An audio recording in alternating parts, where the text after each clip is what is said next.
Yo, what is up, friends, foes, and members of the Omni Council? My name is Daimien Kamiya. I am the Omni King, and it is my 4th year of streaming. I started this day, November 22nd in 2021, and despite the ups and downs I've had, the inconsistencies at times, the over-consistencies at times, I'm happy. I think within this past year, my proudest thing was that I finally got out the Doki Bird time lapse for the cross stitch, and not only designed but made the Silver Veil cross stitch. And then I still need to work on the time lapse for that. Part of me's a bit lazy on that because, like, the Doki Bird one, well, the Doki Bird one had a hard drive error which fucked up a lot of the stuff. The Silver Veil one, there's one piece of footage that got screwed up because I paused it to go to the bathroom and didn't unpause the recording when I got back. So there's just a few hours I need to add in from stream footage. But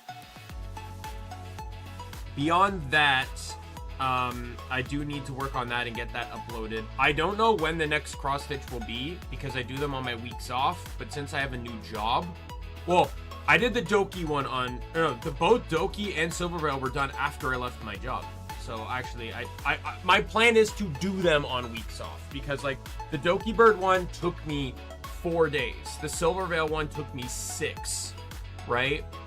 And in all honesty, the Silver Veil one was easier. At least, I think it was bigger. It's bigger, but it's a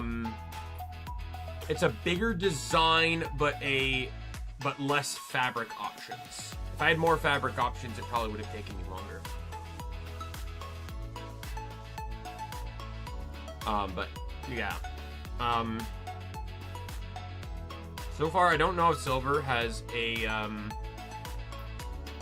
I do not know if Silver Veil has a PO box or anything to send stuff to, so I have not received any word or message that Doki got hers from the PO box I sent it. I know I sent it and I got the notification it arrived. I've not heard anything else. Although I don't turn into her streams all that much, I don't think she does PO box streams or anything like that. And I put in what my handle was on stream, or in the letter I sent to her, but she didn't comment on that, or I haven't gotten like a DM or anything. So, to my knowledge, Doki has never commented or responded to any aspect of the cross stitch, regardless of any post on Twitter, and the same goes for Silver Veil. Silver Veil never responded to any tweets or anything in regards to the cross stitch either. So, but I'm gonna keep doing them anyways. I'm happy with the Silver Veil one, just because that was a design that was a choice I had in mind. That entire pattern, the image behind that pattern existed before I even started streaming, like 6 months before I started streaming. So I'm so happy that I was actually able to not only design that one myself, but, you know, actually cross stitch it too. I don't know if I'll design any more in the future, but, you know, I already know who the next one is, but we'll hold off on that for a while anyways. But yes, beyond that, another thing is the audio skits that I wanted to do. I've still not done any more since the first one. I remember the first one I did was on my first anniversary. It was when I hit 200 subs, also on that anniversary, and the only reason I streamed it was because I knew I'd never sit down and make one if I didn't do it live. I'm that kind of person where it's like, if I don't have that kind of focus, it won't get done. I'd love to make more, but it also just depends on how tired I am, what else I want to do and stuff, and yeah, it just really, cause like I didn't like that entire audio skit. I literally created on a whim.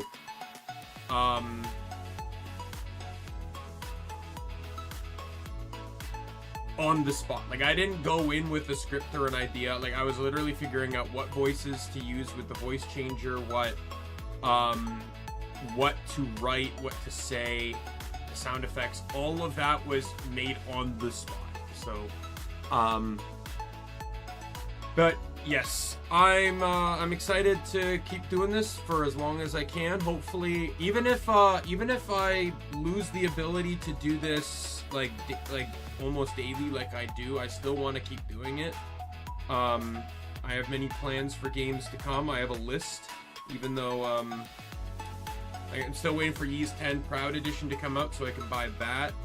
I'd love to play Ys 10, but I'm not doing it if they're just gonna re-release it again. After this stream, so the plan for this is after this, tomorrow and Monday will be Digimon. And then Tuesday we'll start a new game. I also have a dentist appointment on Tuesday finally. And then, yes, we'll be going through,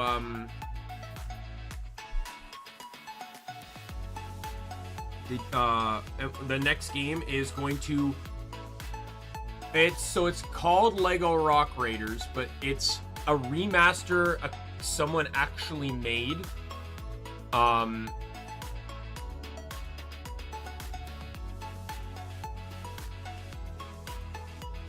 It's a person's pet project.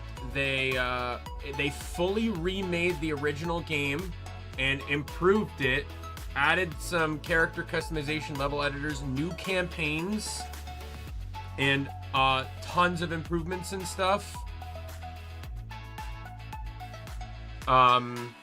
Apparently you can also play it online and stuff. I'm gonna link this Reddit post in the description, as well as the link to the person that made this mod. What I'm gonna do is I'm gonna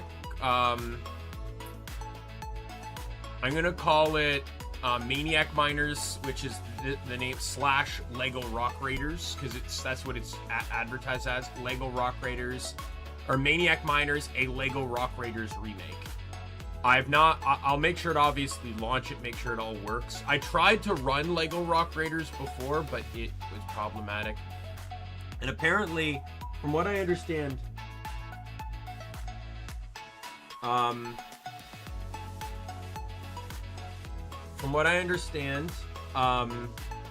with Lego Rock, or with older games, was that a lot of games, their speed was made based off of the CPU speed. And since CPUs are faster, they can't keep up or the games can't. You're basically overclocking the game, and the games weren't designed for that, so they basically just break.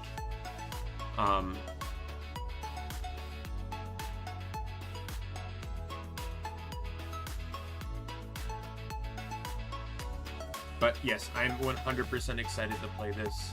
I didn't beat Lego Rock Raiders. I made it all the way to the final level and then just got too scared to try it. Because basically the final level is so every level has its challenges and difficulties, kind of introducing you to concepts. But the final level is just a free-for-all, trying to get it's like 50 energy crystals. But everything you've been up against is now involved. So that's what you have to, so you have to kind of prepare for everything. So it'd be fun to just play through all that again. But yes, so today the special event for the anniversary stream is going to be Pokemon. We're going to be challenging Mount Battle. I also wanted to show you too, all Shadow Pokemon are now purified. I did it last night. I just turned this thing to 200% and just ran around circles in the lab. I put Banette here because she did almost join the team. And then this is my pseudo legendary team. Best buddies Jirachi and Rayquaza. Yeah, Rayquaza doesn't change, though. It has one. So Rayquaza's stronger than Mewtwo, but slower, and I think it has higher HP too. Jirachi has Levitate instead of Serene Grace. I don't know how to feel about that because Serene Grace is so crucial to Jirachi's kit. Now it's just immune to ground. Ho has Aerialate, so that tri-attack is pretty beefy. Lugia also has Aerialate, which doesn't make sense because most things will not compete with Aeroblast. They also made Lugia stronger on the special attacking side. Ho-Oh has always been a strong physical attacker. Mewtwo, as I said, is pretty strong, though they give him Justified, which at the very least, Justified is strong, is a better ability. Oh, it's debatable because it buffs attack. It's not really that great, but arguably speaking, it's a better ability than Pressure.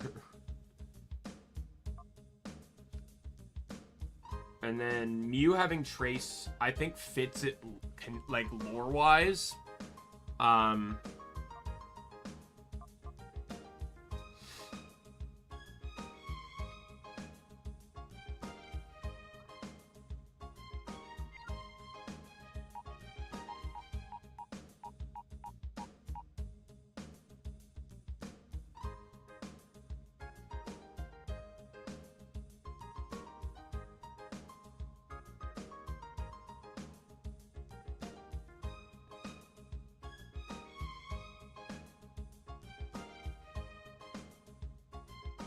One second.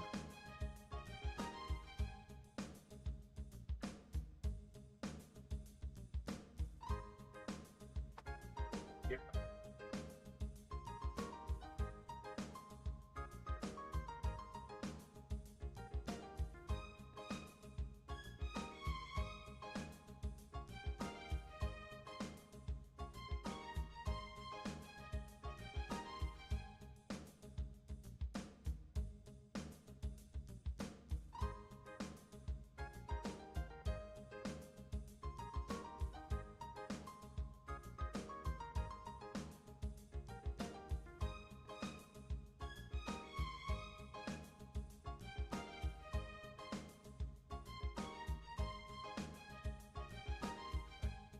Sorry about that. We'll make sure everything's good. Yep. So this is our team. Choice Scarf, Pure Power Poliwrath, Adaptability Houndoom. By the way, I'll say any changes I made. So you already know I changed Power Up Punch to Close Combat. Houndoom, I took away Snarl and gave him Earth Power. Nothing changed on Magneton. Pikachu, we saw I got rid of Fire Punch for Aquatail, realizing I had a lot of fire in the team. Latias, I made one... I should go through everything, by the way. Houndoom, Adaptability, Choice Specs, Magneton, Levitate, Eviolite. Pikachu, Huge Power Light Ball. Latias, Fur Coat Soul Dew. For Latias, I got rid of Dragon Pulse for Freeze Dry. The mechanics of Freeze Dry are just so good. I tried to justify the usage of bringing Freeze Dry, and I realized, like, well, the only things, if I want to keep Stab, the only things I could get rid of are Aeroblast or Fiery Dance. I don't want to get rid of Aeroblast because it's my only flying type move in the team. And I don't want to get rid of Fiery Dance because it's my only opportunity to boost, even if I already have several fire type moves in the team. So I realized, well, what's the cons of Dragon? Like, when would I actually use Dragon, especially if I can use Psychic first? Because Psychic is stronger than Dragon Pulse, 90 versus 95 or 85. So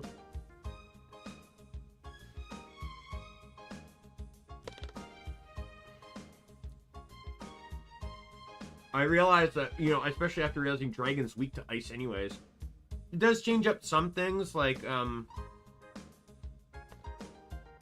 obviously if, like, a Steel Dragon or, like, mostly it'd probably be Fire Dragon, but even then, like, Freeze Dry will still work.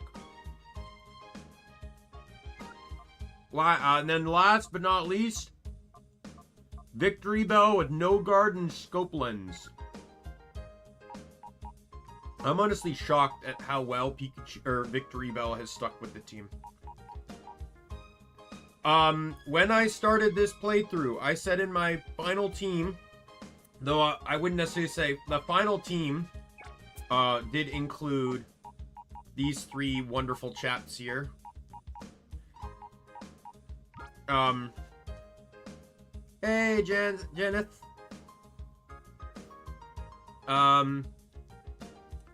My original plan was to have one Hexagon Brother Pokemon, one Wild Pokemon, and one Legendary.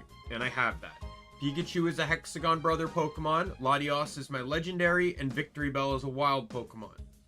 Additionally, I actually have other picks here too. I forget where I got you, to be honest. Magneton is from Cypher Key Layer, I know. Poliwrath is actually a Gattian Port Catch, which is actually even more impressive. And then I said I'd really like to run a shiny, so I got lucky that Latios was a shiny. I encountered, I think, 4 shinies, but only 3 were catchable. For some reason, one of them was just a random trainer Zigzagoon, but yeah, so Latios is my shiny, and then my first shiny was Jumpluff. I don't even know if, yeah, there's Jumpluff, my pink Jumpluff. And then the final shiny is a Alolan Sandslash, which is funny because I failed to catch it, had to restart, and then it was shiny. So that's just kind of funny. But yes, so in all honesty, for quite some time, it's probably going to be a bit boring, because until like with my guys being level 85, no one's really going to be, like, it won't be until, like, Area 8 where they catch up to me in level. So I'm pretty much just going to be leading Poliwrath and Houndoom just to start, because they're the only 2 members of my team that have double hit moves with Rock Slide and Heat Wave. Just to try to speed things up a little. Just to be fair here, because I'm pretty sure I still have all my game mechanics, so I can still rare candy and all that sort of stuff. I'm doing this in one shot. I will allow myself to save at every 10 locations.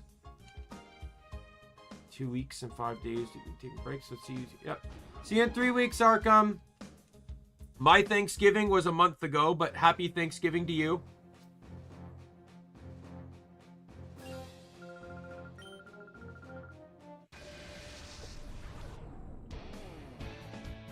Beauty Quinn.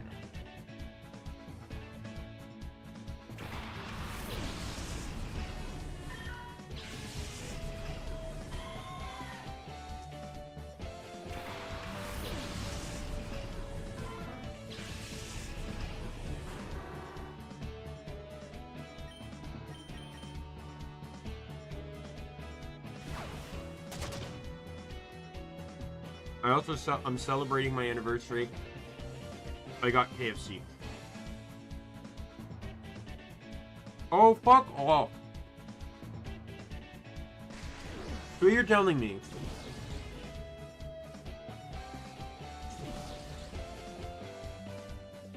so what you're telling me is, did I get double faked out? Is that what happened? No. What happened?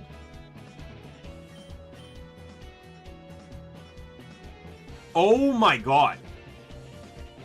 Did Meowth dodge twice?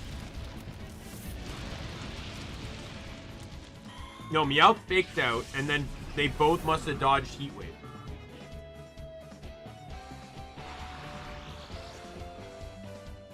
I wasn't paying attention, I was grabbing food.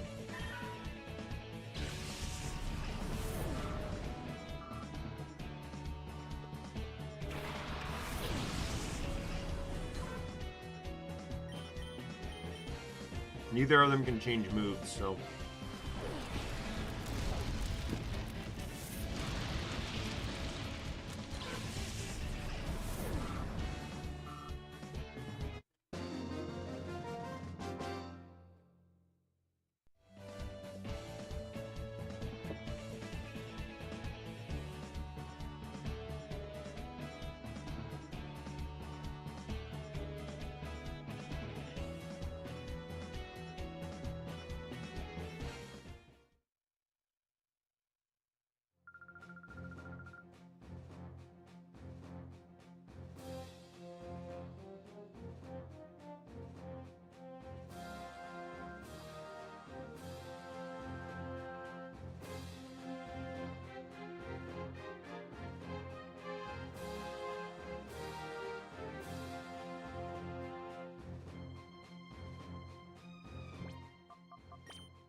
It does heal me after every fight, so we're going to be good.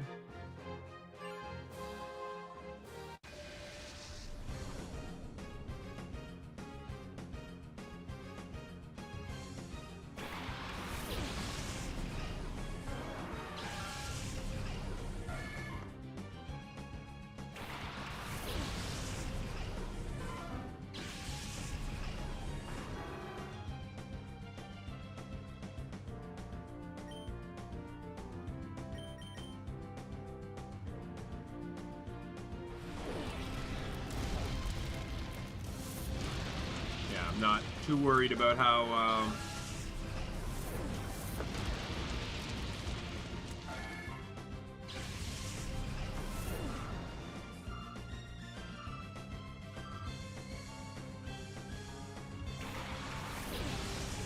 I want to check something. I'm curious. I can't. Okay. Because I never actually used a move, I was wondering if I was still locked into Rock Slide.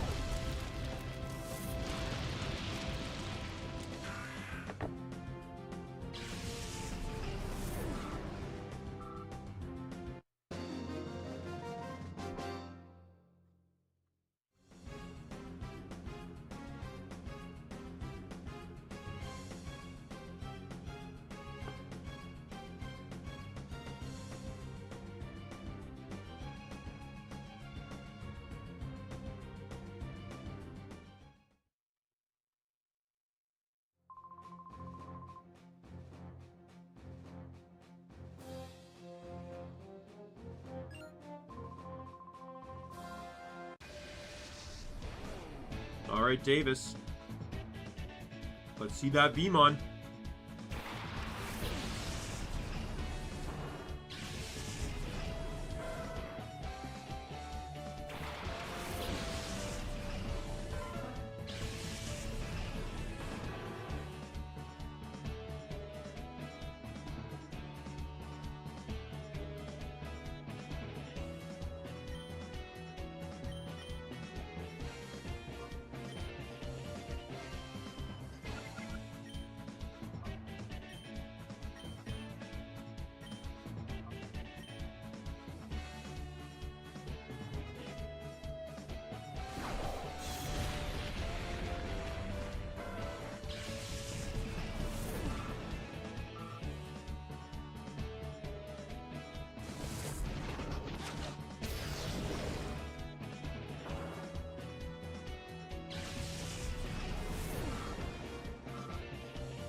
Alright, let's see.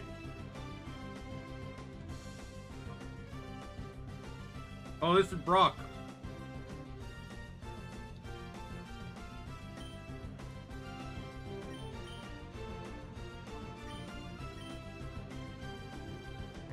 This is Brock. Our first special trainer. What else is he sending out? Brock's not shown to have,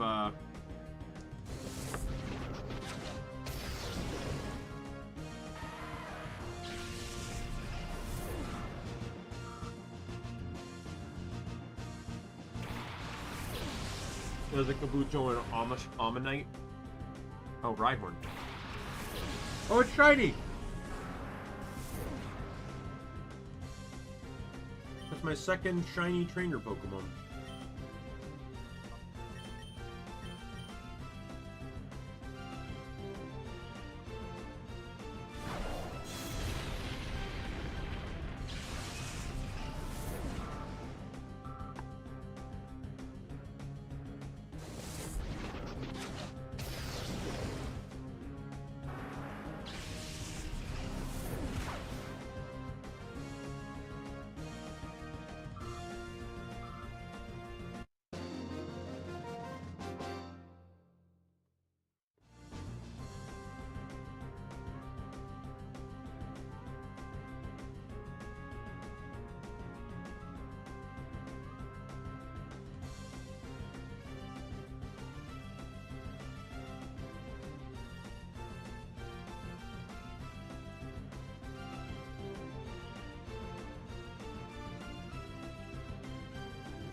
Oh, here we go.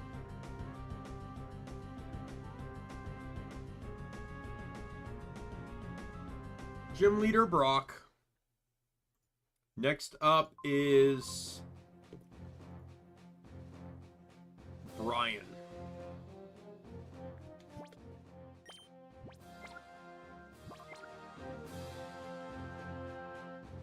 Oh, fun old man Brian.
Who?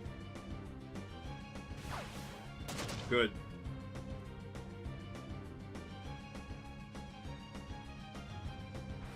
He says as Houndoom could have missed.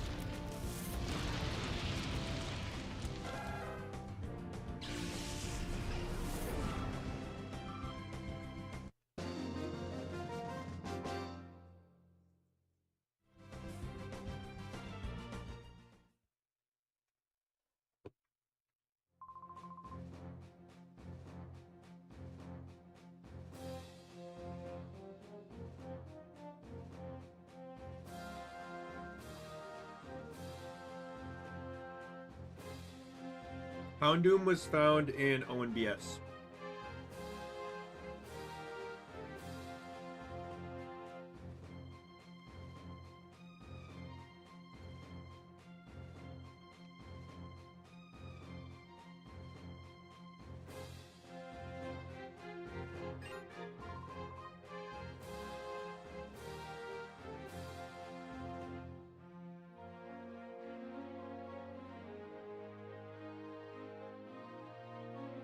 Faulkner!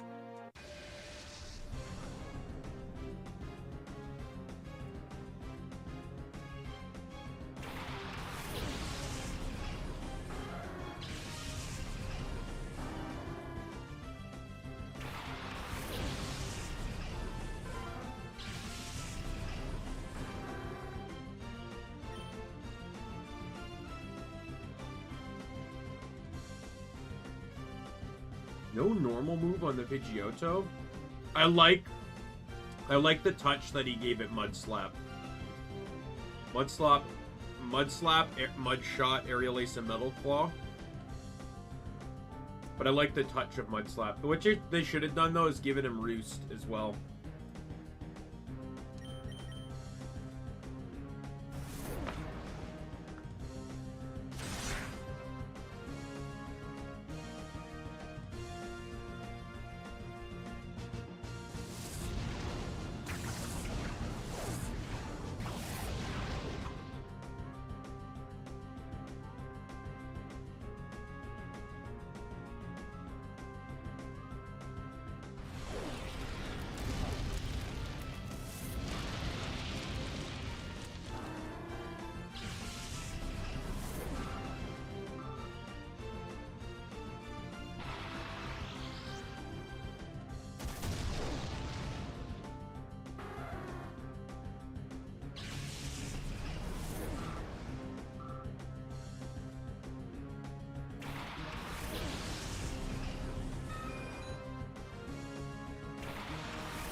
There's only about, until we get closer to the end, there's only about three or four dedicated trainers prior.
The next one, is this Misty?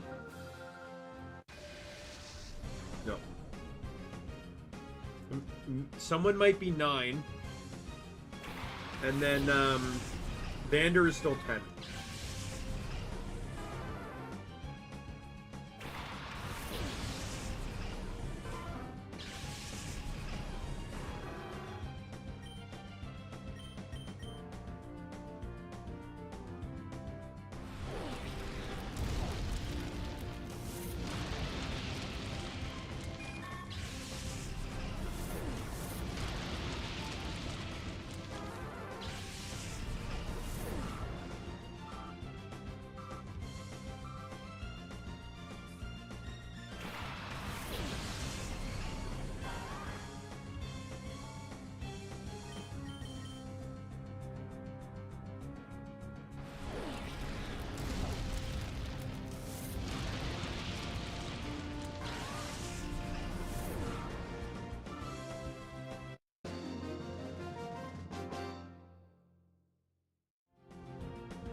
Roxanne!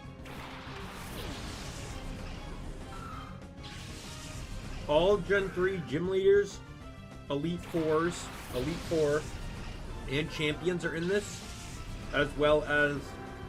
Oh. 1 second, let me get some.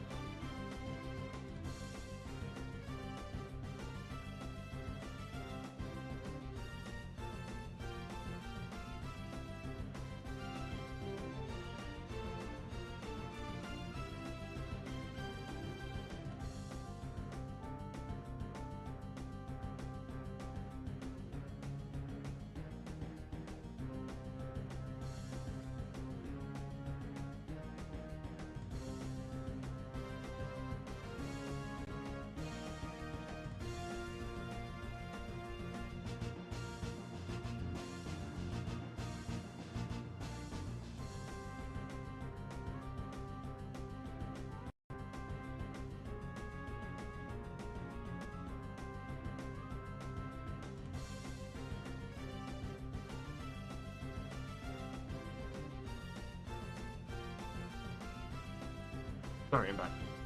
I had to let my roommate know about one of the cats that's like repeatedly throwing up.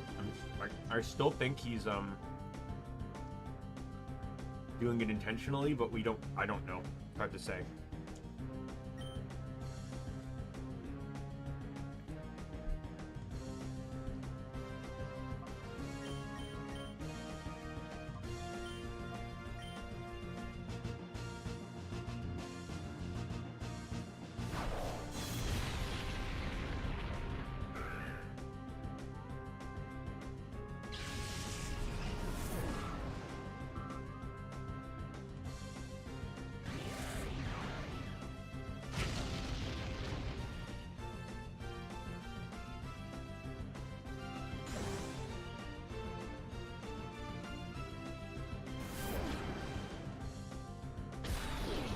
Would have been more dangerous if you had Endeavor.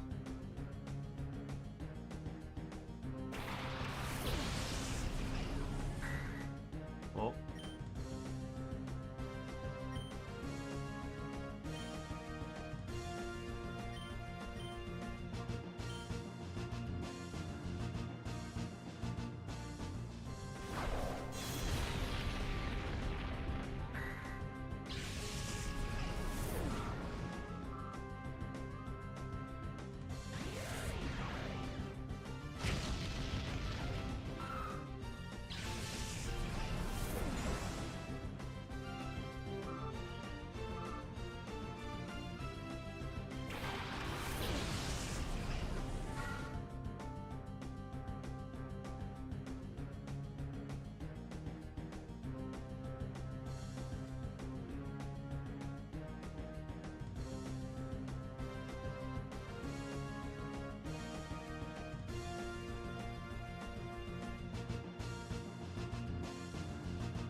Fairy. Notification pinged.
Let me pick my attacks and I can type well.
Alright. Vander, Area 1 is almost done.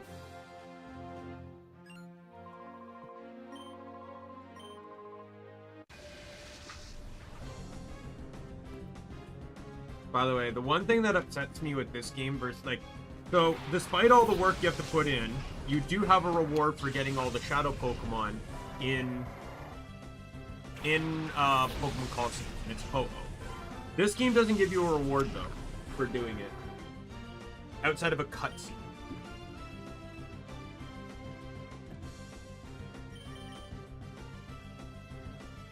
Not Houndoom, not Houndoom, not Houndoom. Thank God.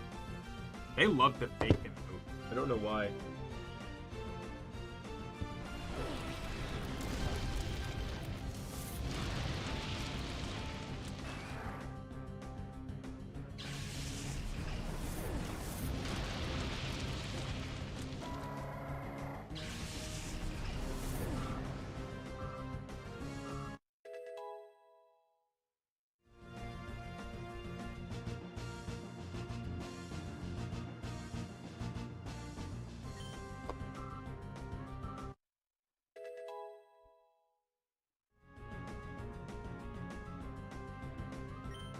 Let's say the one thing I don't like about getting KFC, part of me feels like it's lost its muster here. Like, it's not great. I only did it because I had a coupon for the deal.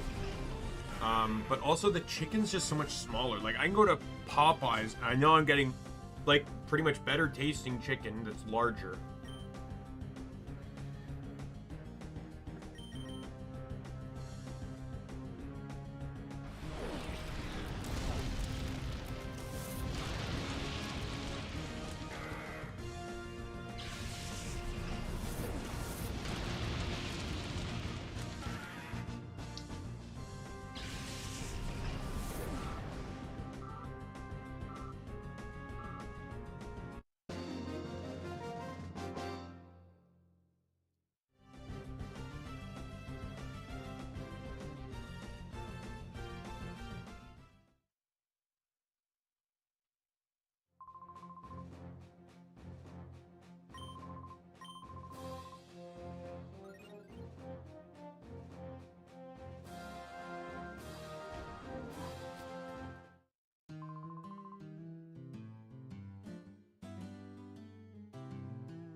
Number 11.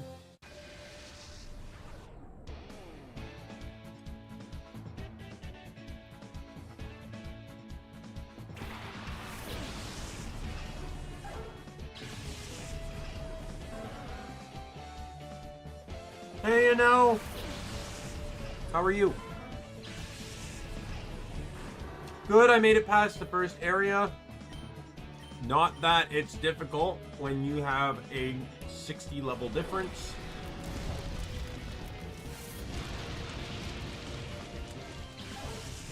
Yeah, a lot of this is just going to be steamrolling.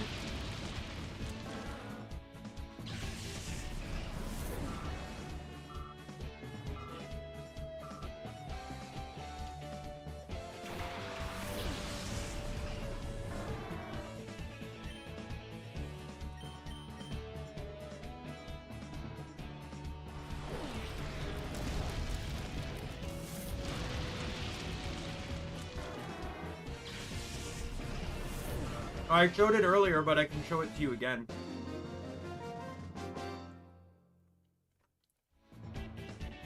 Show it to you after this fight.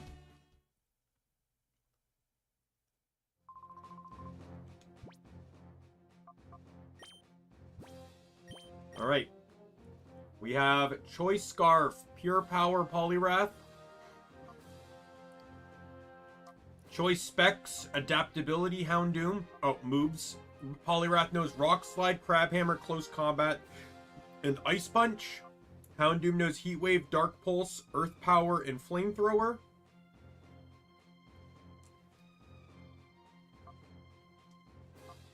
We have Eviolite, Levitate, Magneton, with Flamethrower, Nasty Plot, Flash Cannon, and Thunderbolt. We have Raichu, the Pikachu, with Light Ball, Huge Power, knowing Play Rough, Thunder Punch, Ice Punch, and Aqua Tail. We have our shiny Latias with Soldew and Fur Coat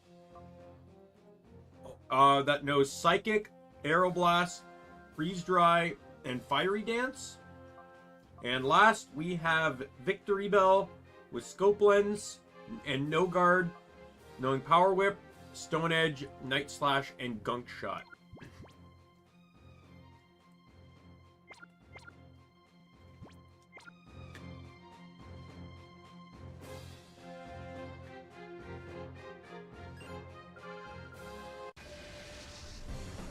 Velma.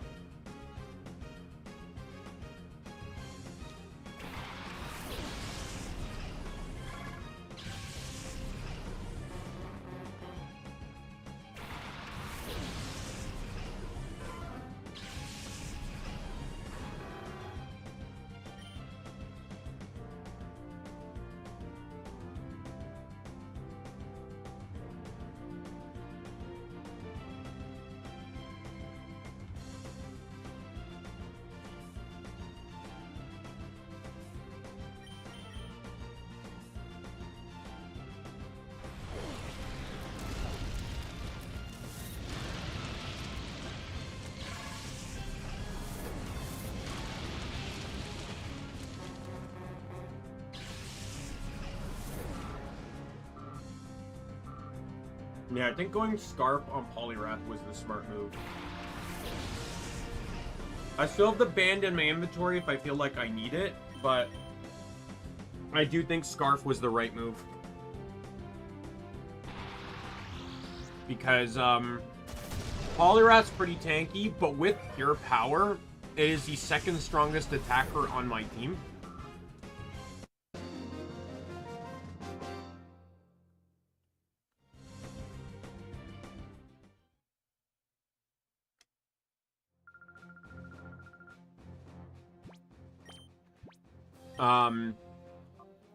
Yeah, Pure Power doubles that to over 450.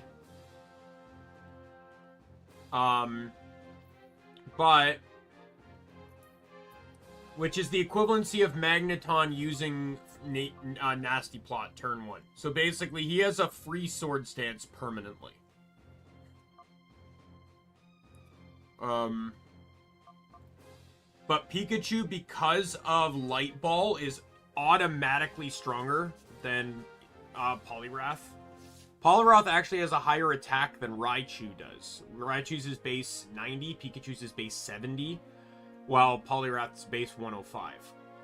But that Light Ball doubles it. And Light Ball does things differently than the other doubles. I don't believe that 177 is what's doubled by Huge Power, if I'm correct. But Light Ball doubles that exact 177. Latiasa's Soldew, which is effectively a free Calm Mind for as a held item. So that gives Latias over 300 attack and special attack and special defense.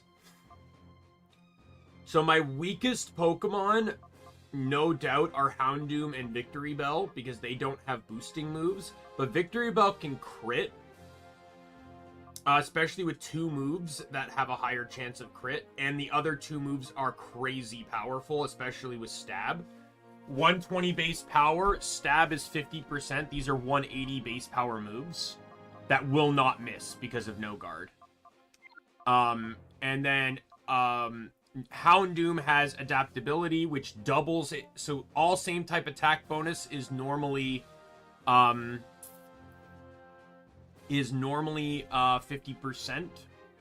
But adaptability makes it 100% instead. So all fire and dark moves are going to do double damage. So Heat Wave, Dark Pulse, and Flamethrower. Heat Wave will do 200, Flamethrower will do 180, and Dark Pulse will do 160. Earth Power is there for coverage. I got rid of Snarl. And Heat Wave attacks both opponents, while Flamethrower only attacks one. And in a double battle, any moves that hit both opponents has a 75%, does 75% of damage. It has a 25% nerf to it, to compensate for the fact that it's hitting both targets. So that's why I'm running Heat Wave. Now, if it only ends up, I think if it only ends up hitting one target, it doesn't have that debuff. It's only if both targets are viable. But since I'm running Choice Scarf, or Choice Specs, I figured having both so I could make my decision. Having a double hit move on a Scarf Pokemon is good. Sadly, Poliwrath doesn't get a double hit move that's water or fighting outside of Surf, but that's not affected by Huge Power, so I went with Rock Slide. It had Earthquake too, but I only have one guy in my team that's immune to it, and the rest are all neutral or weak to it. Houndoom and Raichu are weak to it, and Latias and Victory Bell are neutral, so I didn't feel like it was worth running Earthquake. I almost rarely ever run Earthquake in this game unless I absolutely have circumstances to utilize it in. Like, my old original team in XD, not my first team, but like just a different team, was it was Ursaring, Dusclops, Shiftry, Cloyster, Togetic, and Masquerain. Togetic and Masquerain are immune to Earthquake. Shiftry resists it. And Cloyster is so fucking defensively bulky that it basically takes no damage from Earthquake anyway, even if it's neutral. And Dusclops literally is the most vulnerable to it. But Dusclops is also crazy tanky as well, so it's kind of a coin flip between Dusclops and Shiftry taking the most damage, because Shiftry resists it, but Shiftry also has much lower defenses. I'm pretty sure, let me look this up actually, just for fun.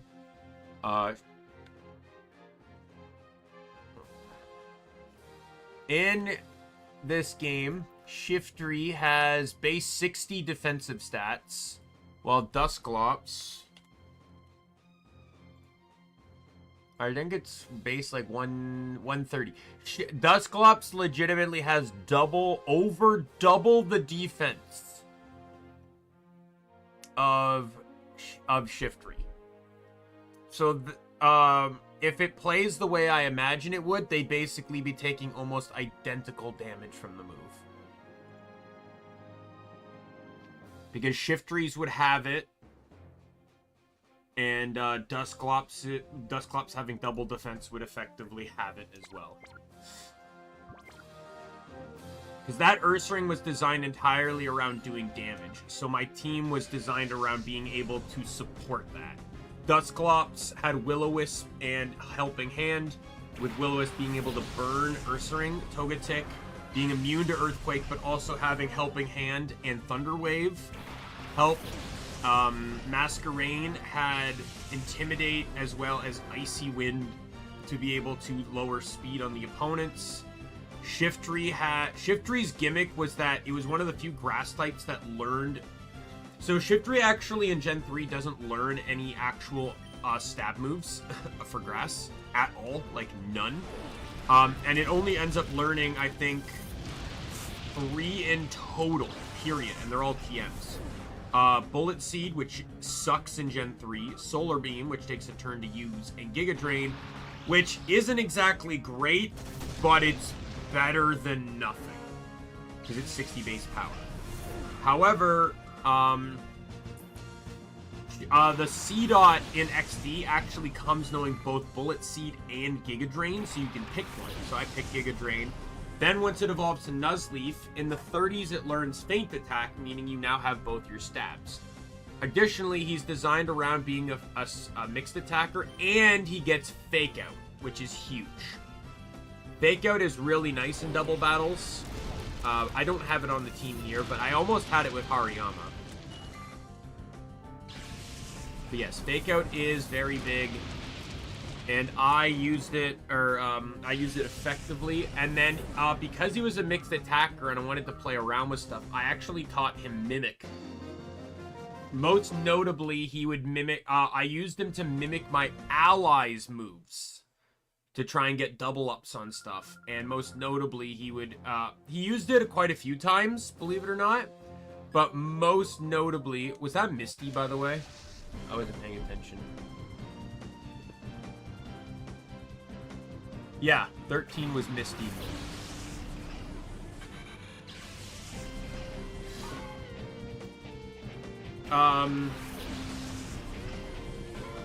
Yeah,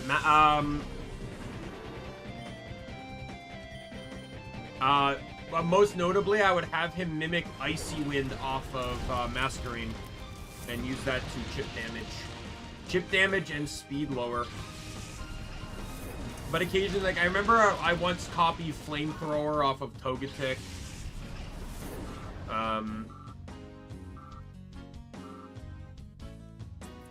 Hi, Lizreal!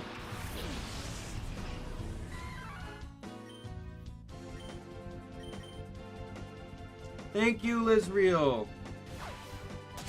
I always like that I have something to do for these anniversaries, and despite this being my 5th Ore playthrough, it's actually the first time I've done Mount Battle on stream, because there was nothing to gain from doing it on the others. I didn't need to get Ho-Oh in Coliseum. I didn't need to get the starters. Then.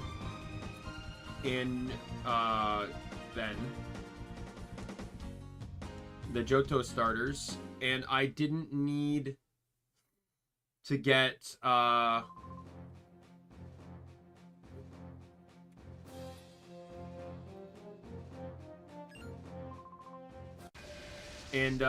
then in the mods, there never felt like any reason to do them. But this one, the guy actually changed everything. The later levels, like, they all reached the level 100 level cap. Some of the unique abilities in this game really allow for me to customize and stuff and have some fun. This dude's taunting me with Tyrogue, and I hate it. Yeah, pretty much. Except I could leave after every 10 levels and progress would be saved. But there's a, at least in the base games, there was a reward for doing 1 to 100 straight in a row.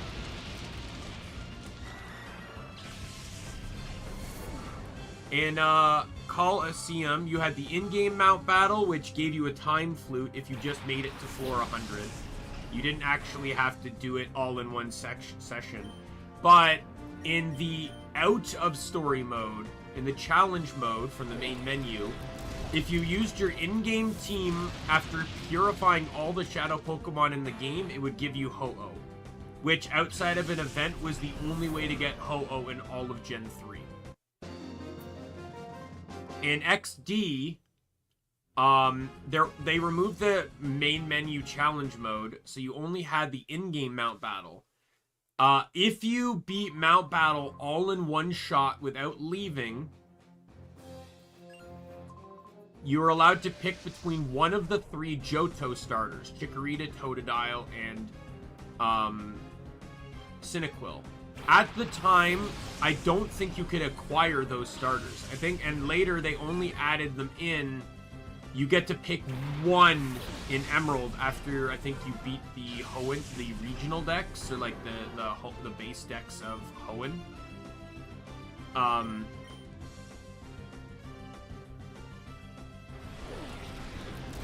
In XD though, you only get to pick one, but you can do it multiple times. So if you do it, which takes, by the way, about 6 hours with a good team, then you can just do it again to get the others. However, and that was pretty much the only way to get the Johto starters in Gen 3. Well, no, that's actually, I'm wrong. I'm viciously wrong. Because in Coliseum, you could just catch them. I'm wrong.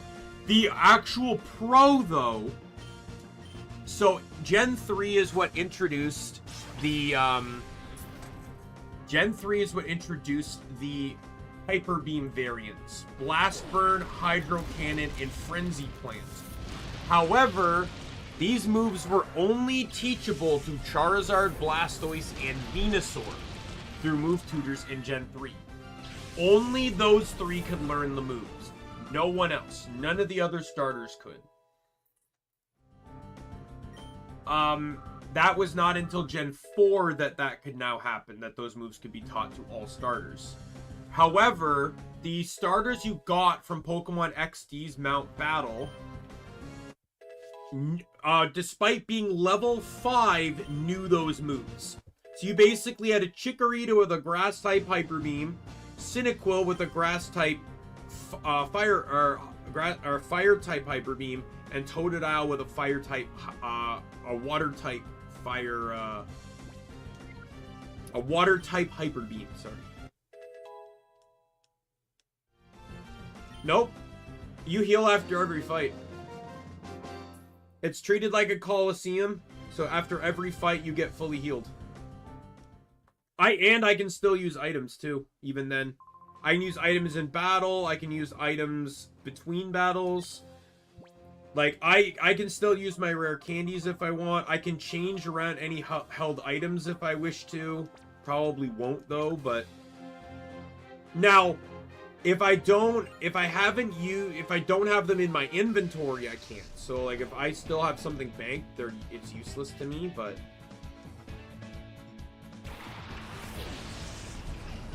Like, if I wanted to bring, like, X attacks and stuff, I could, but I'm not gonna bother with that. Not worth it. I'm pretty sure my team is solidly broken, so at least most of them are. I literally already said that my weakest two members are Victory Bell and Houndoom, and they're already still massively powerful Pokemon.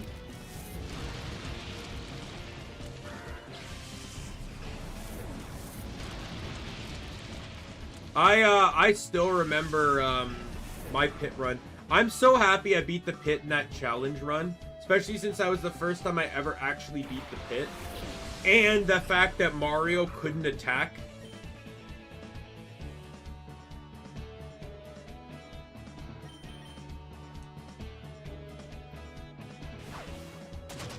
Everyone loves faking up Poliwrath for some reason. But my favorite part was still the Amazing Daisies part. I still remember, I think I clip that all the Amazing Daisies in Paper Mario Thousand Year Door. It's the 100 pit of 100 trials.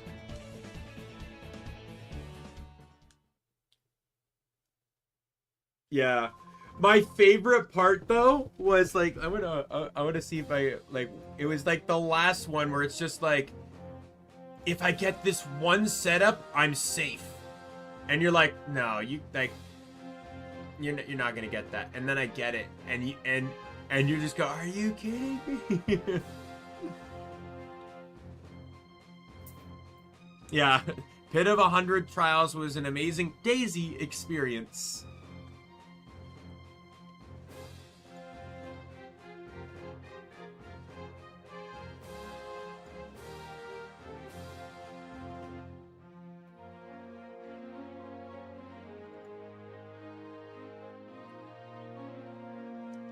Yeah, the freak out on the last one. And I think your comment comes in here too, because you were with me the whole time. I'm just hysterically laughing at this point.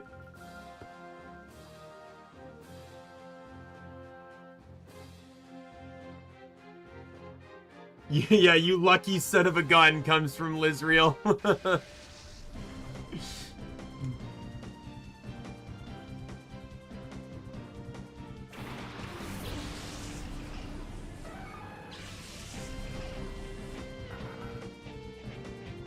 Because that was a guaranteed level up fight. I got 100 star points in that fight.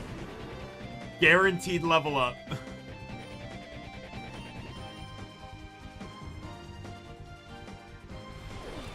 I'd still say, like, my personal favorite clips though, like some of my favorite clips I really love... Like, I like that one. That one was cool. Like, I like some of the crazy ones. I also like the Clutch Shadow Queen bingo. Even though I had a plan for that, getting that bingo was really nice. I love the two clip. My favorite still is probably the Digimon.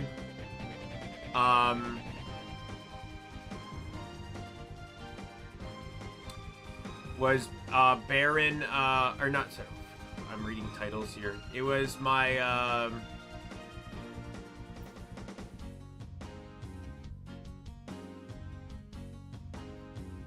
it was the, Digimon Cyber Sleuth, a confusing death where Terriermon self-KO'd itself due to my own ally's ability. I also like the Gunfire Reborn, everybody jump, jump, jump. That gun effect isn't even in the game anymore, but it was basically like, if you scored a crit, all surrounding enemies to the one you shot would also take the same damage. And I just basically killed almost a room of enemies in one shot. I'm really happy with a lot of these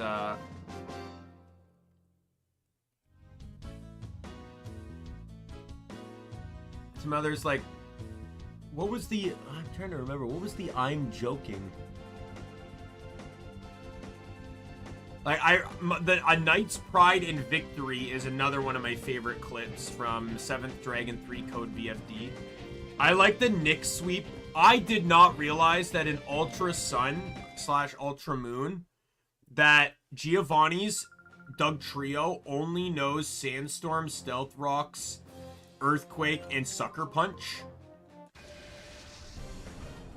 That was not the guy I just encountered. Dude fucking went from Hulk to Bruce Banner in the battle transition.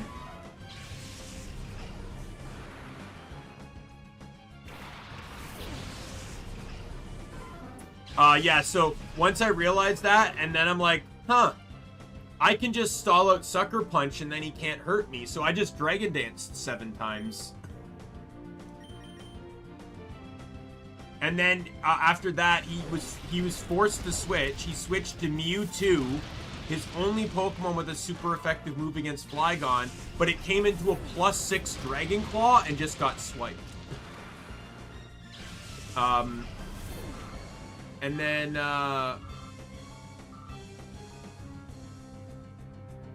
as angry as it was, the next gen worst RNG ever video was one I kind of found pretty funny too. Where I got burned and frozen so many goddamn times.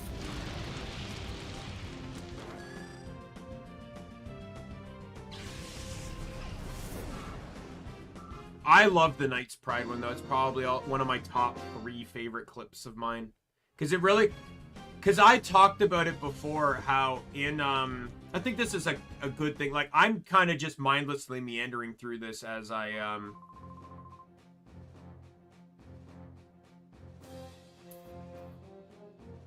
Yeah, I'm kind of just brutally going through all this, so it doesn't really matter to me. It's Brawly! But I talked a few times about the reason why I loved 7th Dragon. Yeah, around Area 8, they will catch up to the 80s.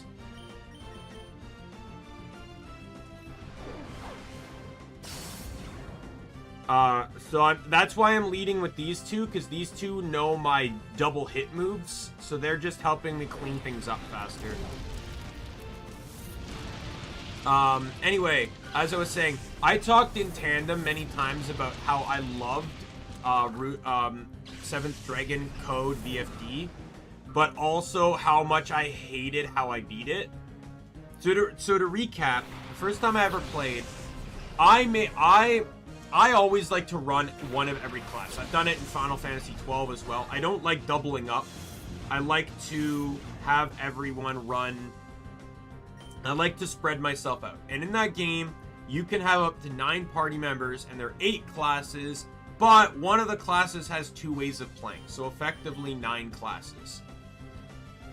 However, I realized a certain class called the Rune Knight was utterly broken. They have a skill called, what's the skill called? It is called, I forget what it's called, but basically it's an attack where it's like, it takes 70% of your current HP, and you do a shit ton of damage. And then follow up with that, you have 2 other moves to use. Drained Sword, which gets you a large chunk of HP back and does a decent amount of damage. Or, I think it's like Balance Strike, where it does like more damage the lower your health is. Which also does reasonable amounts of damage after you use, the first move. So you can play a bit risky either way.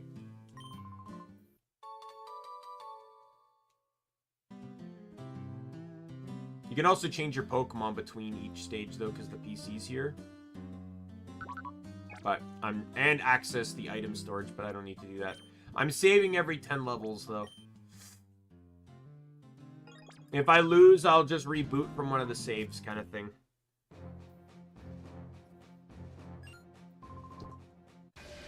But yeah, so Rune Knight broken. I learned that. So I walked into the final boss fight. So the final boss fight has 3 phases to it. Between each phase, so when you assign your team, so you have 3 teams of 3. Walking into this fight, it lets you pick which teams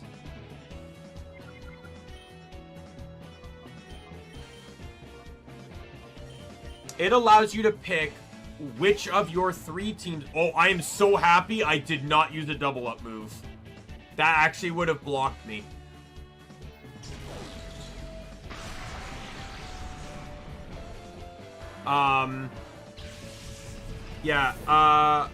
Anyway, yeah. So when you get to the final boss, it's like, which team do you want to lead against the boss with? So I picked the Rune Knight team because of how broken it is. Then, after each phase, you get the same choice again. So you can change up your team comps in front of the boss. I stupidly chose not to do that. It also doesn't heal you between phases. So I was going into the phase with the same Rune Knight team each time, and my MN, or like Mana, SP, whatever, MP, whatever you want to call it, was running low. And the means of restoring that stuff is not that great in that game. So I was struggling to be able to fight. I lost on the 3rd phase. Now, thankfully, it just restarted me back to just before the 3rd phase. So I go back in with this new plan of trying to hack the boss, because I had my agent and my Dragon Buster out. The agent could not get a hack in. I ended up losing the 2nd time. 3rd time, my agent triggers their preemptive strike move, which automatically hacks all enemies in the field.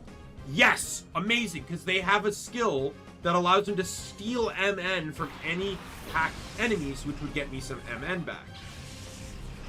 My agent gets paralyzed and then KO'd before it can attack. So I lose. Next attempt.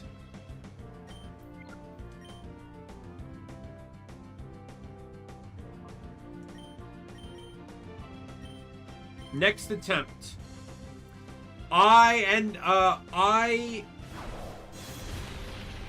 just flumming around, and I start falling behind. But then I realize in my inventory, I have an item you only get one of the entire game called Mio's Cookie. That, when you use it, restores like 100 MN to the entire team. And I'm like, holy fuck, how did I not realize I had this?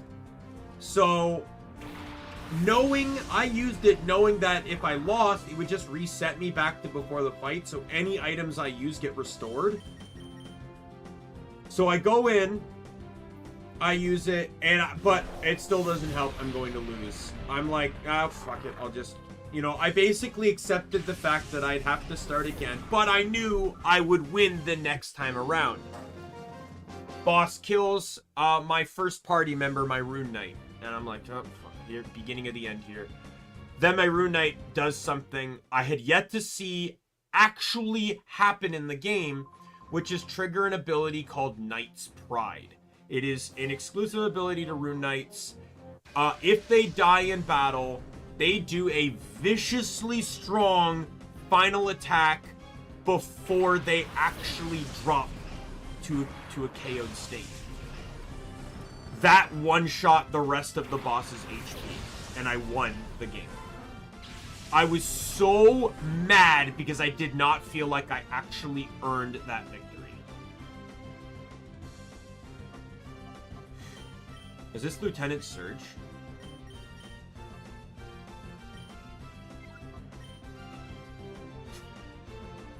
But yes, I did not feel like I deserved that victory in the slightest. And I was so mad at how I beat that game. I forgot Magneton has sturdy in this, or Electrode has sturdy in this game.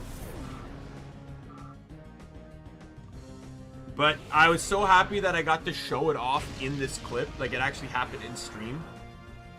One thing I did, so I had a DLC. I bought a DLC for 7th Dragon that basically gave me a mission to help me with grinding, but it over leveled me, which is why when I played through the game I didn't use that cheat. I only just cheated in all the SP just so I'd have the ability to level up my skills without, like,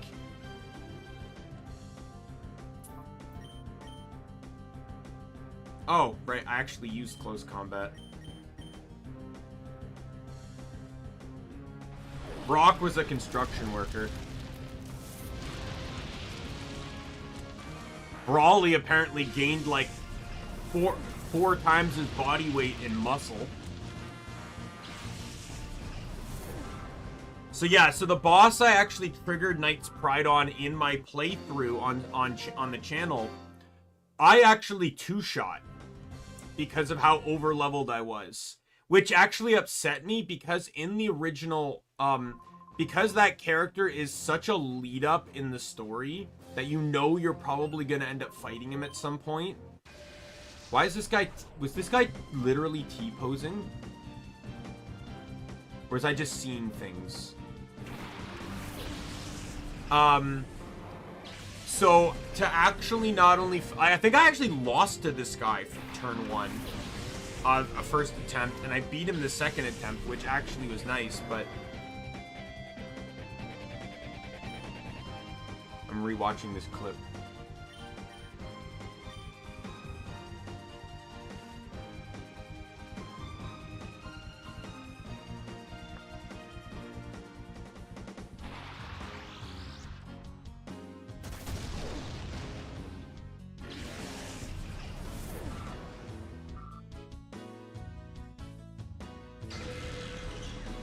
You are so not living to use that.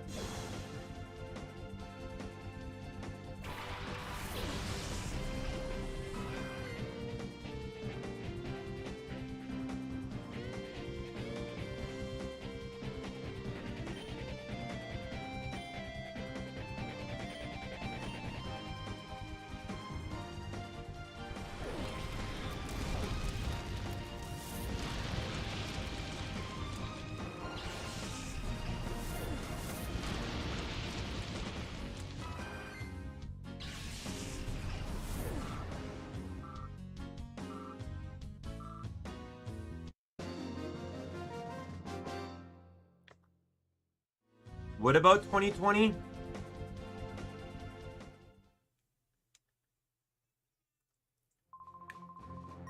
Yeah, he's T-posing. What the fuck is this guy T-posing for?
Okay, who's next? Whitney!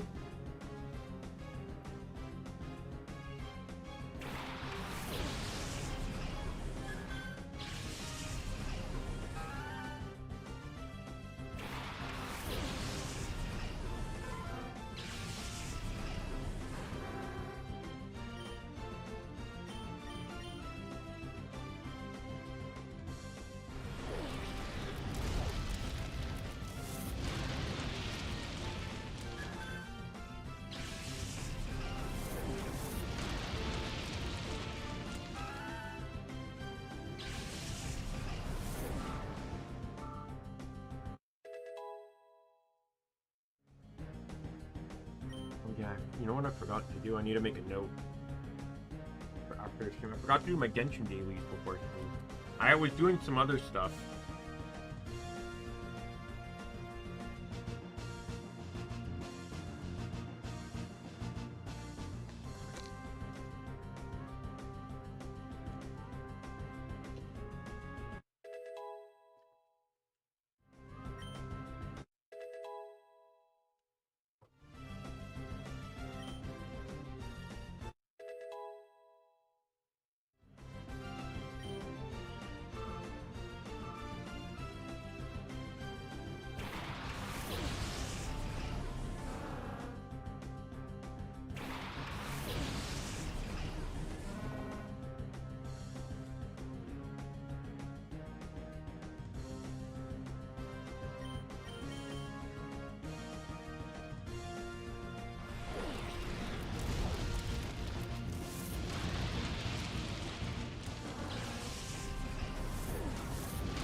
Oh no.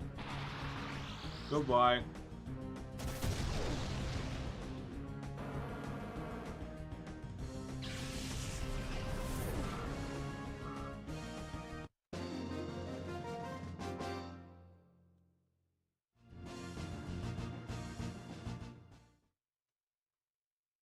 Well, they're designed to be.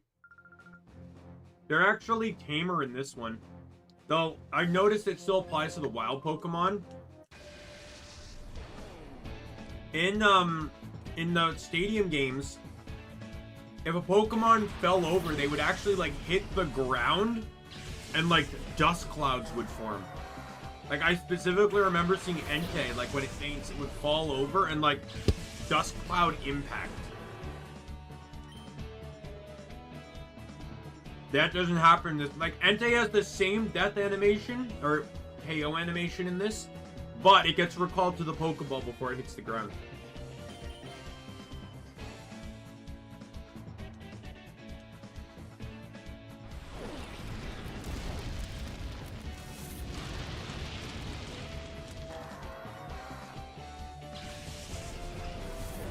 And you notice the Gen 3 Pokemon won't have anything like that.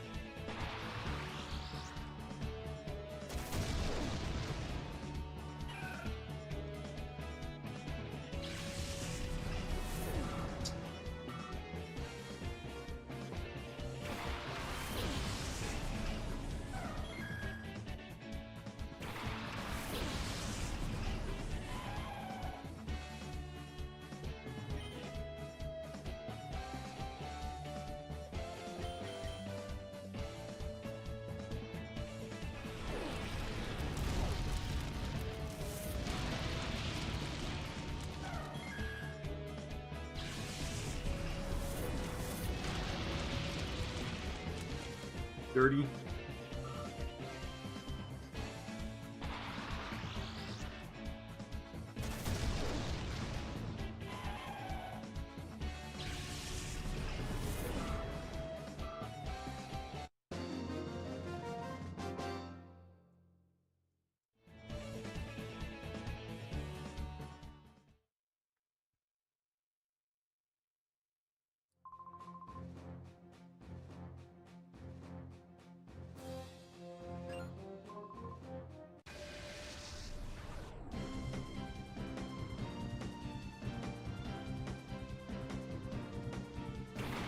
Like, anyone that grew up playing these games knows Mount Battle well.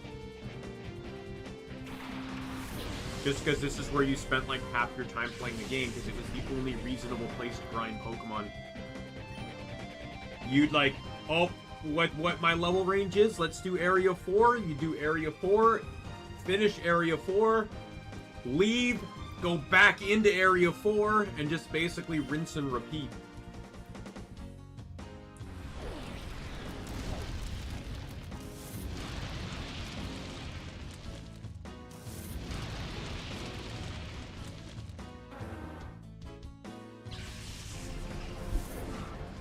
Well, people have been begging for them to put them on the Switch shops, or the game, like the GameCube thing on Switch.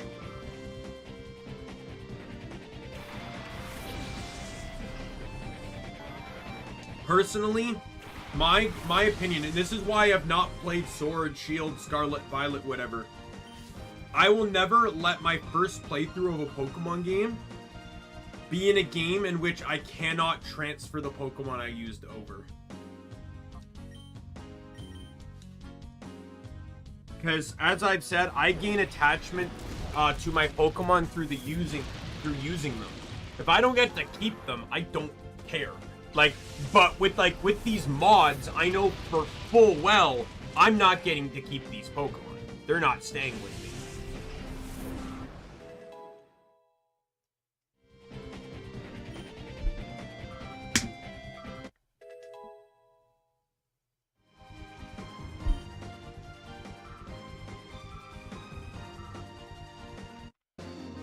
But it's also nice, too, because it allows me to get to use Pokemon I'd never used before or never got to use before.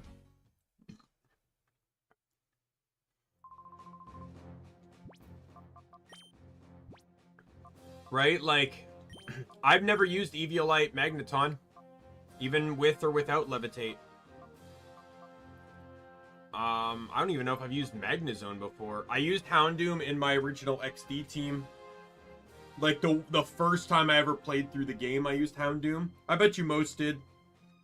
Most used Houndoom and Ampharos, Mate, or Whaleren. I think it really depended on what evolution you picked. If you picked Jolteon, you probably weren't running Ampharos. If you picked Flareon, you should regret life decisions, and you probably boxed it and never used it again, and then decided to use Houndoom. Like, as sad as it is to say, Umbreon and Flareon are bad picks. As defensive as Umbreon is, it provides basically no utility. The Toxic TM is in the post-game in Colosseum, so you can't even teach it that. Umbreon basically provides no utility to the team. Flareon is a physical attacker in a generation that hates physical fire types. Houndoom is legitimately one of the best fire types in Gen 3. That's not even, like, because it has high speed, high special attack, and stabs that match. Houndoom is incredible. Like, I actually want, let me look this up. We're gonna look it up right now.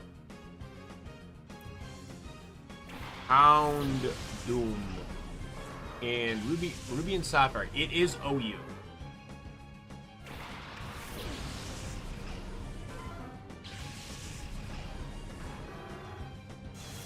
No, it's a pursuit. It's a pursuit user. So it's not the greatest, but it does its job. Its primary role is to defeat ghost types, it seems.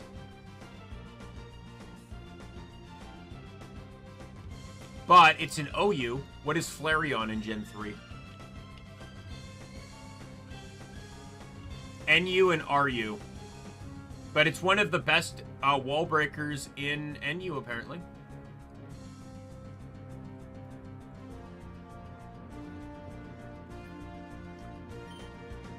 Yeah, well, defense is good for Umbreon, but it doesn't really have a move pool or any... Like, a lot of the utility Umbreon gets came in much later generations, like Snarl or Foul Play.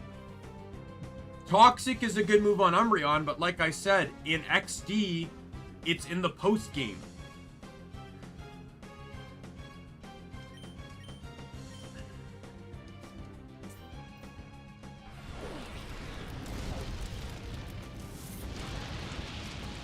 So it has basically no use. You can get Taunt and Torment pretty early on, though, in XP. So you can Taunt. But Taunt would be much better, like... If you really want a Taunt user, you're better off, like... No joke, Houndoom can also learn Taunt. And it's fast. Also, shortly after Houndoom, you can get Carvanha. Sharpedo is also a fast Taunt user.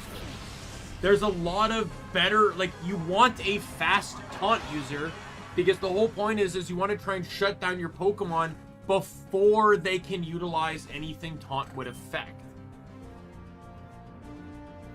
Torment can go on to bulkier Pokemon. Torment would probably be better on Umbreon, just because it's just a hindrance thing.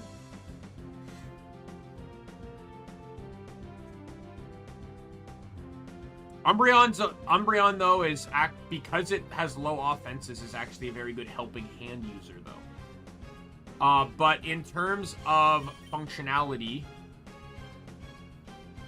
Vaporeon, Espeon, and Jolteon are the best. Jolteon is the best for capture because it gets Thunder Wave. Well, and it's just a fast, strong electric type. Espeon is the strongest and best overall for pure power. It is what the speedrun uses. And Vaporeon is the best defensively offensive one. It has incredible offenses, great defenses, a fantastic defensive typing, and gets the most coverage out of all of the starters. You can let it keep helping hand to buff your allies. It gets Water Stab, it learns ice moves, and can still utilize Bite that you get from Eevee early on. All the Eevees can keep Bite. Bite is a special move in Gen 3. Watson is sending out 2 Electrodes. Great, dude. Hey, it's just like Gen 3 Watson, where he didn't have any Hoenn Pokemon. You're just annoying me now, aren't you? Because both of these guys have Sturdy. Like, that's not even a question.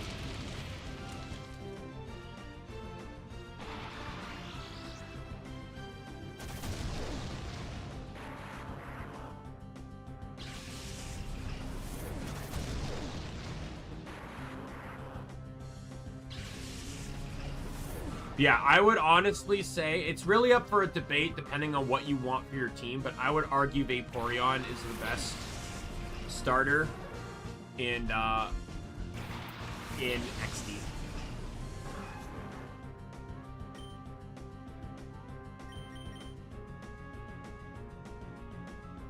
Of course you did. Oh well, you're the one that resists it, so I don't really care.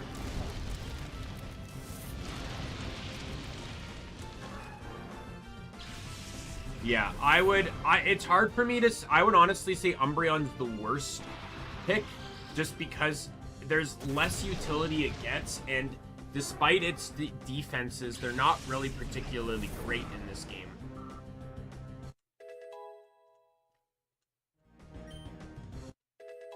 And then, but Flareon can actually do what it's meant to do. It just won't really get good stab to do it. Like, you can still teach it Flamethrower and it will be fine because stab will boost it.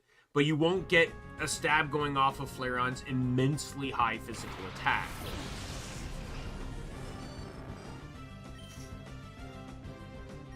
Even to this day, Flareon still struggles because its options are Fire Fang, Flame Charge, or Flare Blitz. There's like no in between. There's no flamethrower equivalent of physical fire. And Flareon suffers for that still to this day.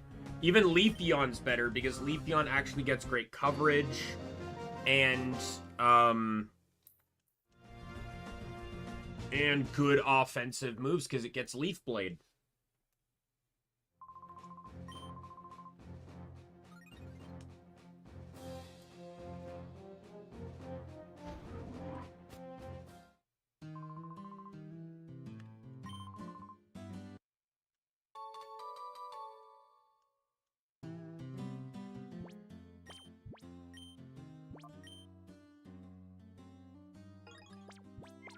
All right, next up.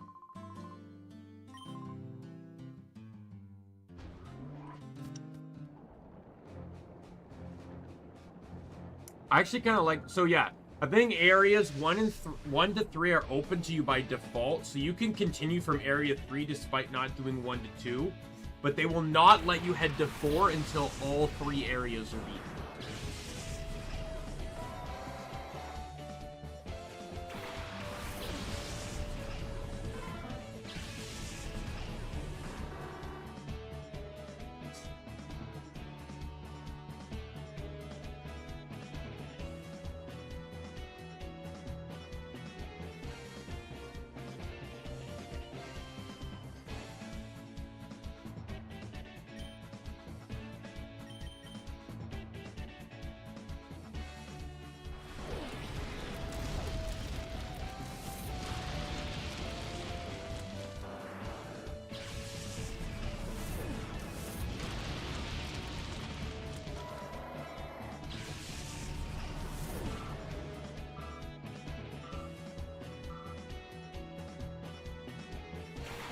I would say they did actually really cook on the Hexagon Brother Pokemon.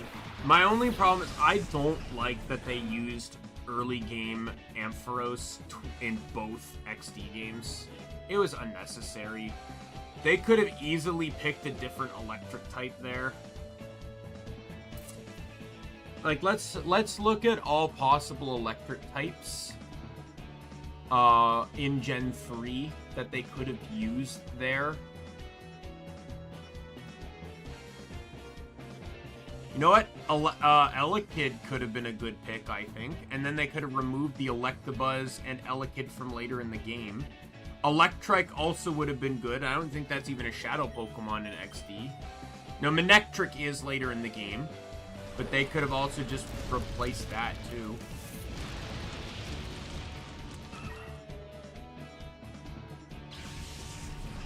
Yeah, I'd probably say Electrike. But they probably wouldn't have done that because it could have been too close to Jolteon, maybe? I don't know. But I think Electric or Elekid would have been better than Mareep. But beyond that, I actually have no issues with any of the other 6. I would honestly say, though, maybe change Gulpin. I think Gulpin could have honestly been something else. Gulpin's the least useful out of the 6. Many people have... I know many people that straight up used Houndoom, Mareep, myself included, as well as I know other people used Spheal and Claydol, or Baltoy. And then what were the other 2?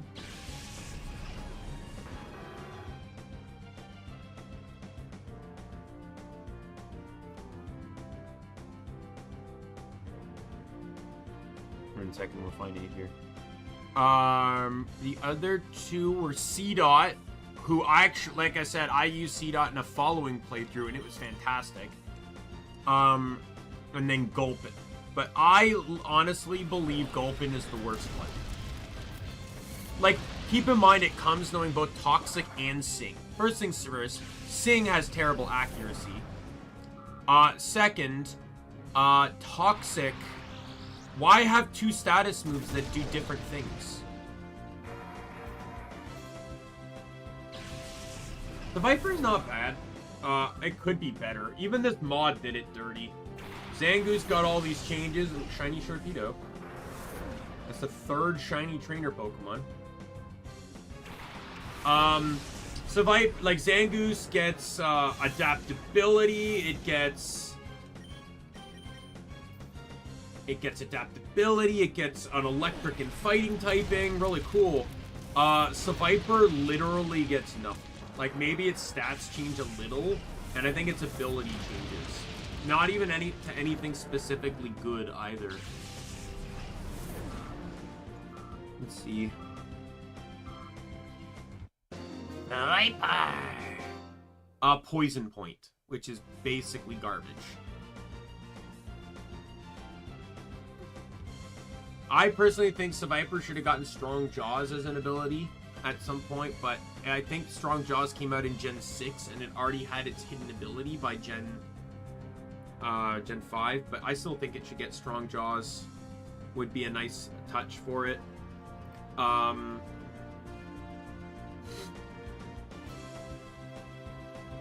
But this mod didn't even... I feel like this mod should have made Seviper Poison Dragon. That's my opinion.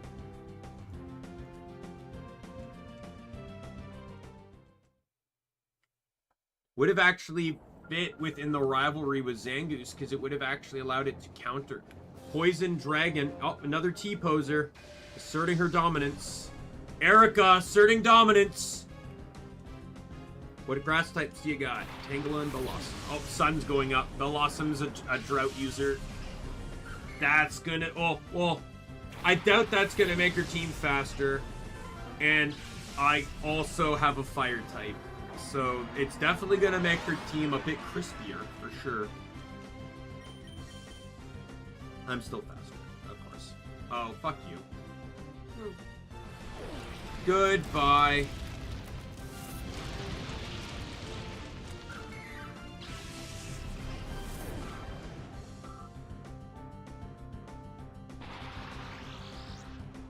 Chlorophylla, what? You mean chlorophyll?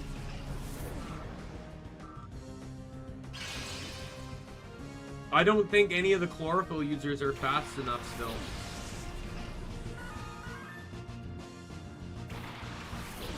Jump luck could.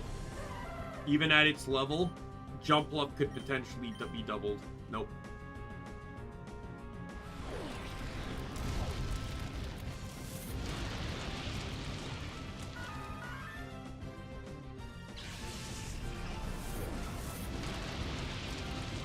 They're still half my level, so I'm not expecting much, but there is still potential with the right Pokemon under Sun with Chlorophyll. But Jump Bluff was probably the best shot she had, so not succeeding there was...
These, I will tell you, NL, I would recommend definitely Pokemon XG or DX, this one. Both games are double battle games that actually provide good, useful utility of Pokemon for weather teams if you wanted, while also running double battles.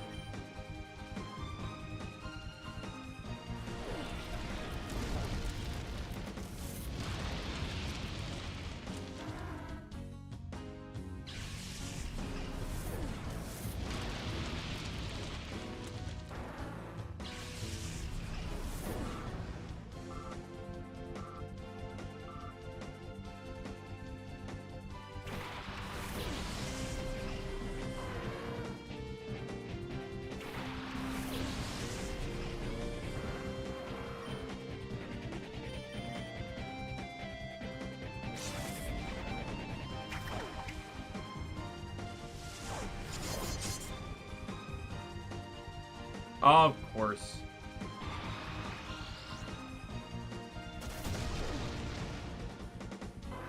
Bronzio? What?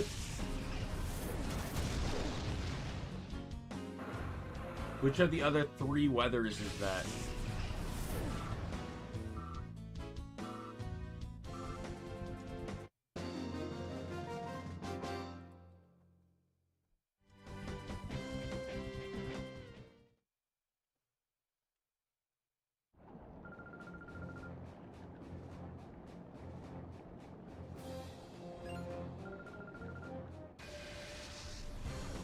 Oh, okay.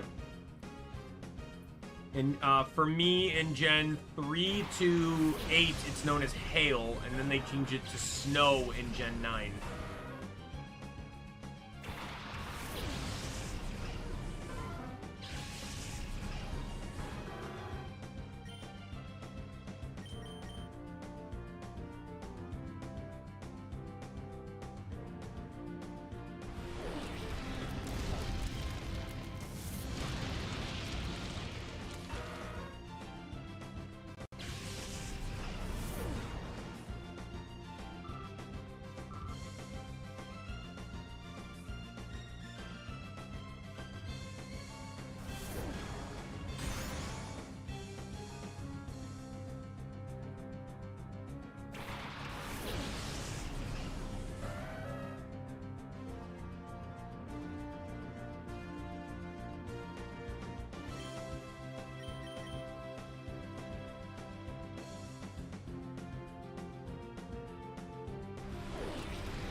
Ooh.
No, I was looking away. I was looking at my other monitor, and then I reached down to grab another piece of chicken.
I will keep using these two until I can't reliably start KOing Pokemon anymore.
Alright.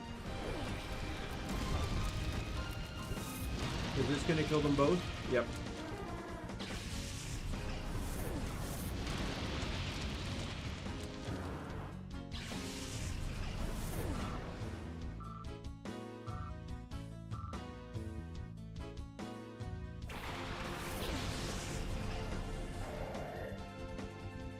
Newscaster Siri.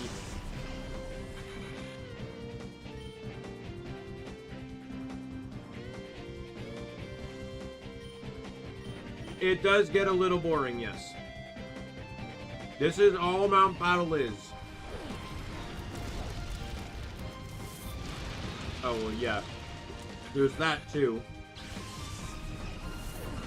Like, you don't have to stay up for me, Lizreal. I never expect it. I know you're a busy guy with work.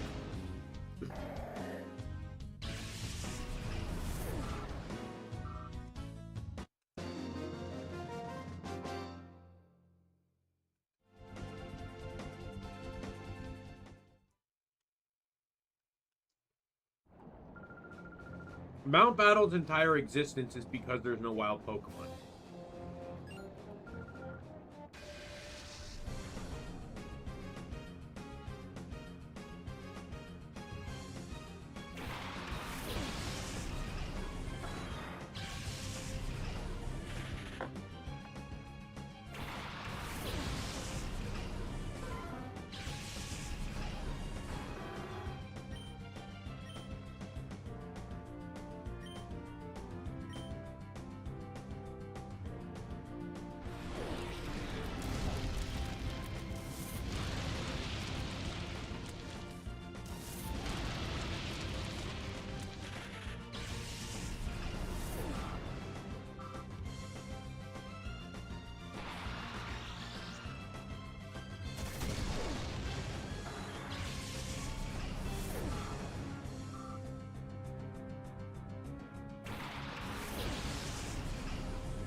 Oh, Flannery.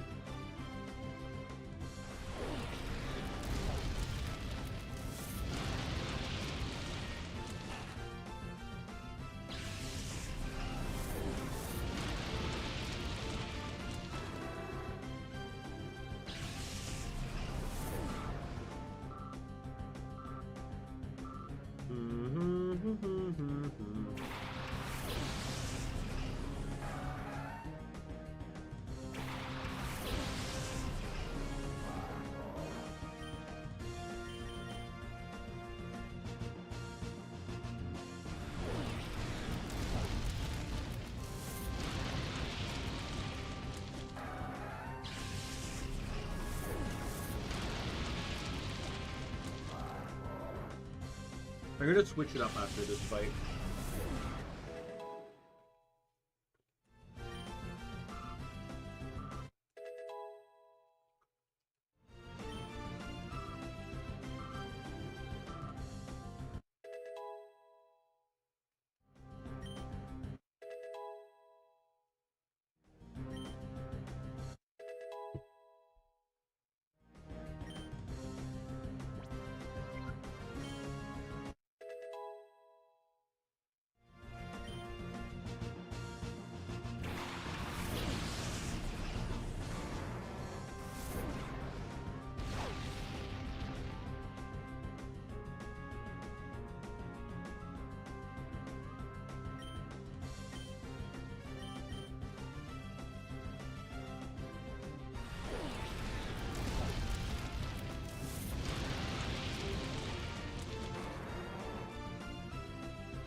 Oh, I didn't realize I was on 40.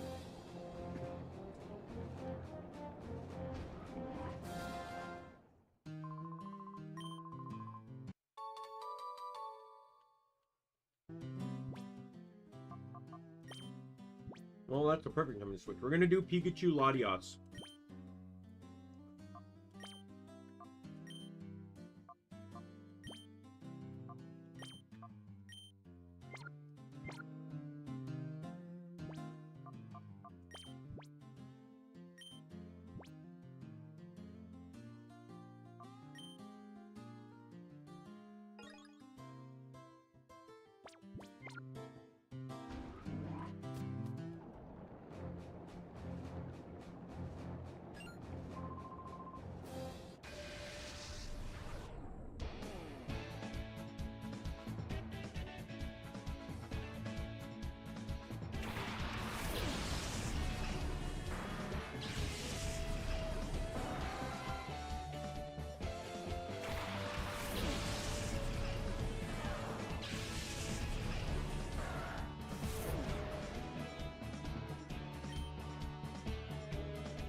It's nice that I can actually change moves.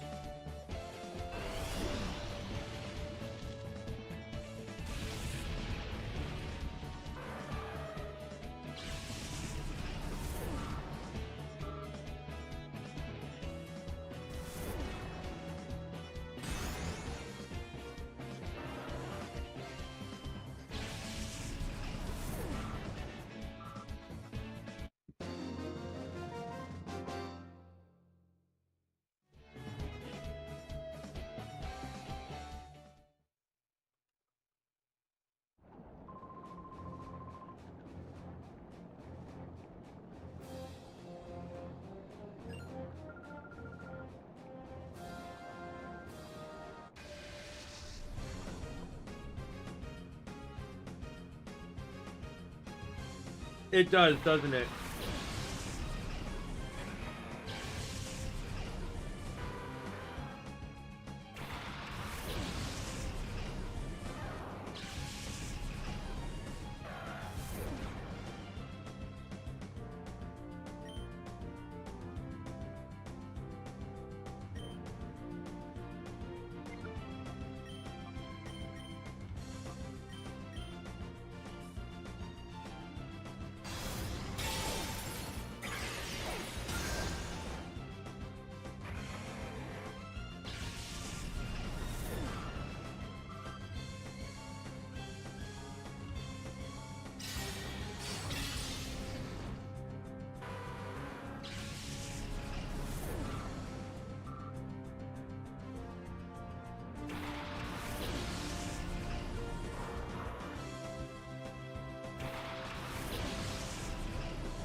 Oh, is this, who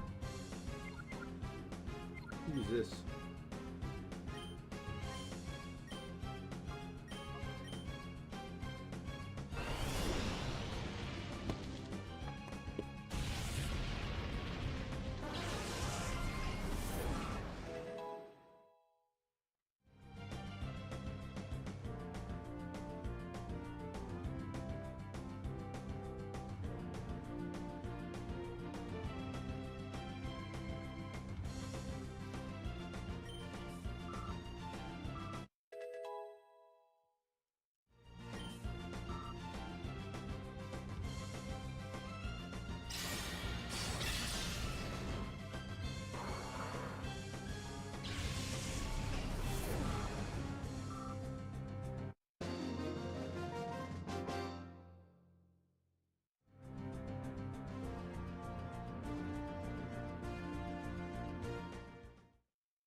Nope, just a random trainer.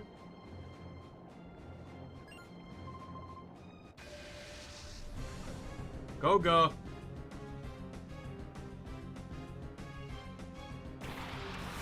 Here comes the poisons.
Okay.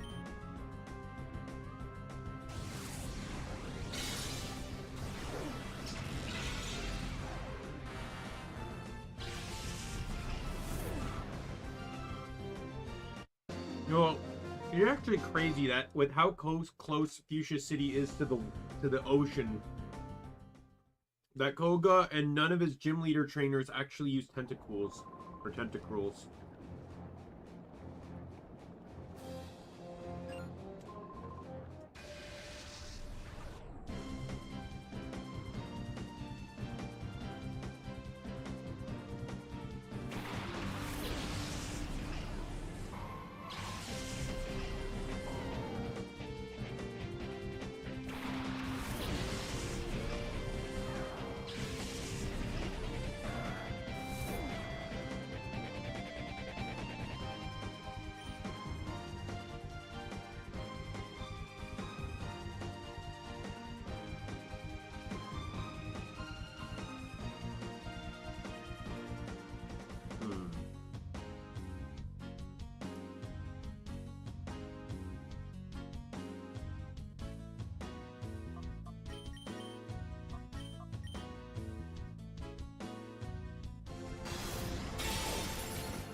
Goodbye.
Alright, we got...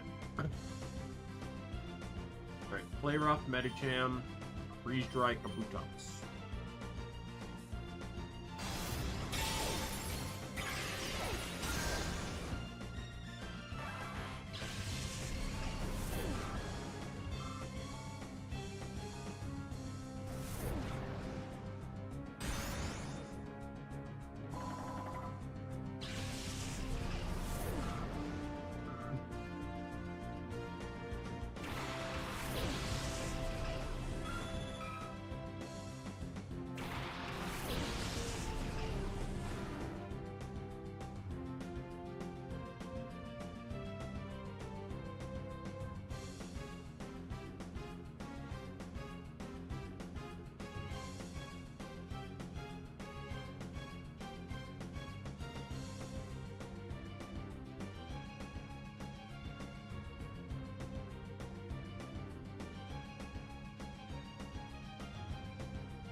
Aqua-Tail, Sand Slash, and we'll Arrow Blast the Persians. I don't think I've used Arrow Blast yet.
All right, next up.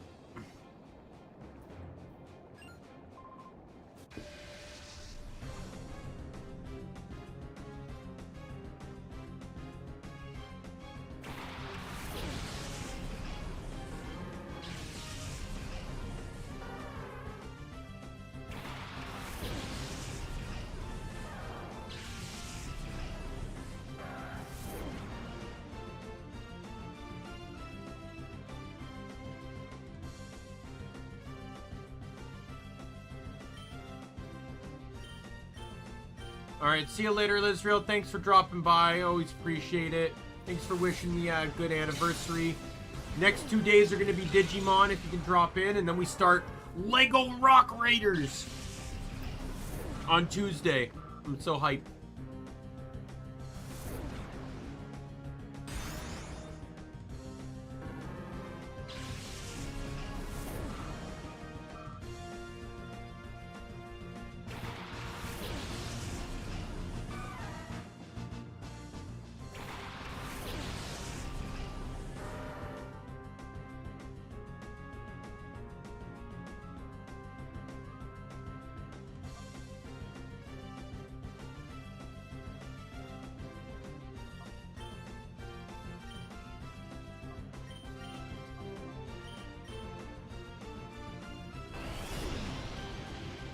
This is Chuck, right?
there we go.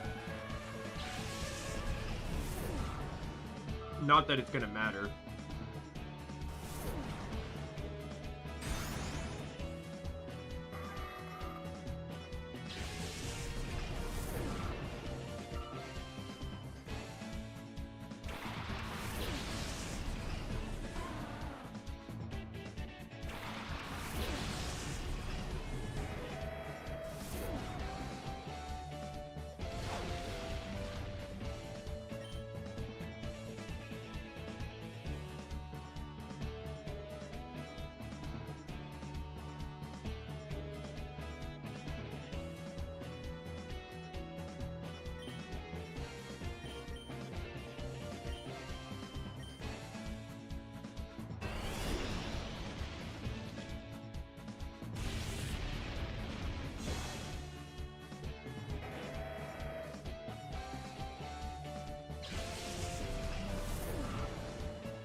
Go to hell.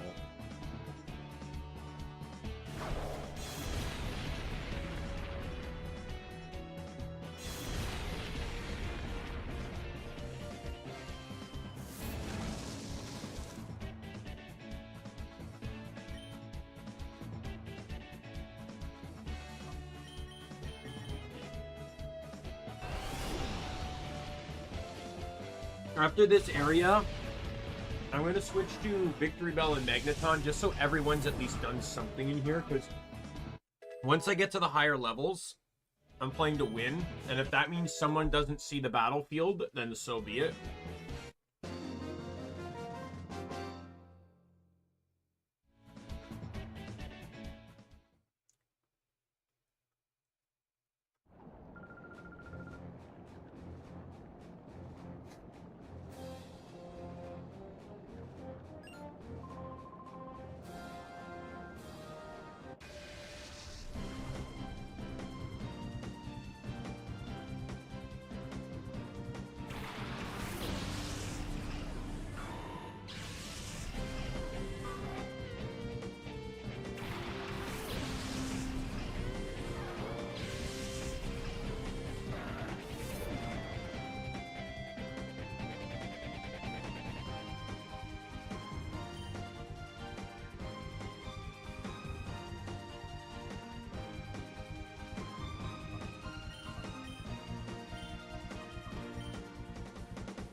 Even if Psychic is stronger, unless I need the push, I always want to try to use, like, if both are super effective, I want to use Fiery Dance, so I can try and risk getting that boost.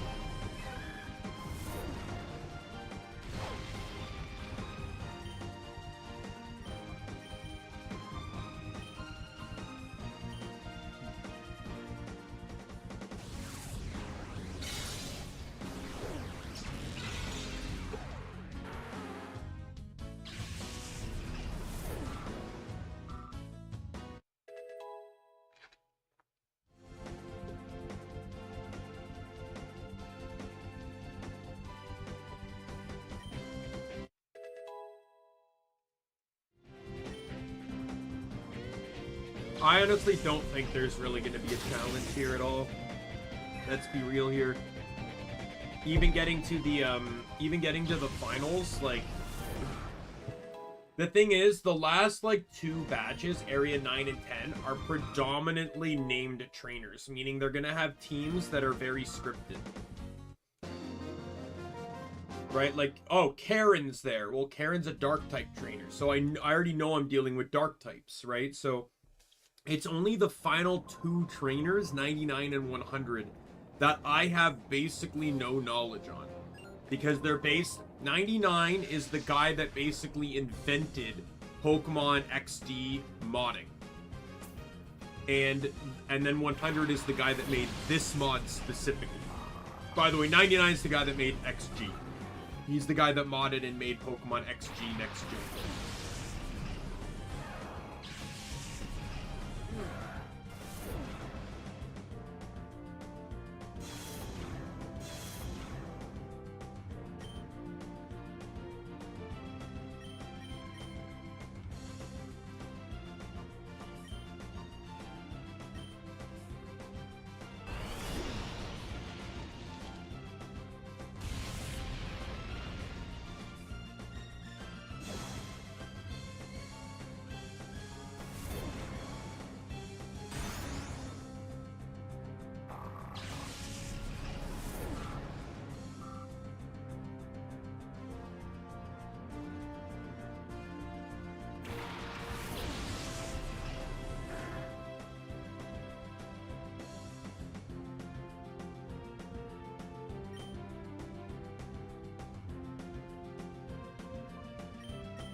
If I used Aeroblast on Wobblefoot, it would have killed.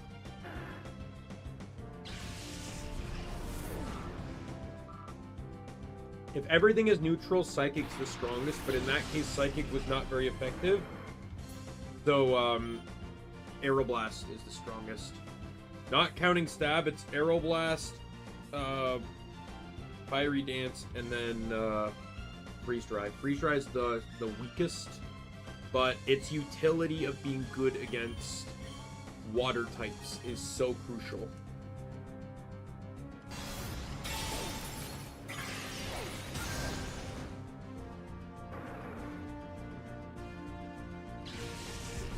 Ice is such a strong offensive type. And then you take one of the types that resists it and make it also weak to the move is brutal, especially when it's one of the most common types in the franchise. Water is still the most plentiful type. All right, one more, and then we switch Magneton. Oh, the leader's T-posing. Not real. Well, like, in a way, I guess. Like, it's great offensively, it's terrible defensively. People were saying that when Scarlet and Violet first came out, it was the best buff to ice types. One, because of Snow. Snow giving to ice types a 50% defense boost is nice. But also,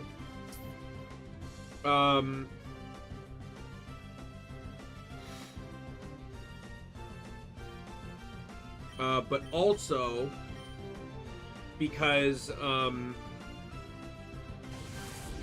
you can terrestrialize. The best buff to an ice type is to not make it an ice type anymore.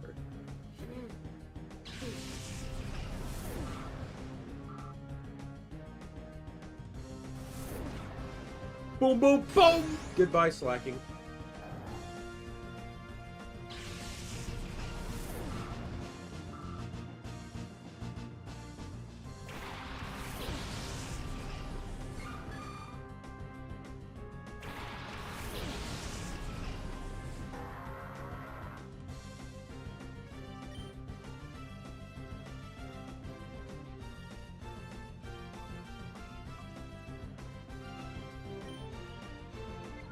I need as much damage on that Blissey as I can get.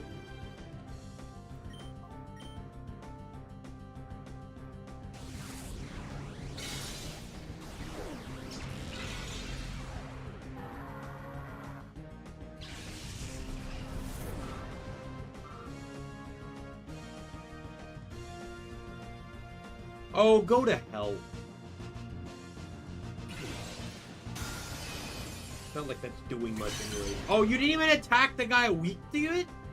You're dumb.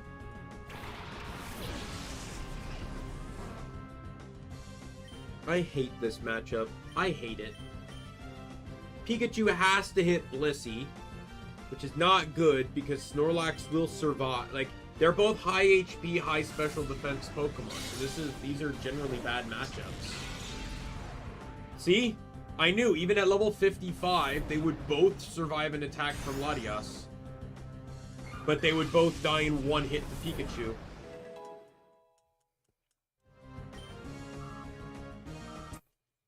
Is this Norman?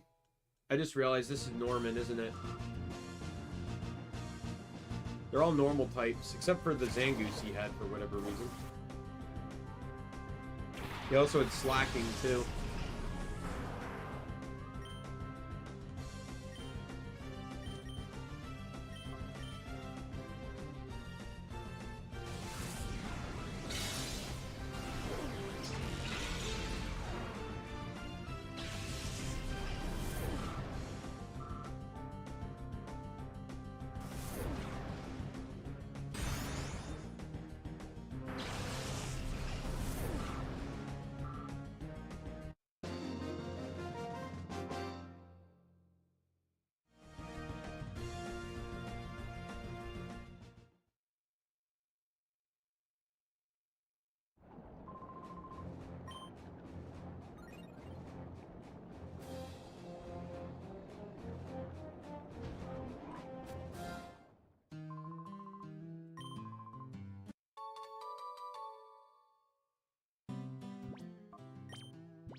All right, we're halfway.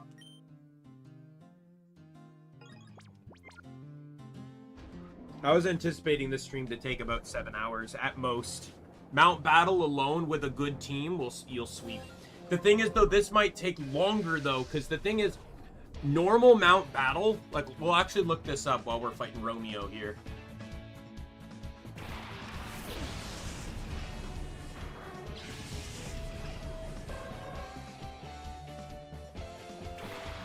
Mount Battle Area 10.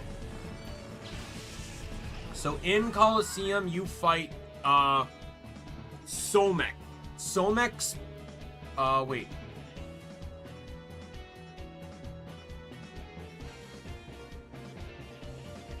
Oh yeah, so in story mode they cap at 60 for some reason. That's it. Like, the thing is, the highest level trainer in the games have Pokemon, I think, up to 70 maybe, so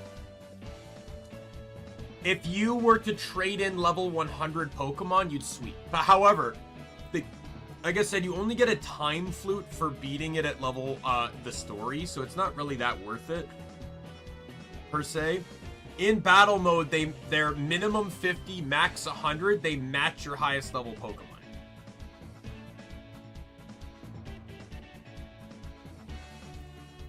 So bringing a level 100 doesn't actually change anything. So you do want to think of your teams a bit more, but wait, is that now there's a single battles too. In XD, however, they cap at 70. So if you so XD, where you can only do the story mode, and if you wanted to get the Johto starters, you would have to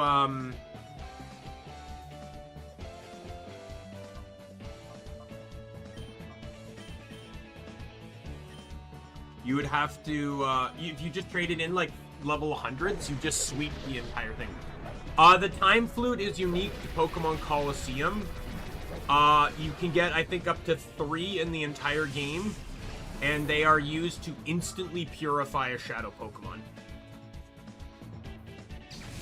They're useful because in that game, the only methods of purifying shadow Pokemon are walking or sense or battle. You can also use the daycare for one Pokemon at a time, but it's a really slow crawl to getting shadow Pokemon purified in Coliseum.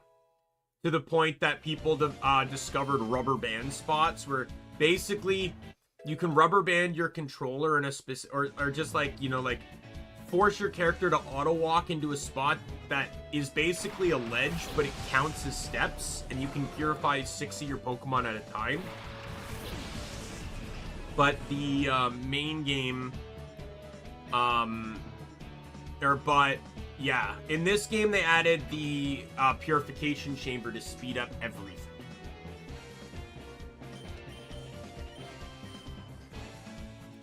Power whip.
Thunderbolt Dugong, and we will power with the Earth Ring.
Flamethrower and... Oh, wow. What do you know? If I had Psycho Cut, I'd be fine here. Just saying, I'm walled. I am walled. Oh no, I can Stone Edge. I just thought for a second there, I'm like, fuck, he resists all my moves. But no, this will be neutral. And I got the crit! Let's go! Victory Bell is the secret. The secret weapon. They think they're gonna be able to boost. Victory Bell is not gonna let him boost. Because crits also bypass screens, I believe, too.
Oh, this is Brina.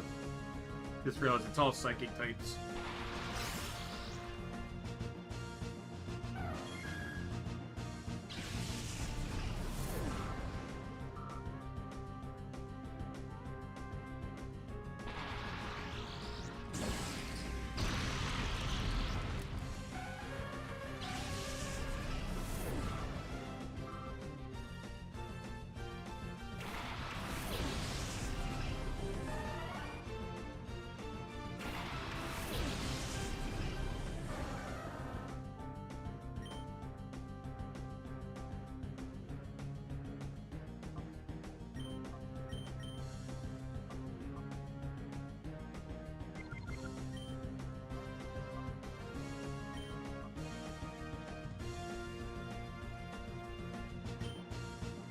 I'm gonna flamethrower, or I'm gonna thunderbolt the Venomoth since I have nothing good against him. Oh no, wait.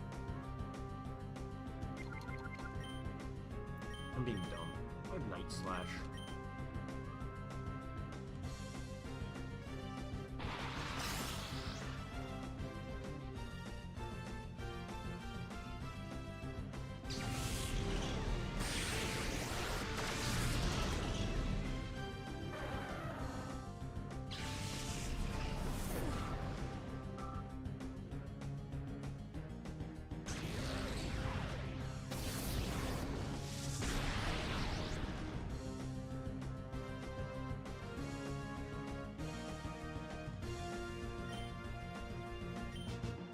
Oh, right, fur coat. I should have gone with my previous strat. Thunderbolt from Magneton would have killed Venomoth. Oh well, it doesn't matter. I'm still 30 levels higher. There's no actual threat here. Did it even hurt someone?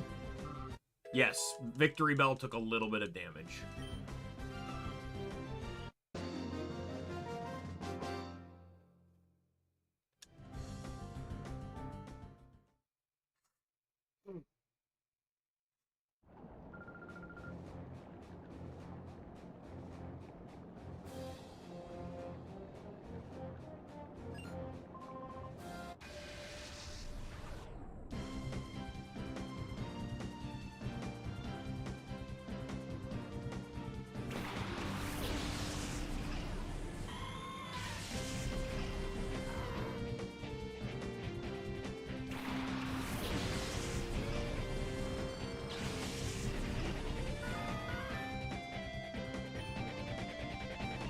Alright, what do we got here?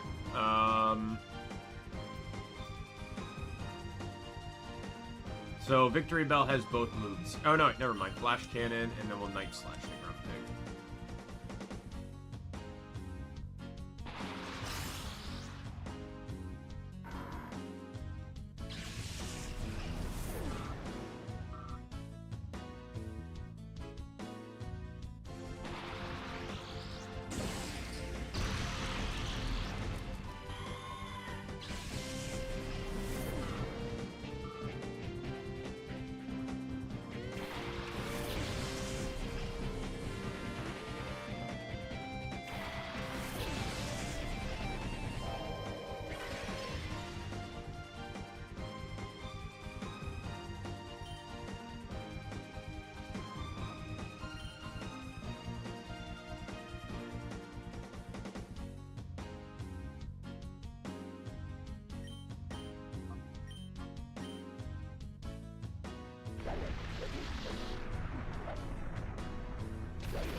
Did I screw up?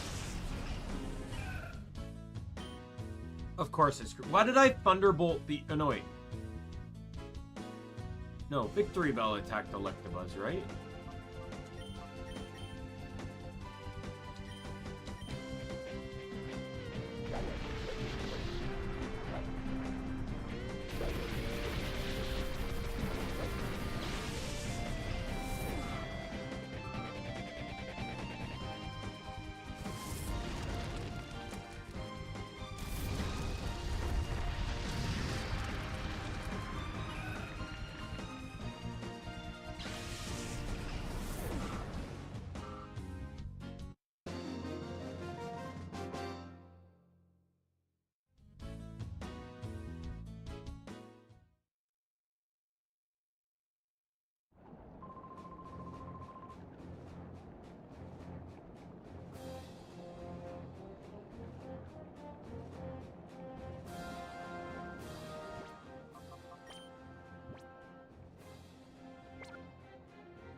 got here? Thunderbolt, or Flamethrower, Poliswine, and we will Gunk Shot the Ludicolo.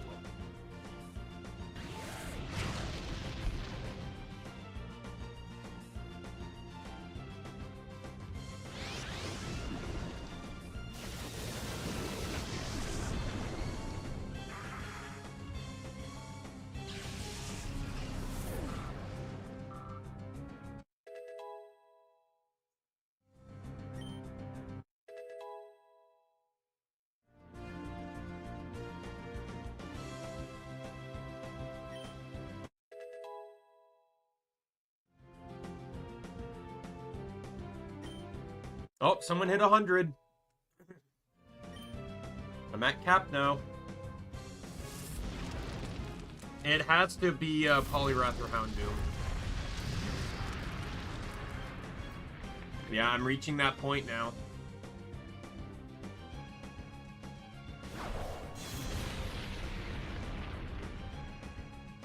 At least with some of my Pokemon. I remember I said that Houndoom and Victory Prowl are probably my weakest. I have to take that back. Magneton's not strong unless I boost him. But I actually might have to start doing that now. Let's get a boost in, and I am going to... Let's Power Whip.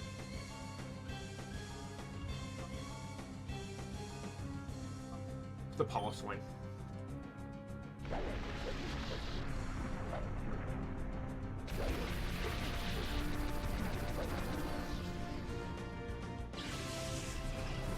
Eggplant? What do you mean? What's an eggplant? You mean Victory Bell? Victory Bell is a Venus flytrap. Or, not a Venus flytrap, but it's a type of flytrap.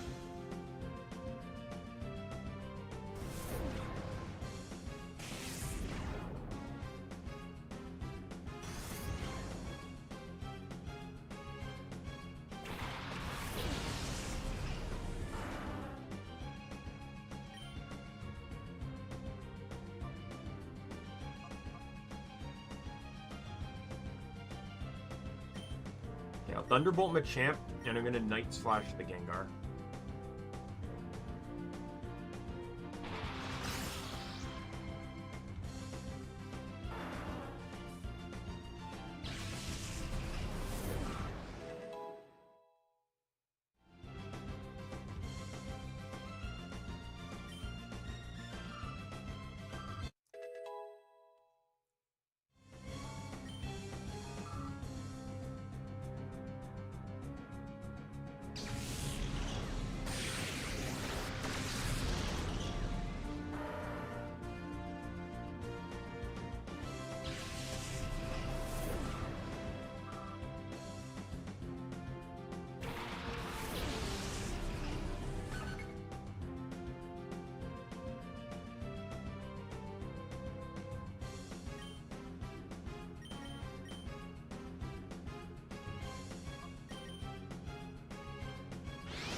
Who hit 100? Oh, both of them did.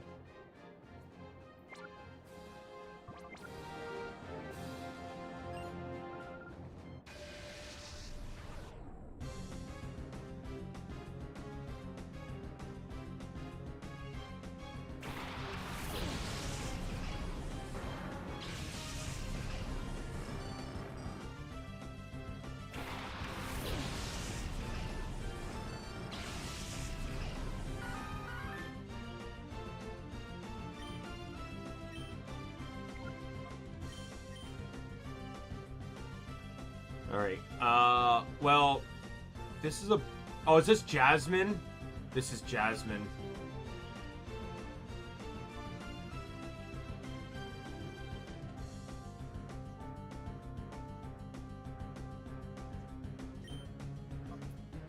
You have lower defense.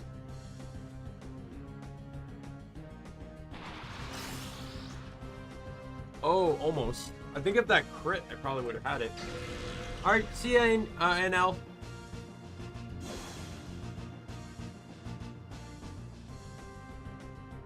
Why? Why?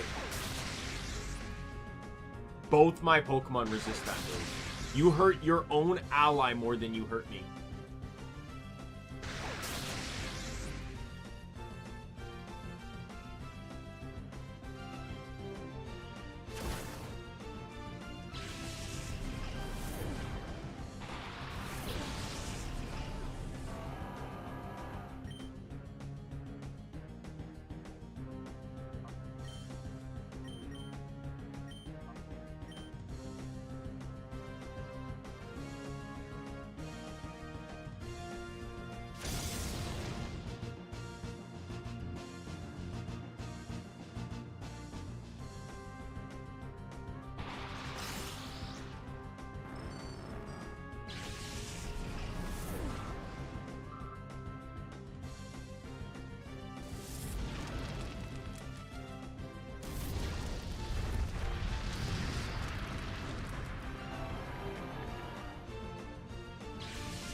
Okay, well, I'm flamethrowing Steelix, because Skarmory is going to have lower defense than Steelix will.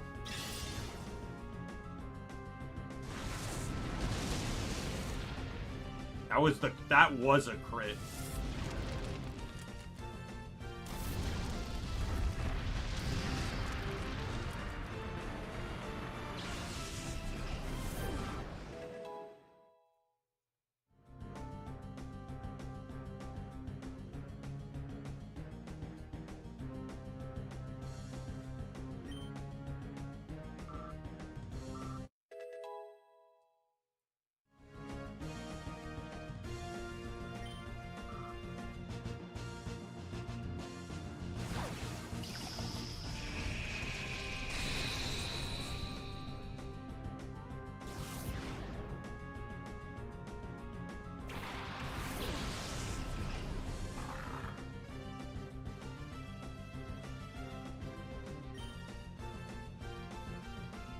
Alright, that, and then we'll Stone Edge Skarmory.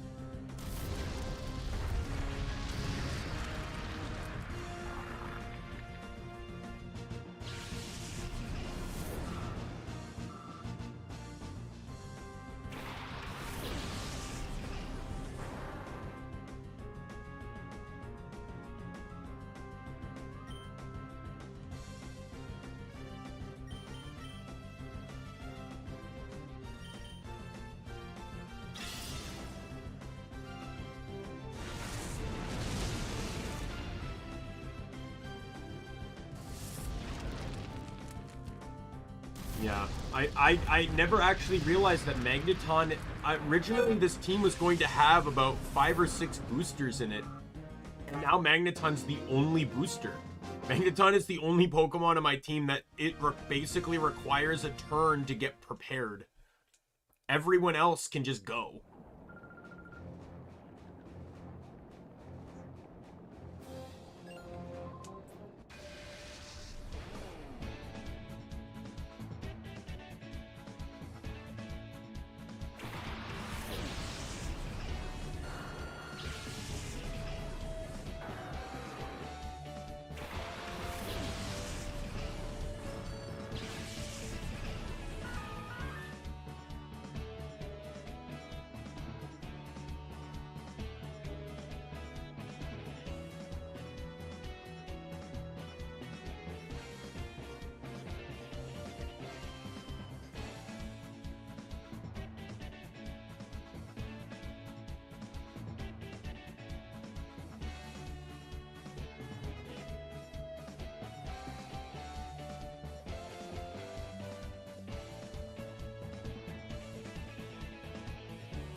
We're gonna boost, and I am going to go in for a Stone Edge on Salamence. That's the threat. Bioplume's not a threat.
Alright, we're good to go now.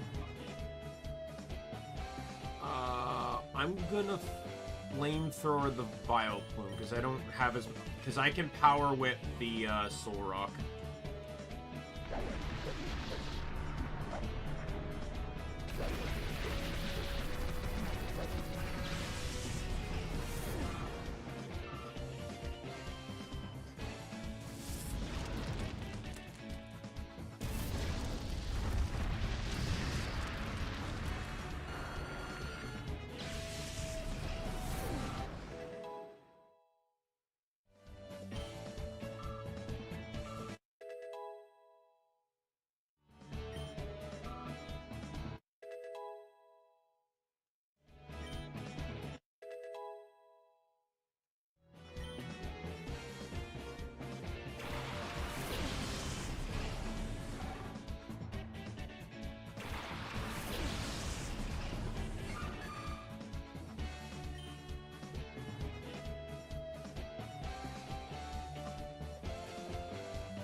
Ooh.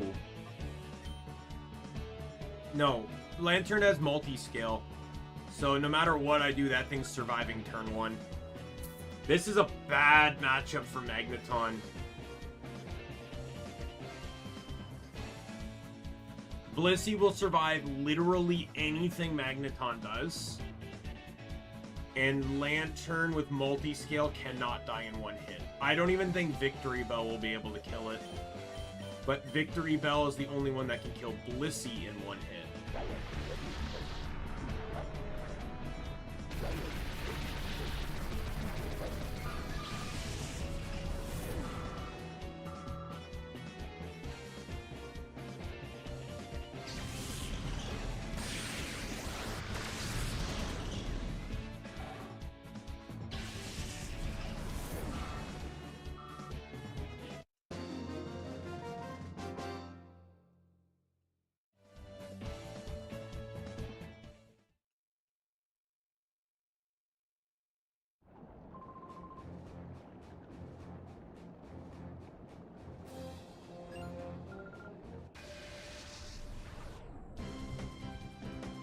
Trainer Elizabeth.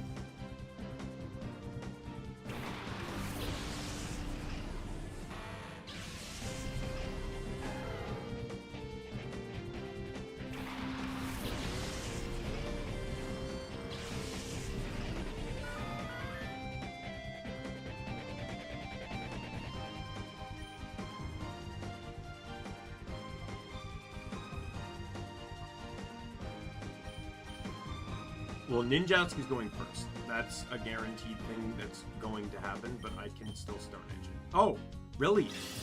Even... Wow. I didn't think I'd out... I know, like, again, I know I'm 30 levels higher, but I still didn't think I'd outspeed that thing.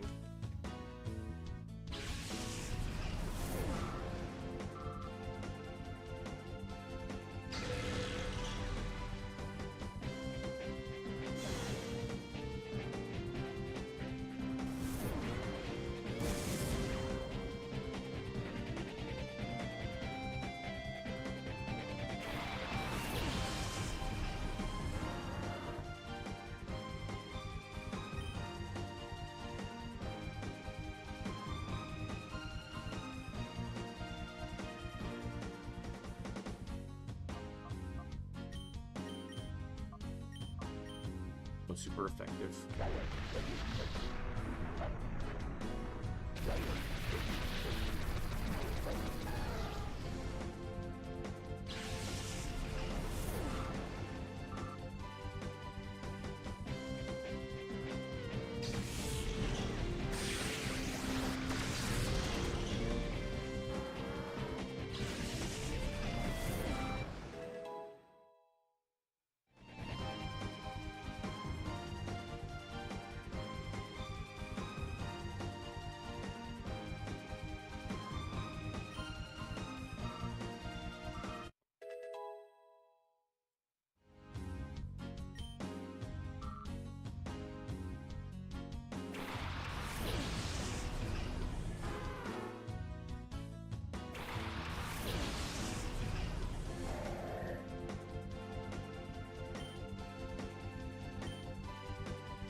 Boost.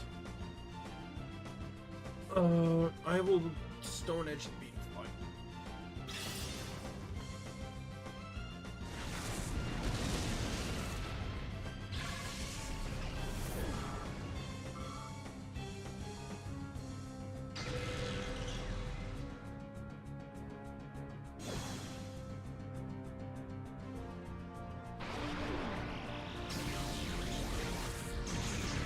I don't... Oh no, he can't paralyze me. I'm an electric type.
Alright, after this round, we're switching back to Pikachu and Latios, because they are the only two not at 99 now.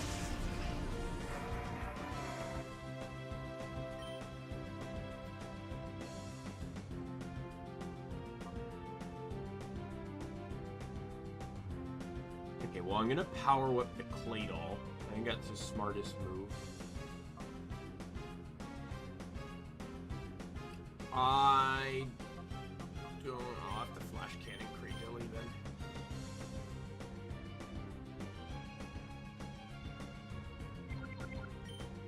Actually, I don't really think it moves. Like, it's gonna, like, I could also Flash Cannon Claydol. And I can... I think... No, we'll do it this way.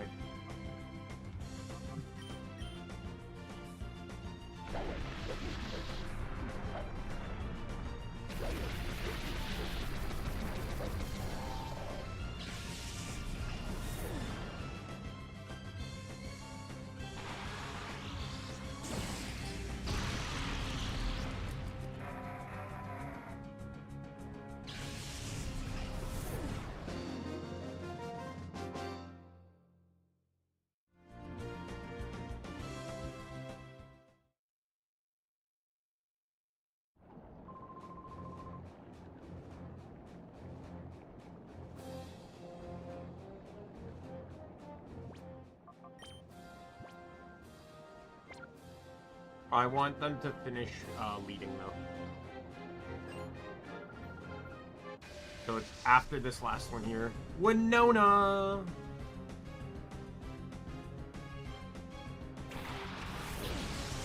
It's gonna be... Oh no, I have a rock move.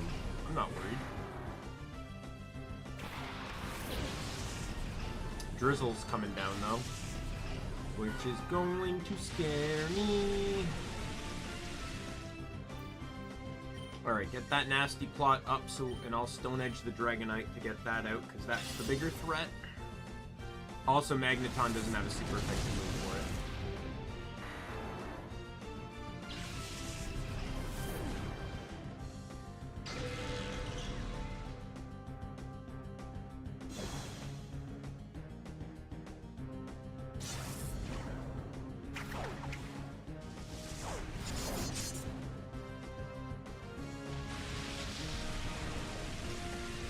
Air Slash, yeah. I thought that was Hurricane. If that was Hurricane, I'd be dead.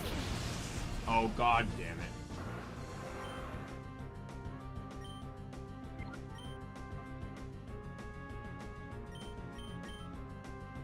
it. Tropius has Gale Wings. Oh, I got a Gunk Shot too, couldn't I? This should still kill.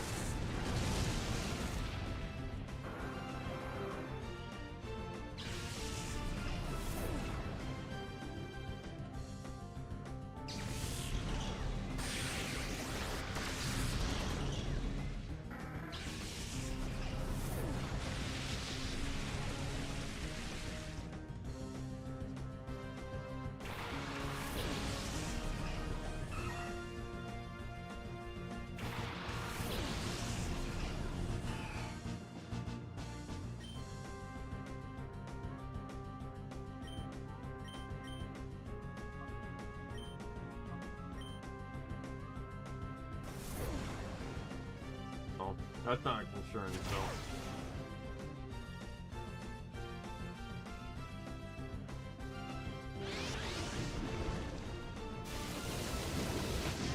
Goodbye, Winona.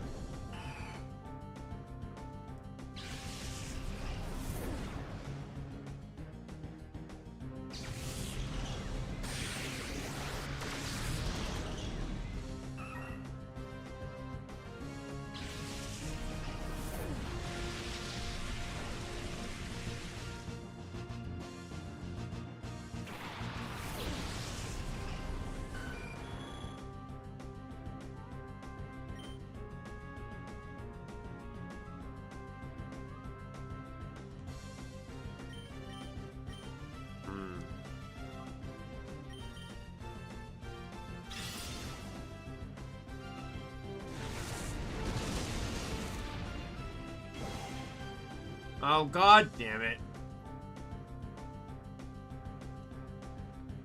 Okay, Victory Bell might be going down here. Oh, no. Come on. Yeah, 1 versus 6, but okay.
Oh, they did hit 100.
Ooh.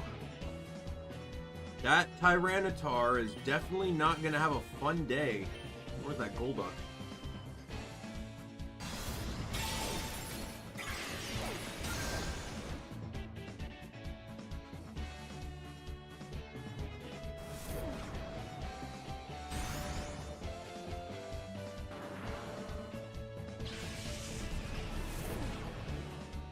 Oh, Golduck lived. Wow.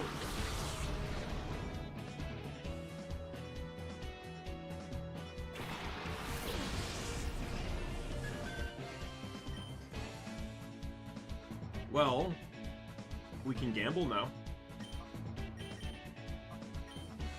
Golduck will die to a fiery dance, so I can see if I can get the boost. I did not get it.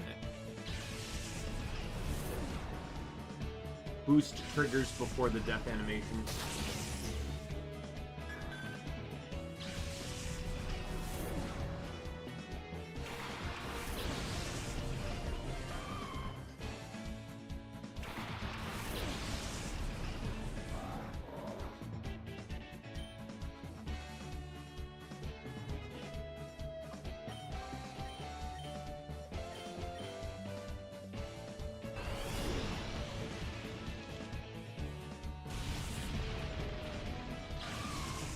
I am in the phase, though, that super effective attacks are still one-shotting regardless of who uses them.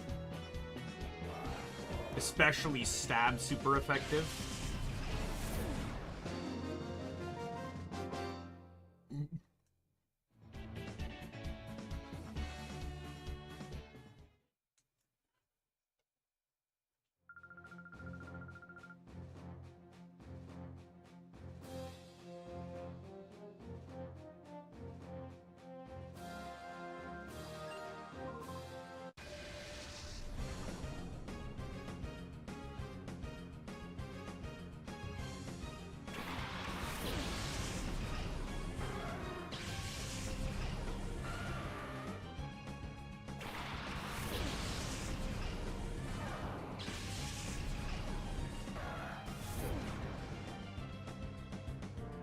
Alright, Murkrow and Rhydon.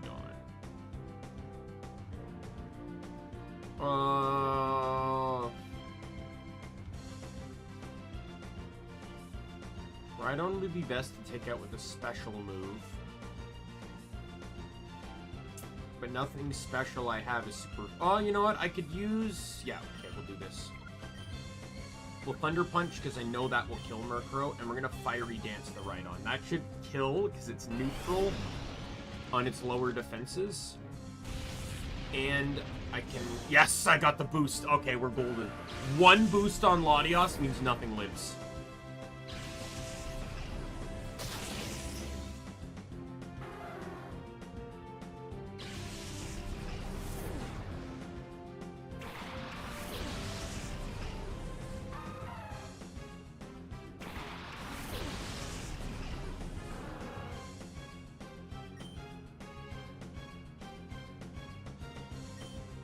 Thunder Punch, and we'll Psychic the Lickitung.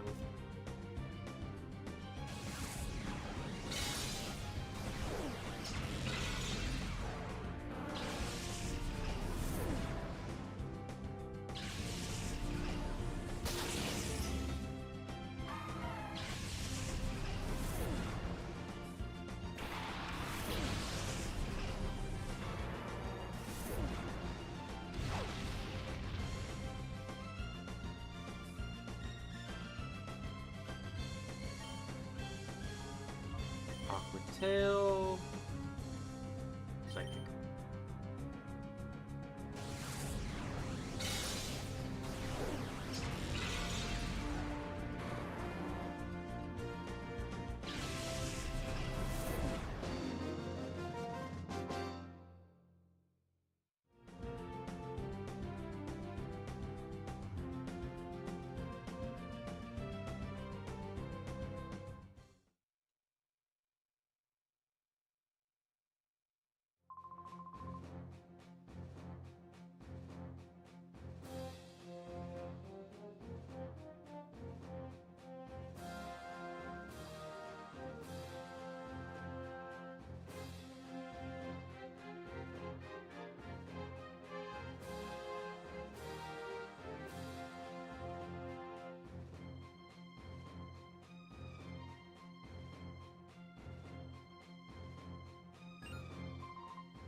Oh, Blaine.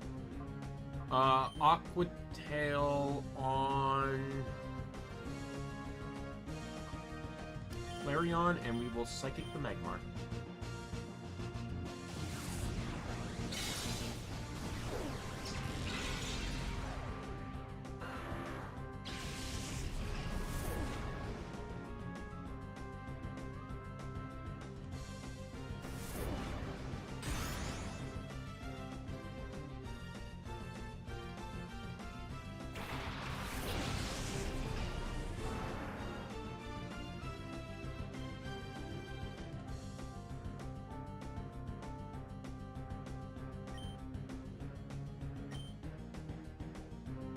Oh, did I miss Flareon? Of course I did.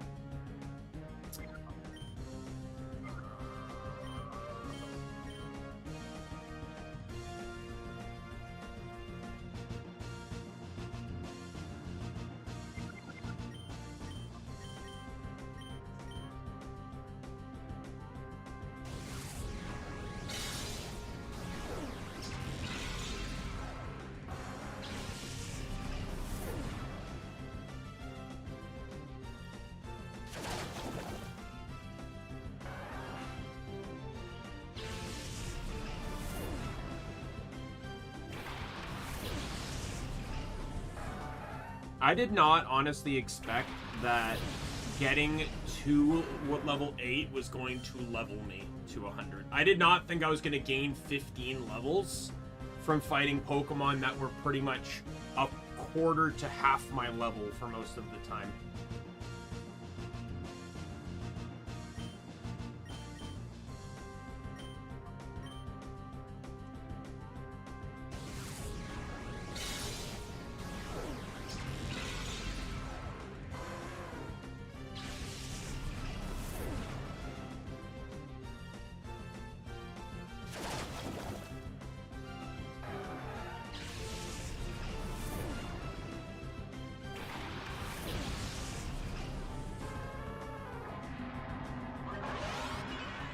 You're the last Pokemon left. I don't think Drought's gonna... Why did you not lead with this? I've been Aqua-tailing your entire team to oblivion. Why the fuck did you not lead with this? I wouldn't have been using Aqua Tail. You're so dumb.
This is an easy one. Alright, Thunder Punch on yeah, Thunder Punch on... I can play rough, too. I'll Thunder Punch. I'm not going to risk the miss if it's still going to KO. And we will Fiery Dance the Steelix. You gave me the perfect lead to try and get a boost. Do I get the coin flip? I do!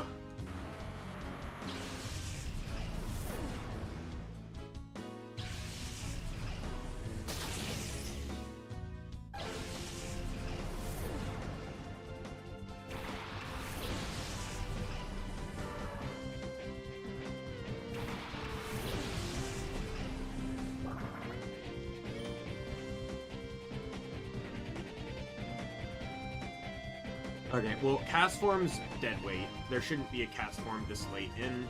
Cast forms... I think cast form did get buffed, but not enough for it to matter. I'm just gonna Fiery Dance. Try and see if I can get another boost. Not that it will particularly matter here, but... I did not. But...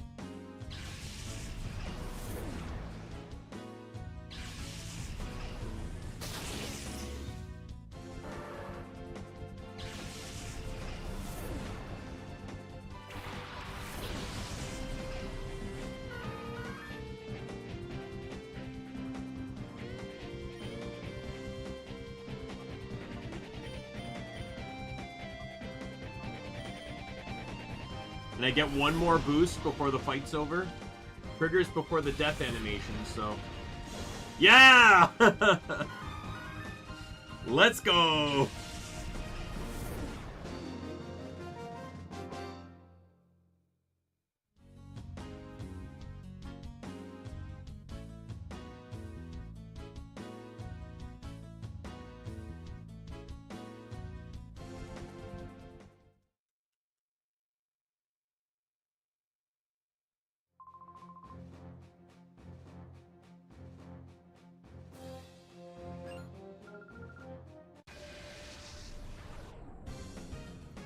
Yasmin.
Latias has nothing good against... Oh yeah, no, I freeze dry.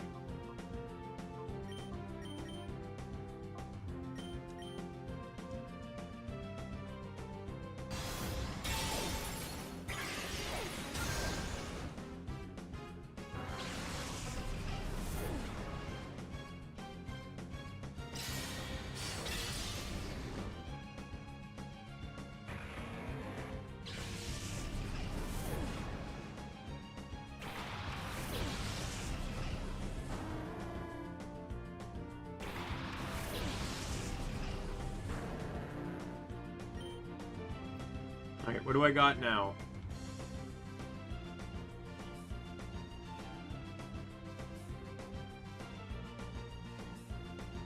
I have nothing for Gramble on either. I have something for Noctowl on both, but definitely on Pikachu here. So we'll Thunder Punch Noctowl for the guaranteed KO. And we'll Psychic Gramble because there's only one.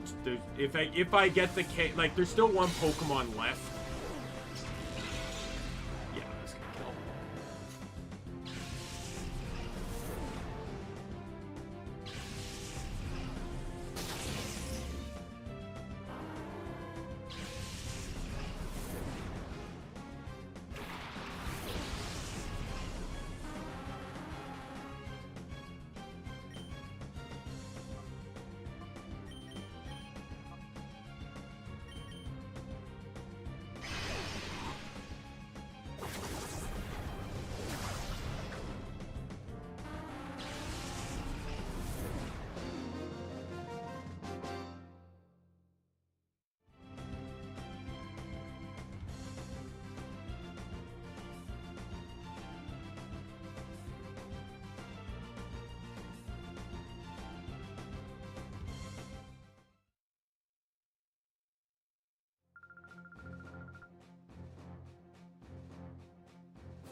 Oh, Price. It's Price. Fun old man Price. That does not fit Price, but sure, okay. Okay, well, yeah, this is going to be an easy match here. I'll play Rough Sneasel, and we will Fiery Dance the Polisoin. This is literally going to be a joke fight, because Latios actually has super effectiveness with Fiery Dance, and I just got the boost. It's over. Like I said, this is why I really don't need Calm Mind, and why I preferred Latios over Latios, was because Latios does not come with Fiery Dance. It gets Scald instead. Latios gets Fiery Dance, which is a coin flip chance, 50% to get a boost. And this is why I'm also not running Calm Mind anymore.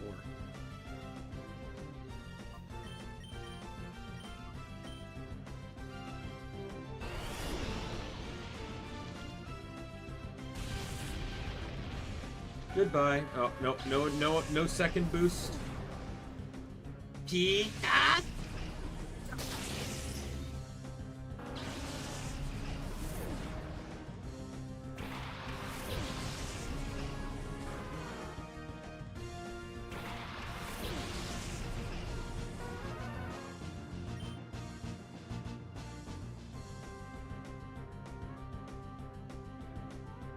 They're both water. I will Thunder Punch the Lapras because Pikachu's stronger. And...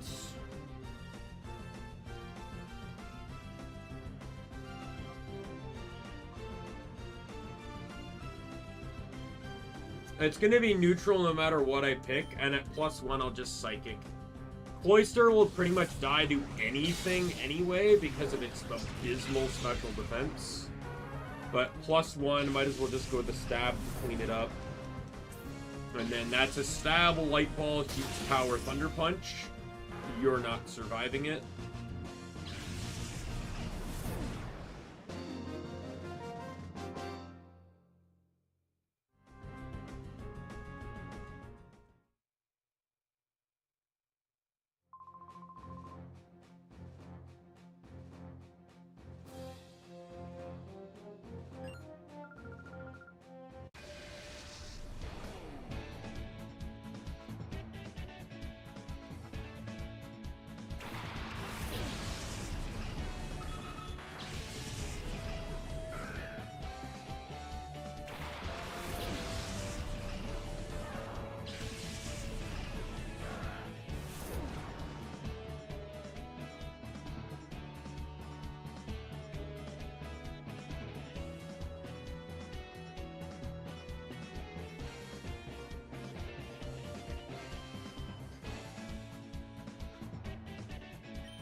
Aquatail Nose Pass, and we're going to Freeze Dry Dodrio.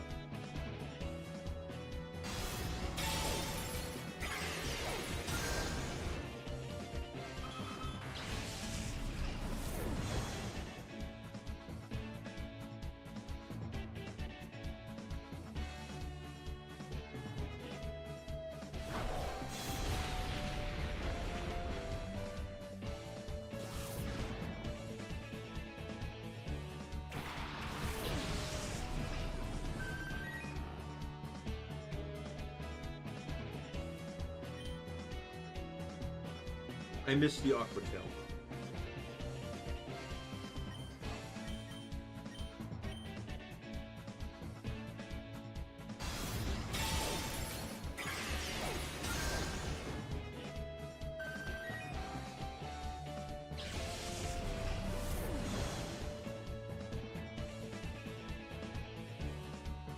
Oh, god damn it. Is this my first death? Yep. I didn't realize he had Storm Drain. You know what? It's actually rather fitting that Pikachu is the first death.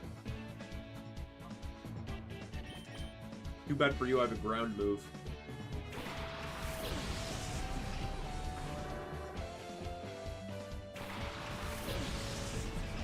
I hate that you sent out a... Oh, I guess it's not the sun one. Alright, well, I'll lock into Earth Power, and you're going to Fiery Dance the Belos.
Play rough. Fiery Dance.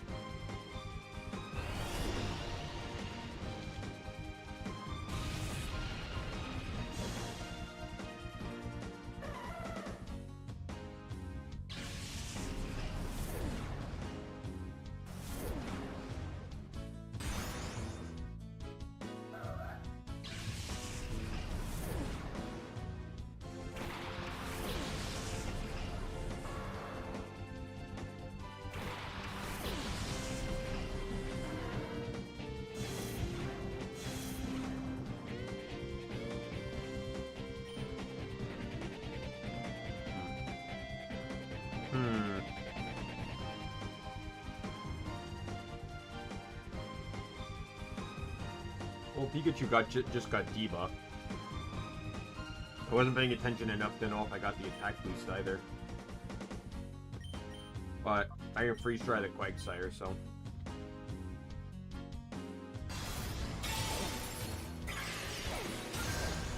Goodbye.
I didn't realize that I thought, no offense, but I thought, well, not really no offense, but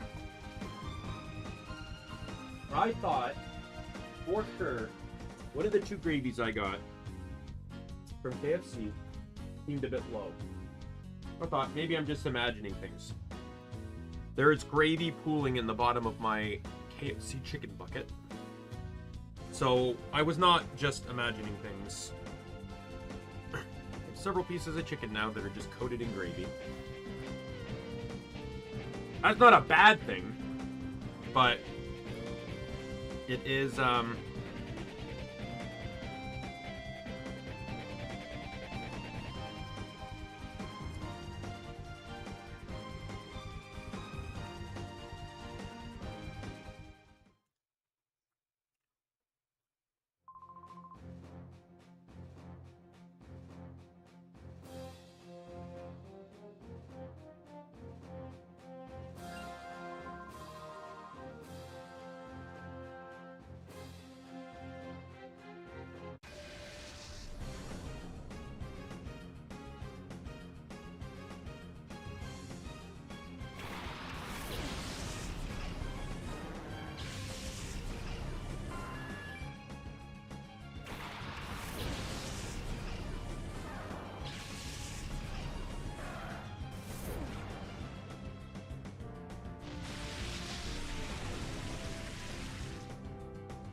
Alright, well, Thunder Punch, Pidgeot.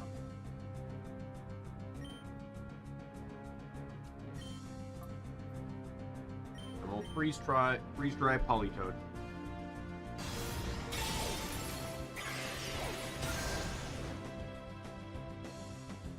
Figured.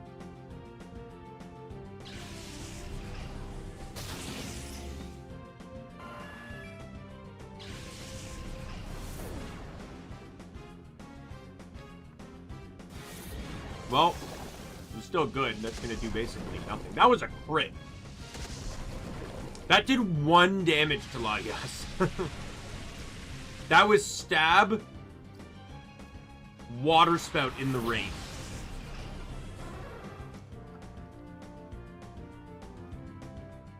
Really goes to show you how much HP matters with that move.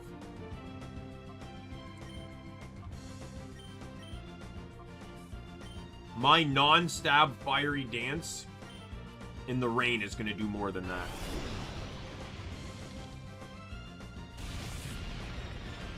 Nope.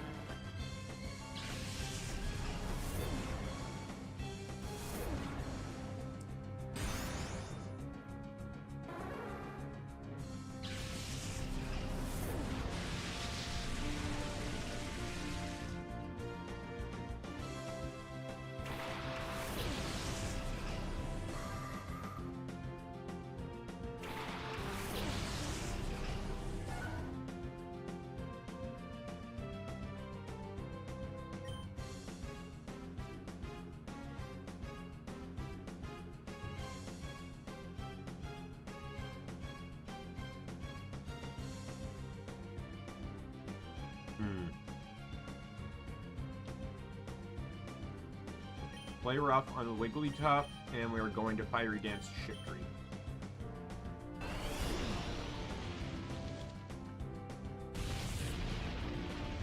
Ah! I knew it. I realized last fucking minute, I'm like, wait, these are the last 2 Pokemon? I should have used, You picked the wrong... Well, I guess super effective-wise, that was the smart move, but Pikachu would have had more attack.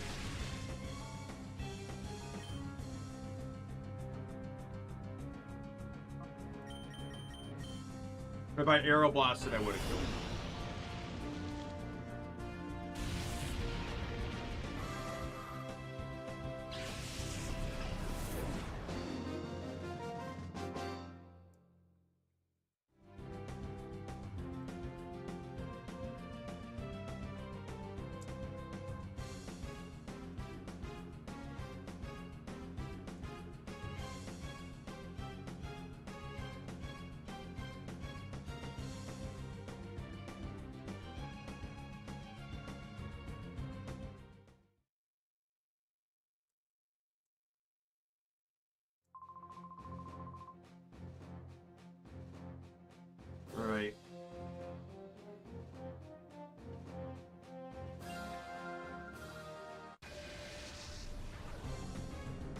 area leader tape.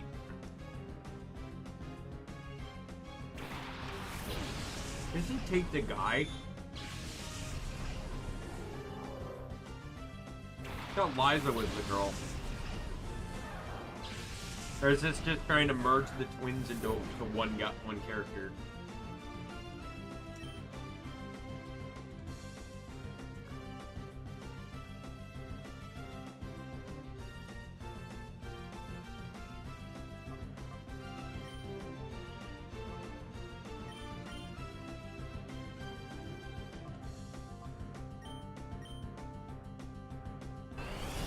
I don't think I'm getting this, but I can still go for the boost. Which I did not get.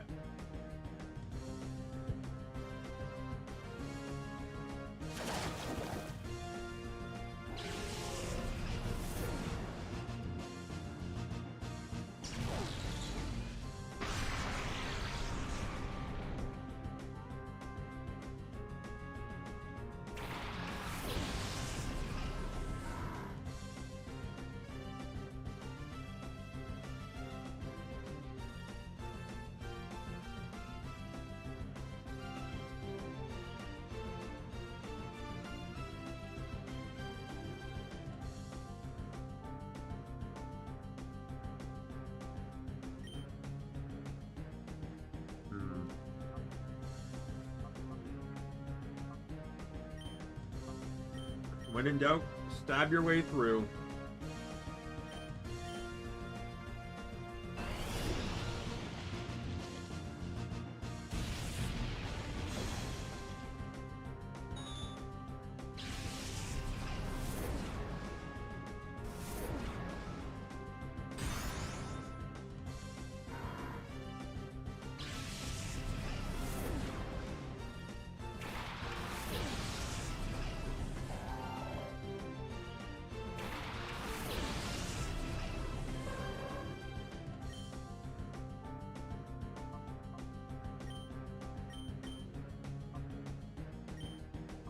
If I got the, I wasn't paying attention again, but if I got the special boost, this will kill. If it didn't, I did not get it.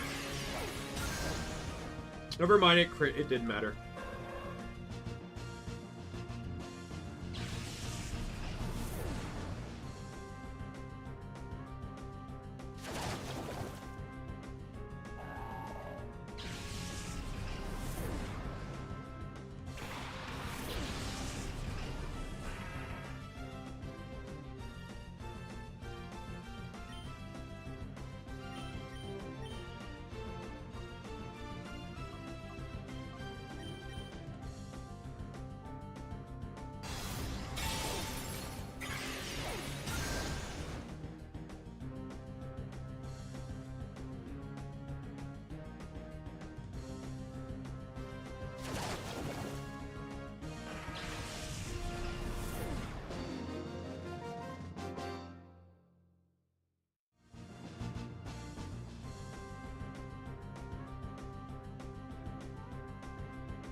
I have to save.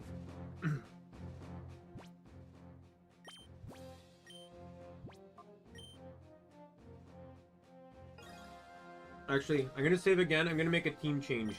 We're gonna break the squads here. I'm switching Latios with Polyrath.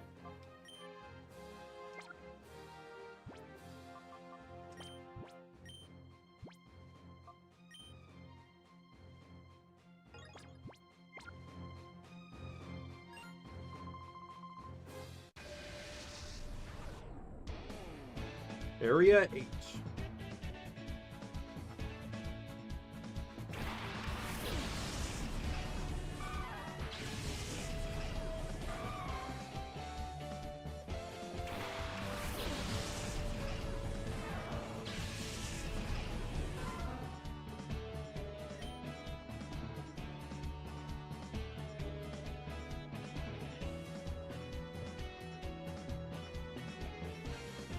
Alright. I can close combat the Primate.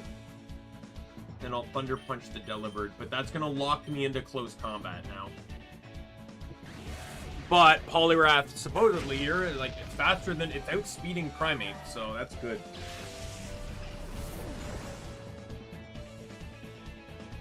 If anything lives or goes first, Poliwrath's gonna be in a bad spot. I say as he immediately sends out a Jolteon. Are you fucking kidding me?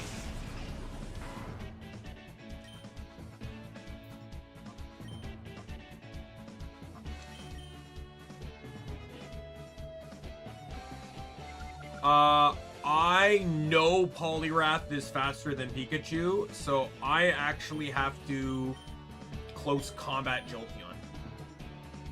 And I'm faster. Only because I'm fucking 20 levels higher. I'm Scarfed and 20 levels higher. I honestly think if we're both at 100, that Jolteon would outspeed me. If this misses, though... Okay, we're good.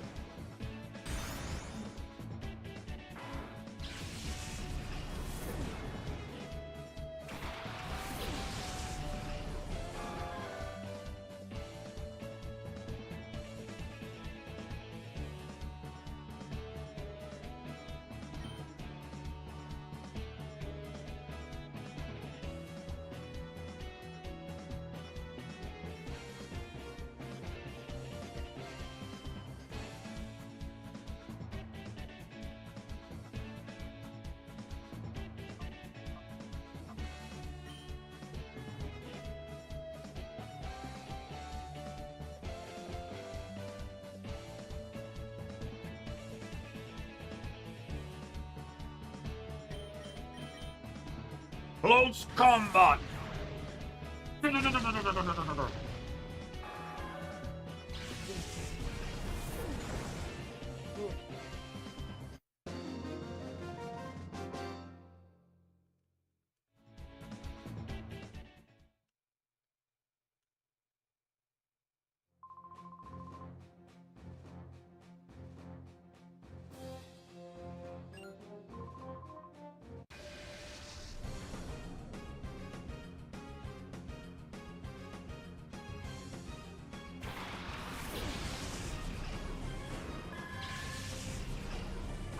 Alright.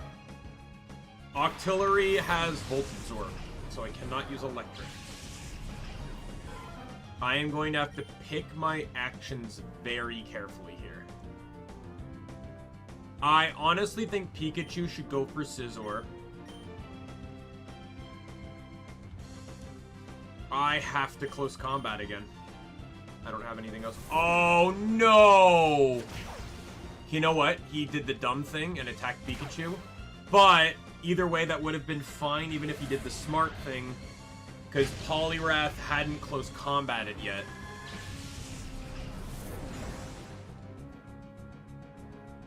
I forgot about Gale Wings.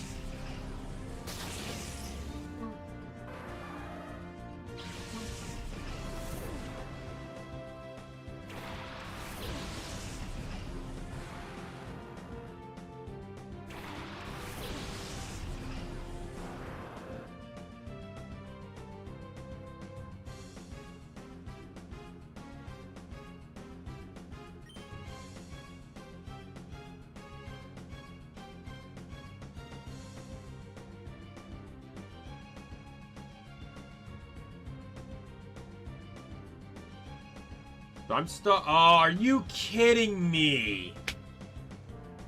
Okay, well, I have my strat. Both Pokemon resist fighting. But Alakazam has paper-thin defenses, so that should still kill.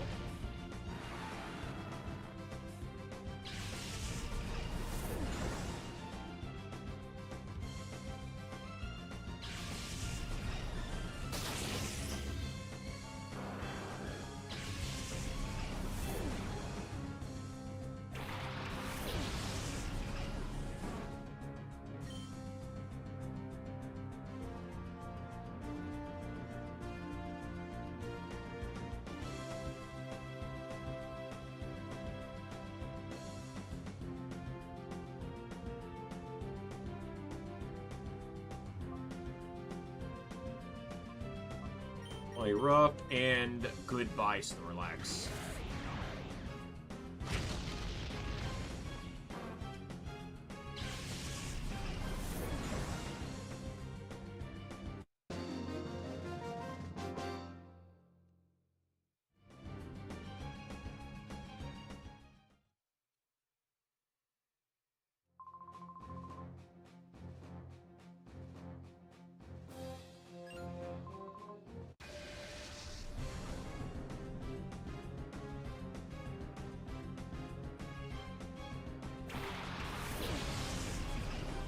Okay.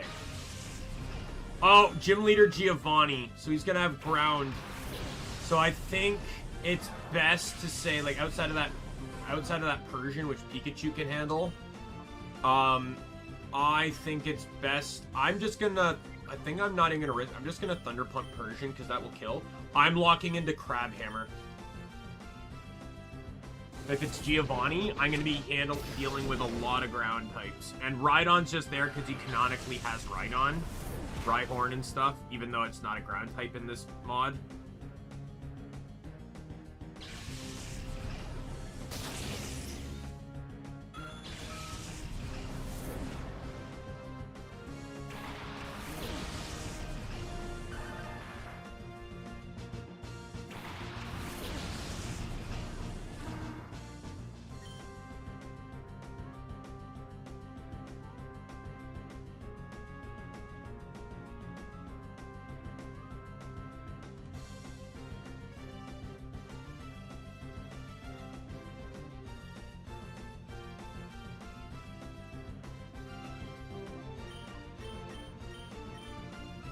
And I outspeed Doug Trio as well. Let's go. Boosh!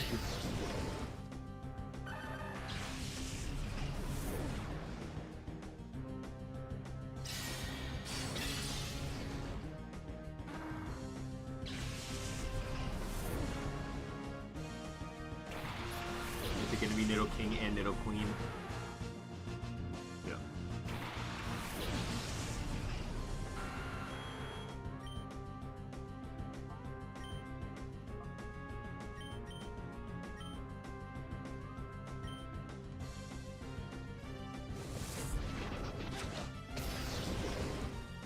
Nido Queen's bulkier.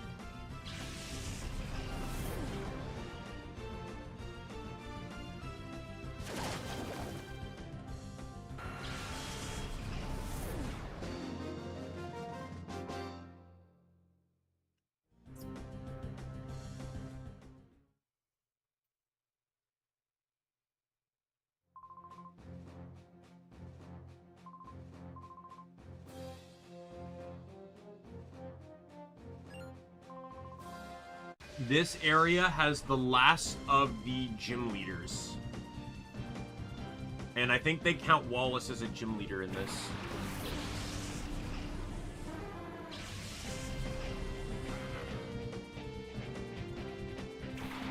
Yeah. Giovanni, Gloria, Wallace, and May.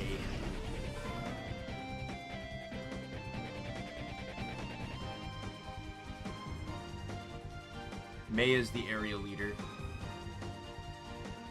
And then starting in the next area, they are all named trainers. So from 79 to 100, they are all named, specially designed trainers. But because they're named and based off of characters from the actual franchise, they'll still be easy to read.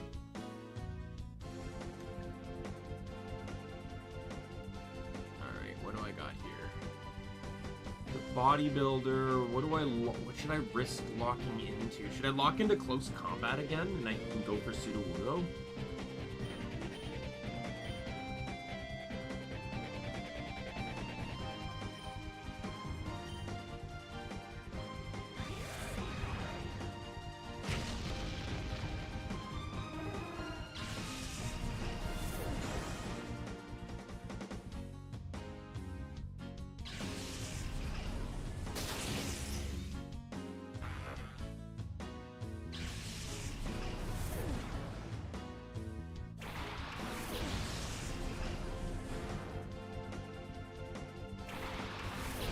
And then, yeah, so there's a few rivals, like 81 is Wally. but like pretty much the entirety of it is like Lance, Steven, and then a bunch of like all the Elite Four members.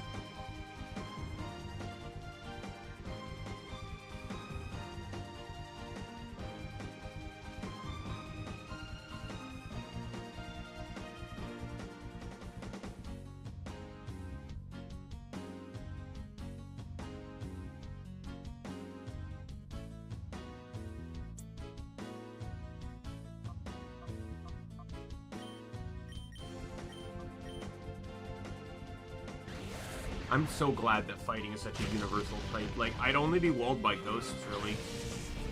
And with all the boons I have, even resisting won't do much. But yeah. Poliwrath can still be heavily countered.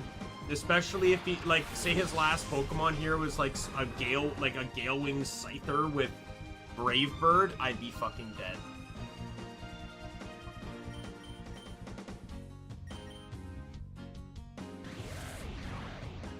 What?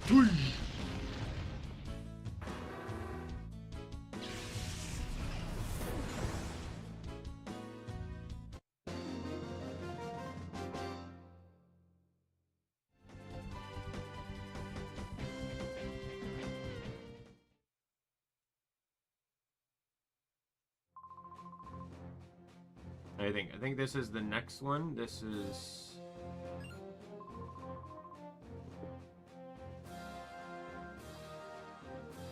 76 is the next one.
Alright, what did I lock into on Poliwrath? I don't remember. Close combat. Okay. That's fine. Thunder Punch. And close combat on the Kekri.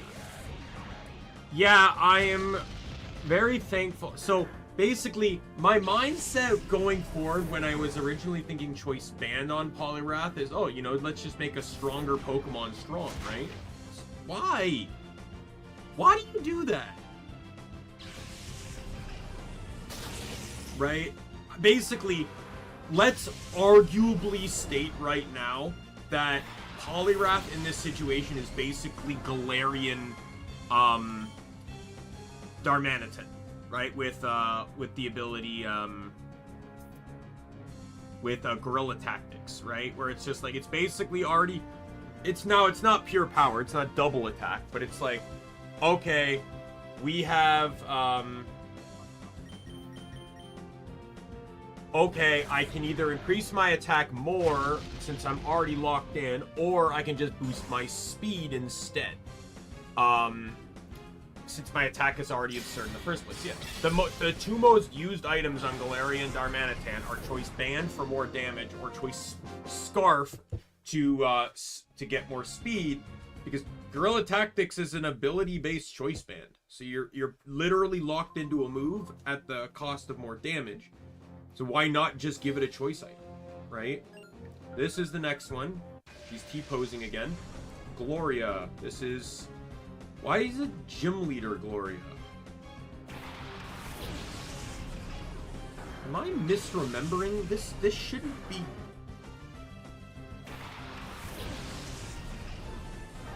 Gloria's an Elite Four, right? Oh, no! Gloria is the main character from Sword and Shield.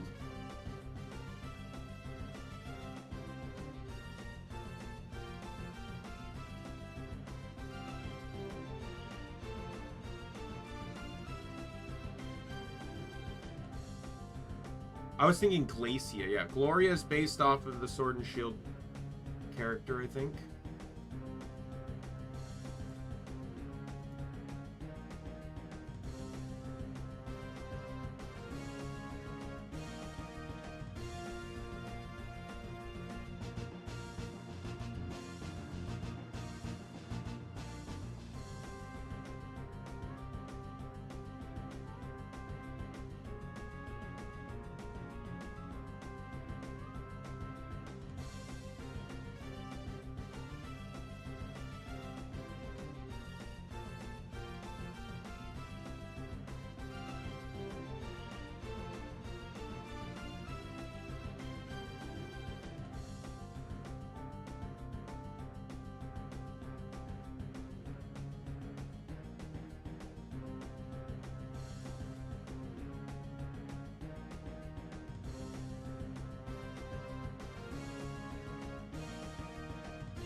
This looks like a... Should I risk the should I risk locking into Ice Punch? I'm gonna do it. See what I can accomplish here.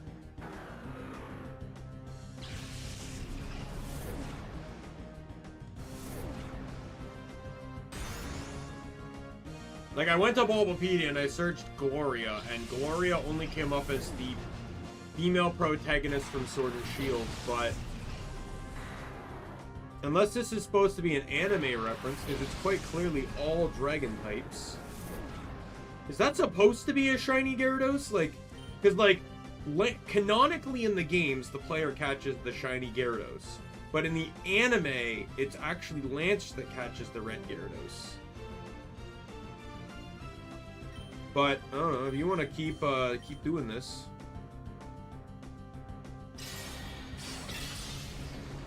I'm perfectly fine with you sending out Pokemon that Pikachu can one-shot and Poliwrath can one-shot.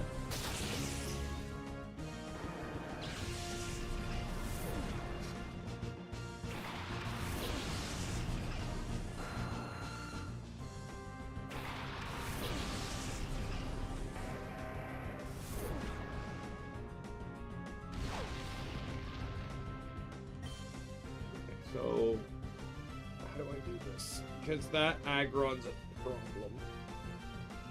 And it resists, like, I think Play Rough's gonna be my strongest move here, even. Specifically, Play Rough from Raichu.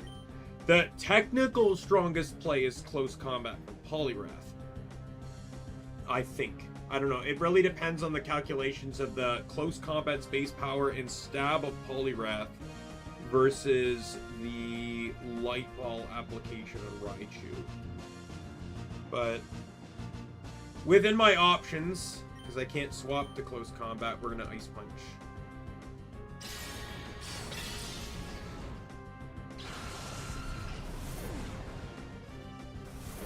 Yeah, I'm not going to get this lucky on the turn 1 stuff.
Alright, what am I locking into here? Pikachu can handle the Marowak, so I guess good old close combat. It's a real gamble to figure out what you want to lock into turn 1, because there can be risks associated with it all. Especially if you don't know a theme. Like, going forward with all these following Pokemon, there's a theme. All the trainers are going to be type... most of the trainers are going to be type specialized. Meaning that locking it... Like, when I went into Giovanni, I knew locking into ice... No, locking into water was the smart move, because outside of Persian, literally all his Pokemon were weak to it.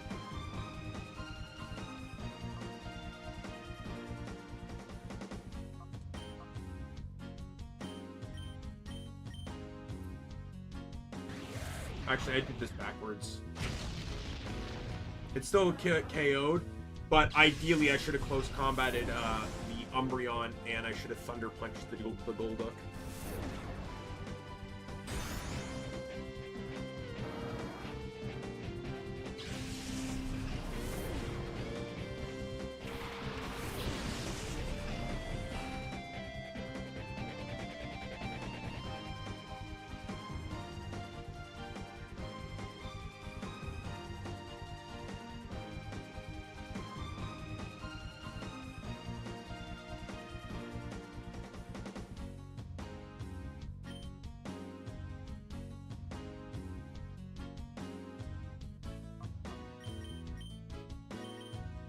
Man, what a bad time for that Torkoal to be part steel, huh?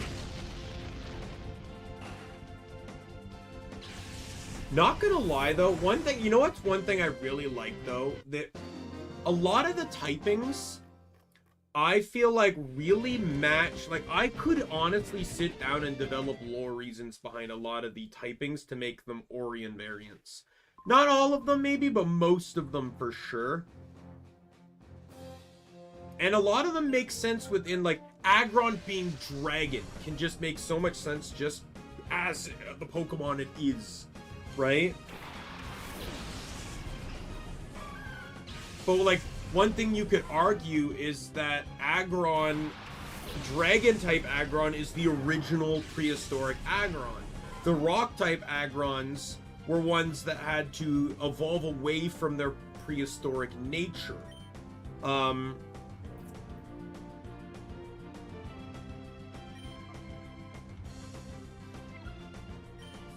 And,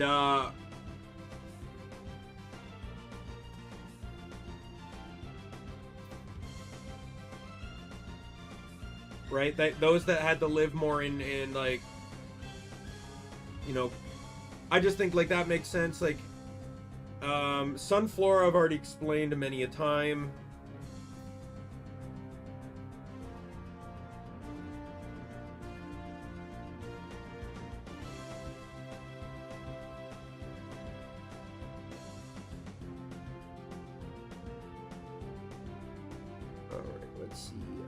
We're gonna play rough Poliwrath.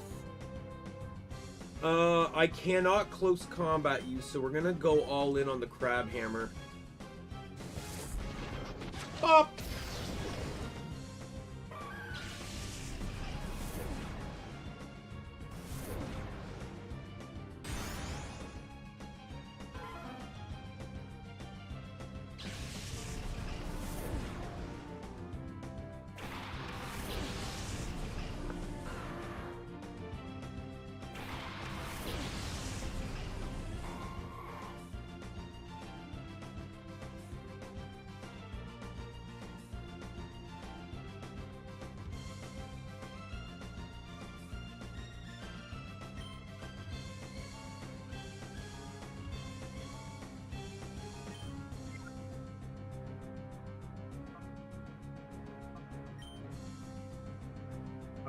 I will do that, and I will do this.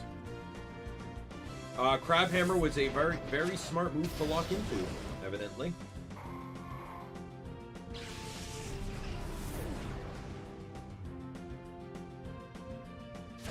I am actually so happy I picked Aqua Tail over Fire Punch. It's actually coming useful so much more than Fire Punch would have in the circumstances.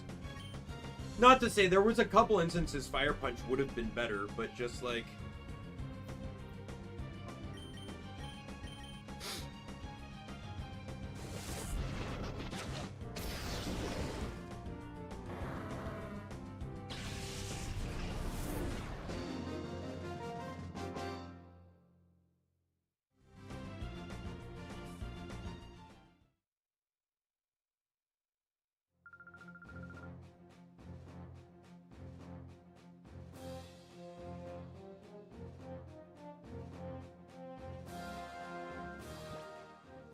Alright, we are now starting the named gauntlet. Starting with Gym Leader Wallace. Water type extraordinaire. So I'm going to finish up this slot with these two in the lead. Starting from this, I will now start swapping Pokemon around to match out what I'm going into. Oh, that's so smart. I can't even fault you for that. Okay. Well...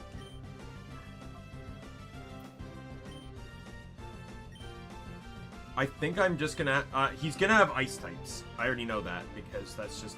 his team is probably heavily inspired based on his, like... actual, game teams. So Milotic, Wailord, Walrein, Kingdra, Ludicolo... Ludicolo. Witage. Get down, Wailord.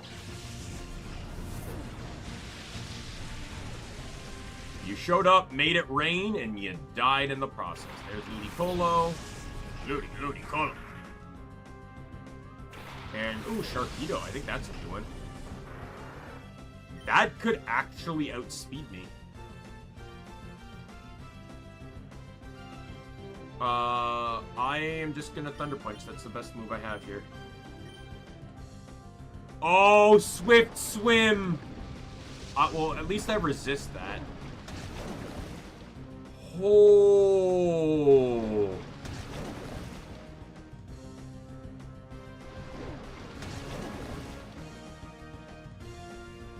Ooh, Pikachu did not like that.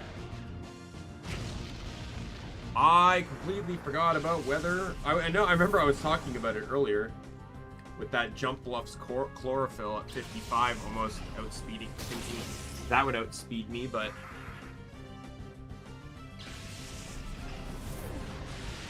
if he has any more Swift Swim Pokemon though, Pikachu's dead.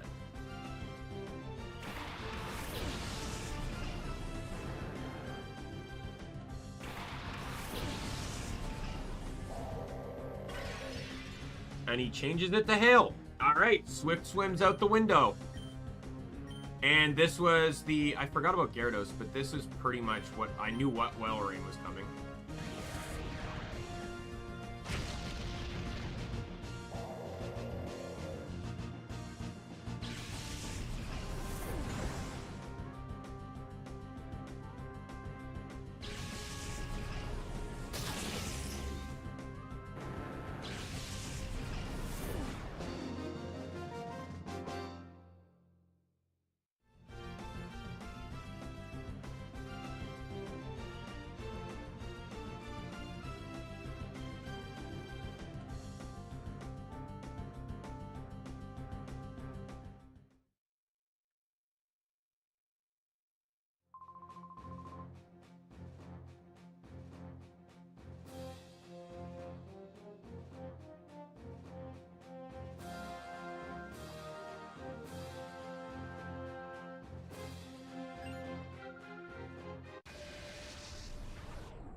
All right, May. Oh, wow. They even used their model.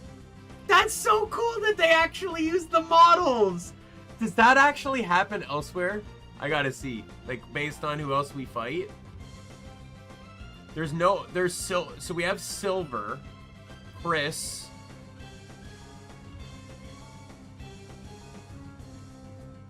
There's no Red or Green or Brandon.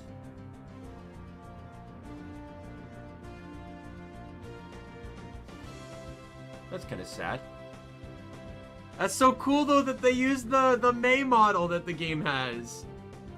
XD specifically has models for Green, Red, May, and Brandon. Specifically for if you wanted to do, like, plug in your games to battle. Alright, I gotta make a decision here. Based on, why'd she have an explode? Dear God. I am going to Aquatail the Blaziken.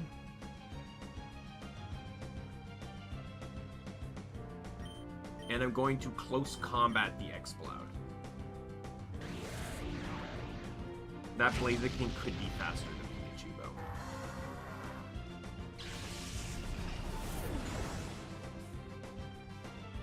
It was not. That could still... Oh, we're good. Goodbye.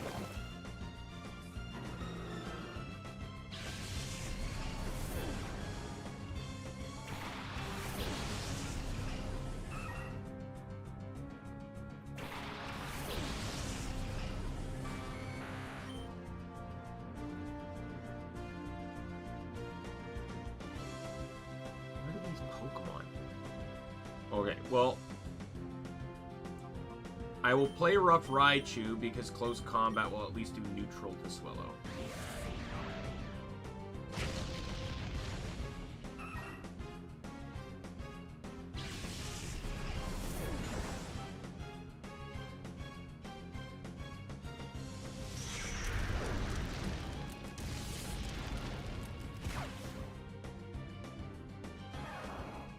Pikachu!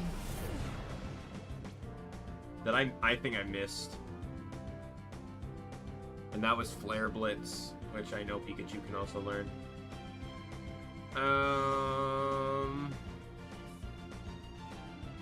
Go Houndoom.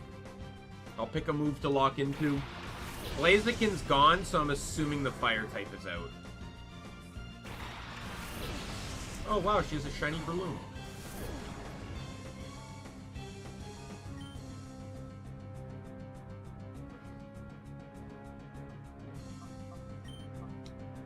Oh no. It just... Oh no, yeah, that was the recoil damage. Okay. I'm gonna have to flamethrower you, because close combat won't actually touch Raichu. Am I... Does Houndoom at 100 actually... Oh no, Houndoom was regularly outspeeding. Alright, so I'm locked into flamethrower and close combat. Just send him careening off the mountain. Alright, you should have one Pokemon left now. Wailord, you're setting up the weather this late?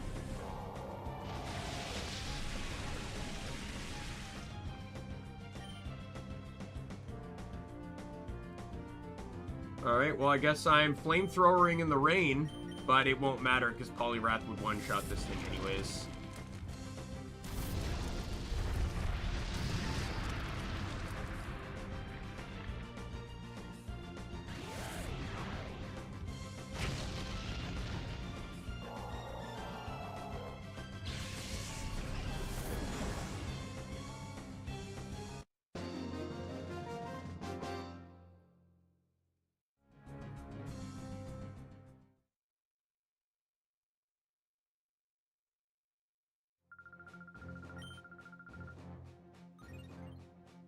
Alright, Wally is first. We know he's gonna have a Gardevoir.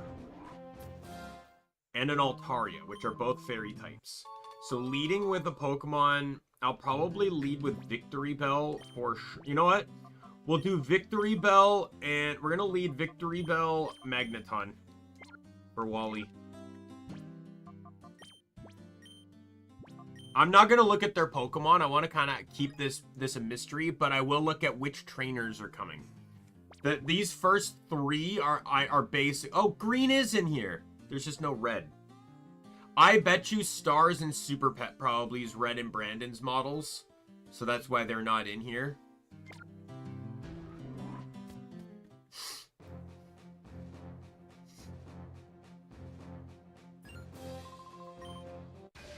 Alright, this is Wally. Myth Trainer Wally.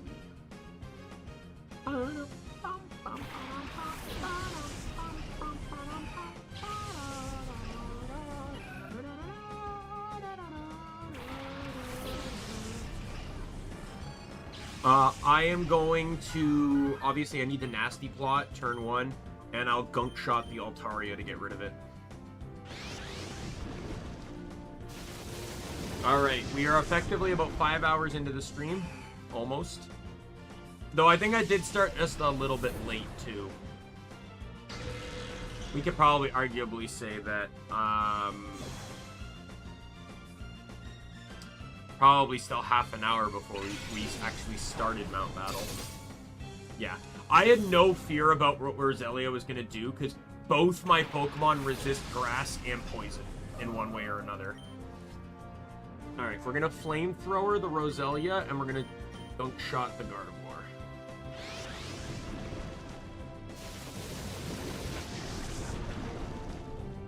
Yeah, knowing teams is really good. Chris and Silver, though, are going to be wild cards, though. So with Silver is... Isn't Silver the rival? Or I'm confused, but... I am shocked that a Nasty Plot Flamethrower did not kill that Roselia.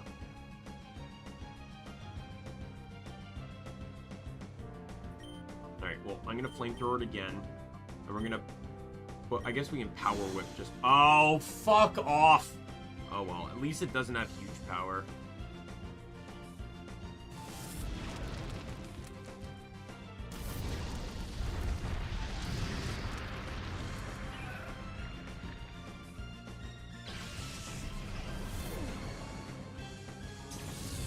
I don't know who that's going for, but... Why? That's quad resistant.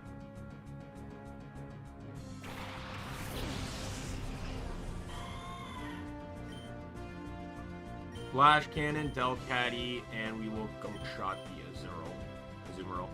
Yeah, for some reason, Mod did not buff Azumarill much at all, but then took away huge power. It has Sap Sipper and Thick Fat. It literally has no reason to exist in this mod. The only thing Azurill could do well, they removed, without even compensating it. No joke. Azurill, we're going to look up Azumarill, sorry. Azumarill. Azurill still has huge power, but not Azumarill. Azumarill, Sap Sipper, Thick Fat, 30 HP, 85 attack, 90 defense, 65 special, 90 special defense, 50 speed. And it has no boosting moves. Outside of Power Up Punch.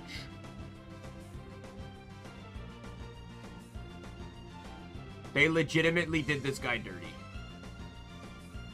It has Aqua Jet and Perish Song and Ice Shard. Sure, but yeah, they did this guy dirty.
Alright, next up is Chris. If it's all, like, I don't know how much, like, they're obviously factoring in some parts of the show. Chris is canonically known in the show to possess a Jigglypuff and a Feraligatr. So I already know what that means type-wise, so I'm gonna leave... I think I'm gonna leave Magneton in, and we're gonna switch Latios into starts. I know nothing else about what she could have. Just the same as Silver. The thing is, Silver in the manga is not the protagonist, it's the rival. Which I think is probably what they're doing here if they included Chris. And I'm pretty sure Silver is known to have Meganium, but if it's the protagonist, he's known to have Typhlosion. At least in the anime. I don't know about the manga per se, but... Alright, I'm gonna Nasty Plot, and we're gonna get a Fiery Dance on Tangela to try and get a boost.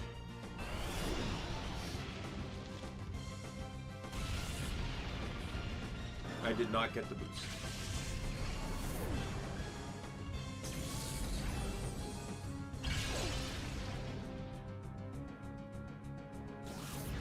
Oh, fuck you. I couldn't get the 50% special attack buff, but I was able to get the fucking 10% or 20% defense drop. Oh, good thing I'm using special attackers. That's great. You know what? I'm just... They're leaving Magneton alone? Sure, I'll go for another boost. Why not? Try and build up another special attack boost here. Crit. Sets a death. And there's the boost. I got it. We win. +4 Magneton. +1 Latios with Soldu. That's going into Magneton. Who's Eviolite. Honestly, it would have survived that anyways. Eviolite only blocked 50%. Like, Eviolite didn't even have it, because the defense boost isn't that high. Why do you have so many normal types?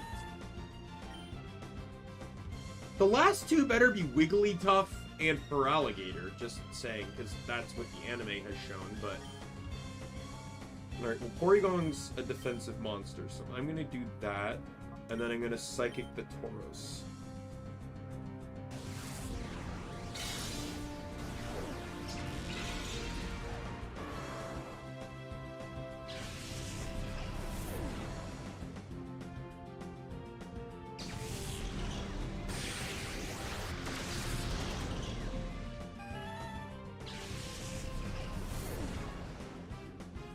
There's Feraligatr.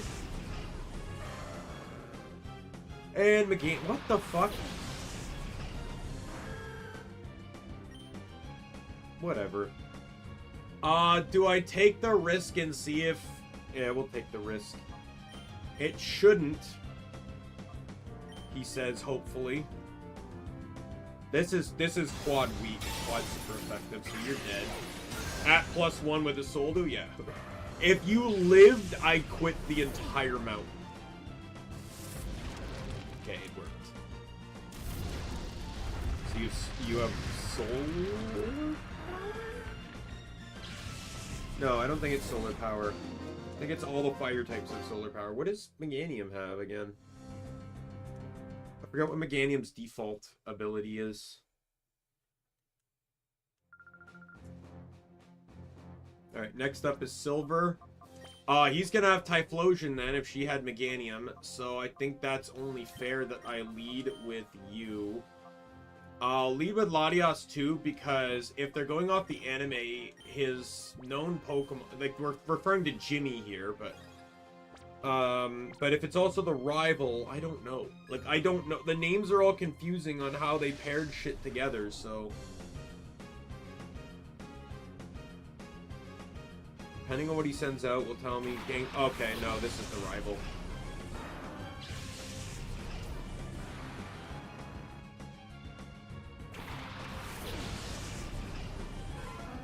I'm still fine with this, though, because I know exactly how I'm going to lock in. Despite... Oh, okay, well, that won't matter, because you won't have any physical moves. I am going all in on close combat, and I'm aiming for Alakazam, and we'll Psychic the Gengar. His entire team, he has a lot of fighting weak. A lot of fighting weak Pokemon. Magneton, Weavile, or Sneasel, I mean.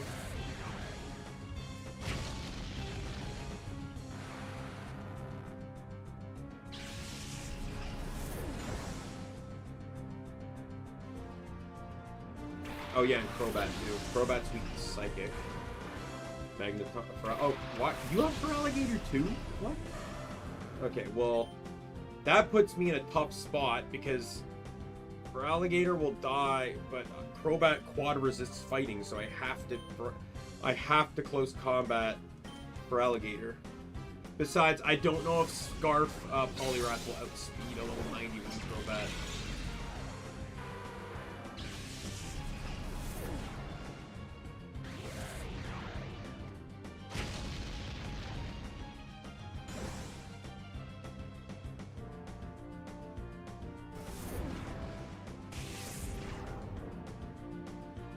Yeah, see, Freeze Dry would have killed. Who are you sending out? Sneasel.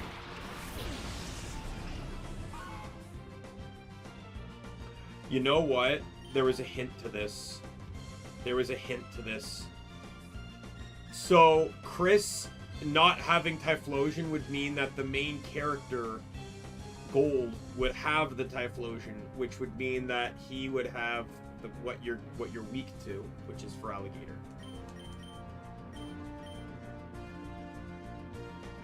Goodbye, Feraligatr. And then we'll see if I can outspeed Sneasel. Yes, I do. Goodbye, Sneasel. See, now, like, we're getting to that under 10 level difference. So, moves and choices actually matter. But you're in a very pickly spot. I knew you were coming. And I have double super effective coming on in.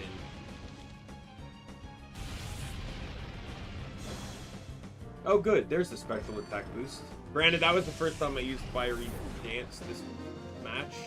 Alright.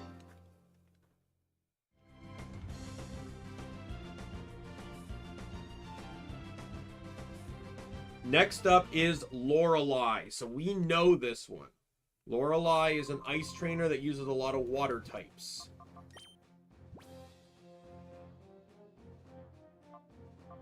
So, I think ideally we run Pikachu... No. We'll run Magneton. And...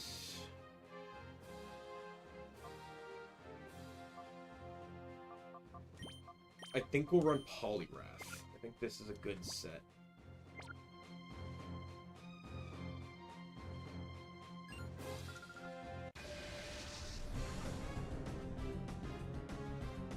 They're all gonna have 6 Pokemon, right? Unlike canonically, where Lorelei at most has 5.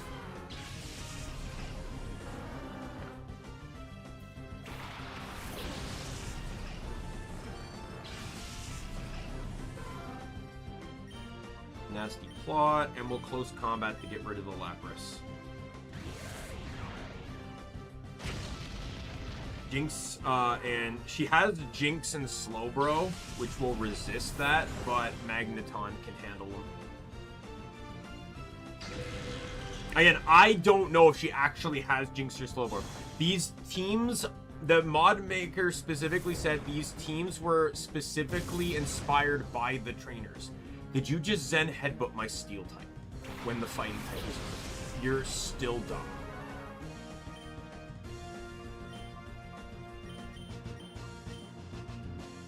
But yes, everything's inspired. Lorelei is well known for having a Dugong, a Lapras, a Jinx, a Slowbro.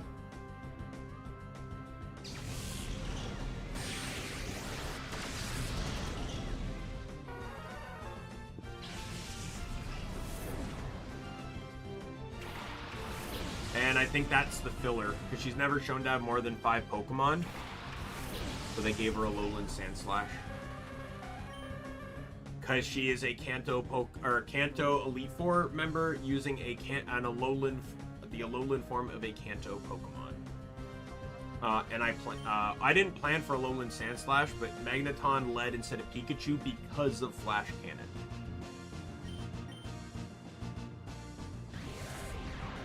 You'd think, like, the thing is, so here's my grievance with going with Alolan Sand Slash.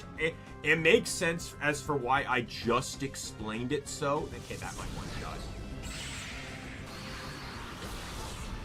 Yeah. Considering I had already used, what, 3 close combats? That super effective stab without a single attack, a stat drop yet. There was no shot. Jinx was not getting that KO. She still has Slowbro, I believe, right? Yeah. So they won't, but if they're gonna give her like I said, the Sand Slash makes sense because it's an Ice type based off a Kanto Pokemon, and she's from the Kanto Elite Four. But ideally, she should have had. No, you know what? No, I'm gonna call bullshit. She should have had Ninetales. Bullshit. Call Ninetales. If she's gonna run, if she's supposed to be an Ice trainer, give her Snow Warning. Why did she not have it?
Oh, did I? Oh, this is Bruno. I forgot to change for this. Okay, well, I'm gonna switch Magneton. I'm gonna do a double switch here.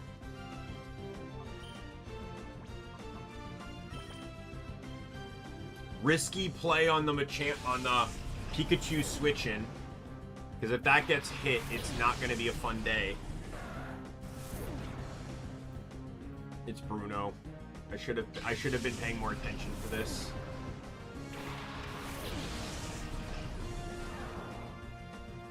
That's gonna go into Magneton. I already know that. Yeah. Sorry, Latias, but you have to take these hits. Is that gonna go into Latias or Magneton too? No. Ooh. That was not good. We're gonna Psychic the Poliwrath since it had the special defense drop, and we're gonna play rough the Machamp. I'm playing risky with the play rough though.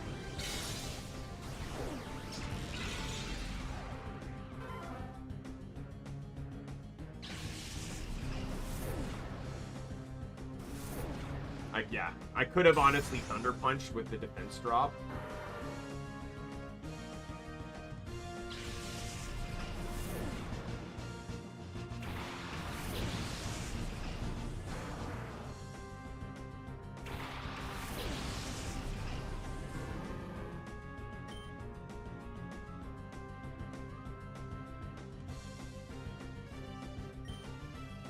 Alright, I'm gonna Psychic the Kangaskhan. That's its filler, by the way, since it's normal fighting, and it's normal fighting in this game, and it's a Gen 1 Pokemon. And I am going to Thunder Punch the Hitmonlee. I'm not risking the play rough, and Hitmonlee has pretty frail physical defense, so...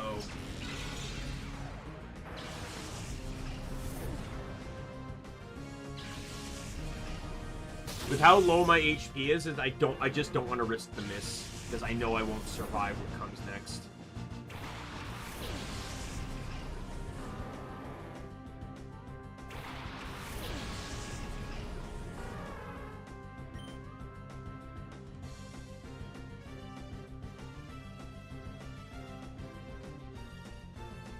so we're going to freeze dry the Onyx.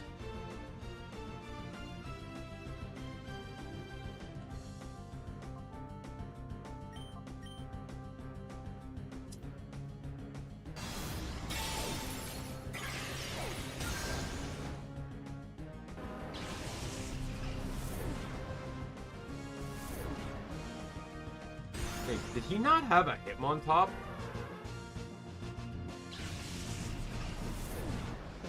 They gave him a Poliwrath instead of the Hitmontop that he normally has.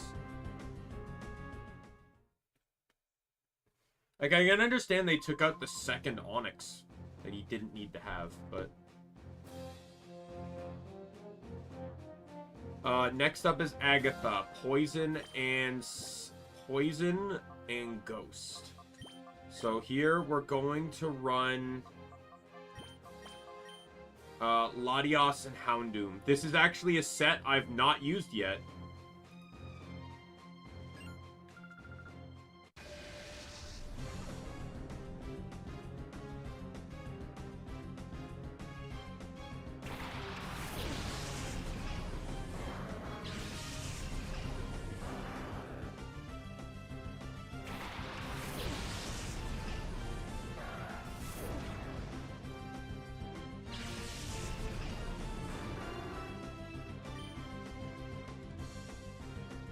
So I am going to Psychic.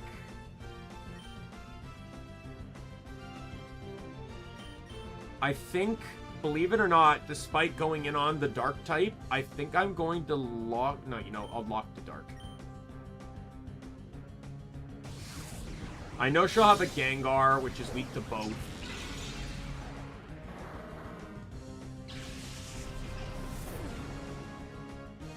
But with adaptability, this should boost me. Houndoom's, like, I could use ground. I could have locked into ground too. Now that I think about it, but she's she's classified as ghost even though she's poison. So I imagine they're gonna give her a ghost thing. Why does she still have 2 Gengars? They got rid of Bruno's second Onyx, but they decided to let her keep 2 Gengars.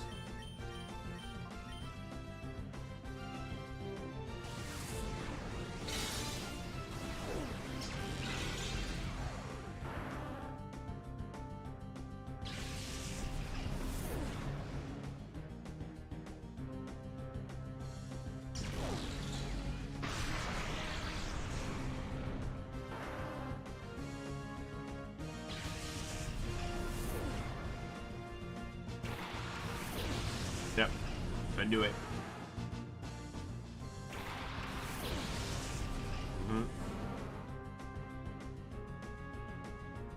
They got rid of Golbat, though, for no reason.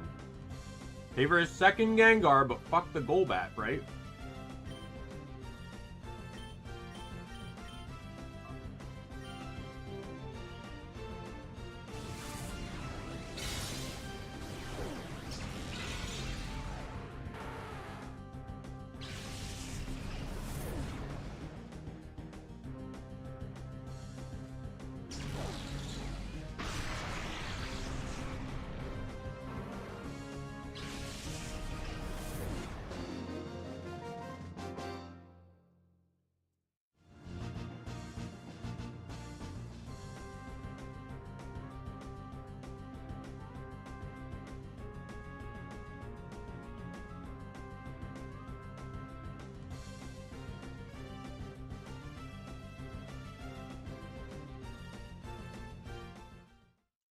Alright, next up.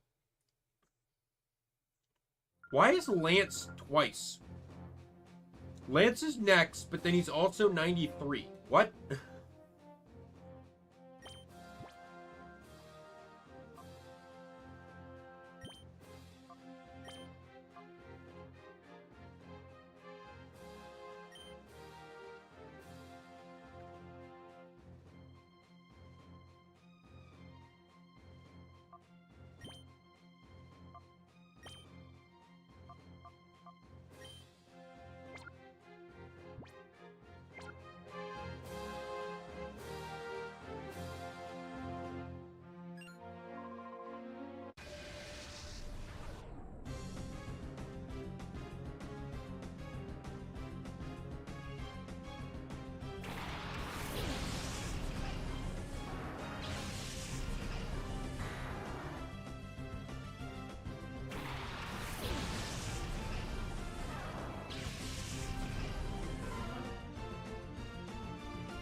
is the first time in a while I've locked into rock.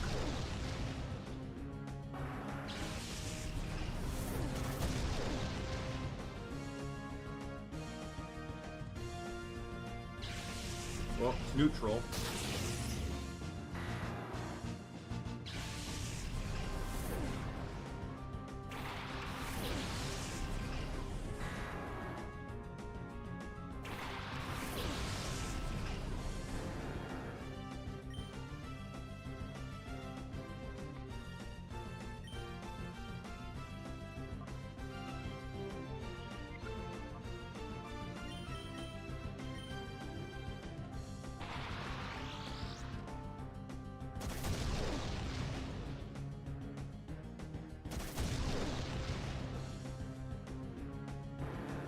I wasn't sure if Gyarados would die, so that crit was nice.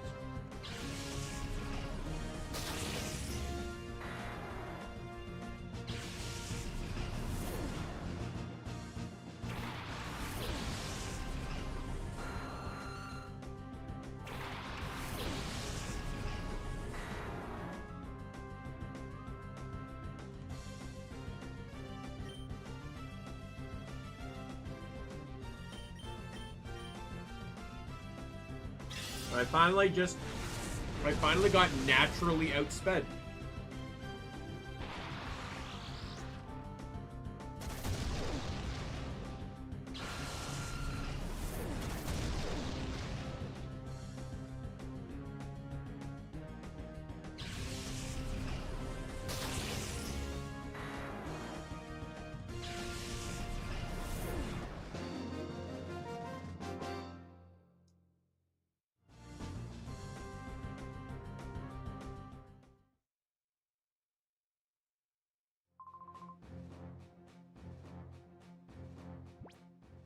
Alright, next is green.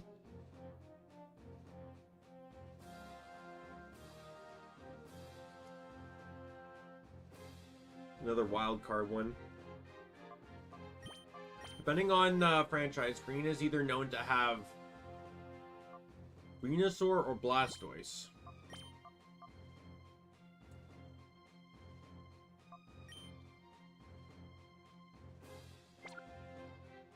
I'm gonna do these two again.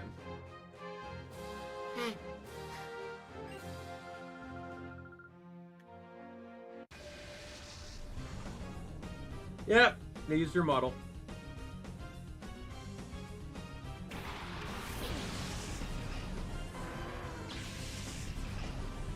Ooh, I have a bad lead. Grab Arcanine.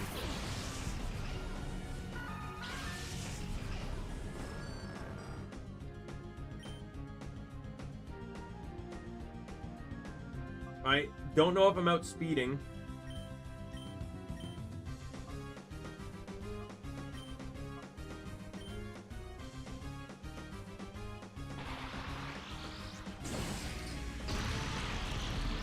Oh, adaptability Hyper Beam? Fuck off.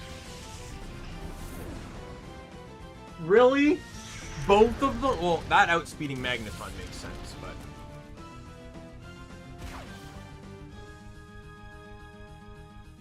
The super effective should kill.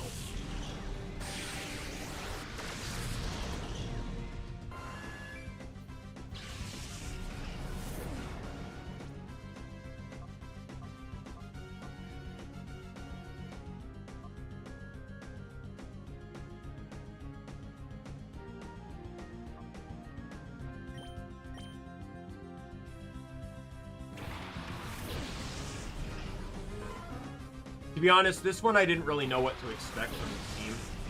Oh, is this just going to be Gary's team? Is this just going to be Blue's team? Alakazam, Arcanine, Pidgeot. This is just Blue's team.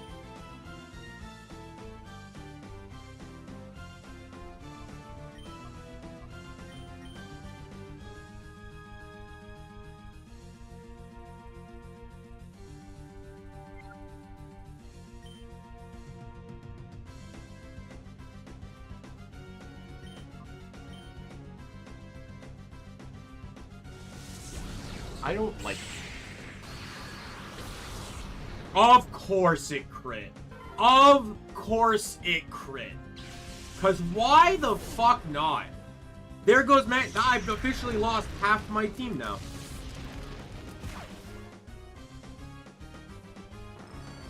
Are you serious?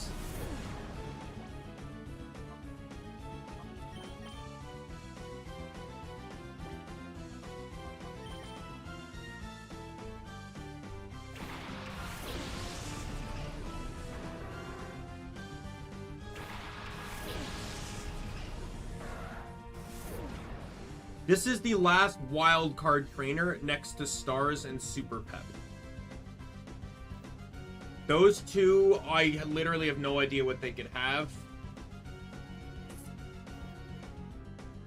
Everyone else, it's you know, Koga, Bruno, Karen, Lance, Sydney, Phoebe, Glacia, Drake, Steven. All Pokemon trainers I can predict. I'm locking into Dark Pulse.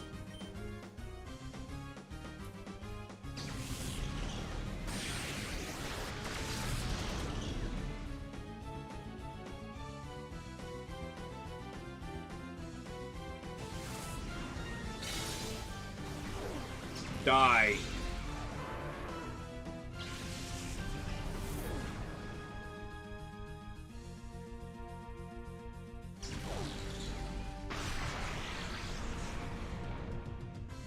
Take a crit back, you fucker.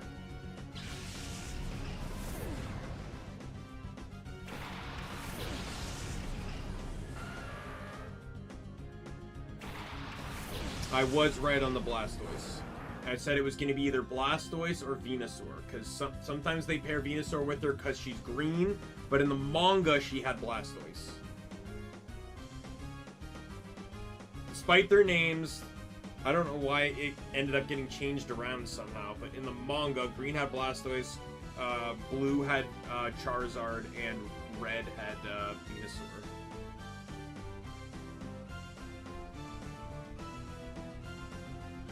Alright, what am I doing here? I'll Dark Pulse Rhydon. And looking at this, I could Freeze Dry, but that's only going to double it to 140. Psychic is actually still stronger.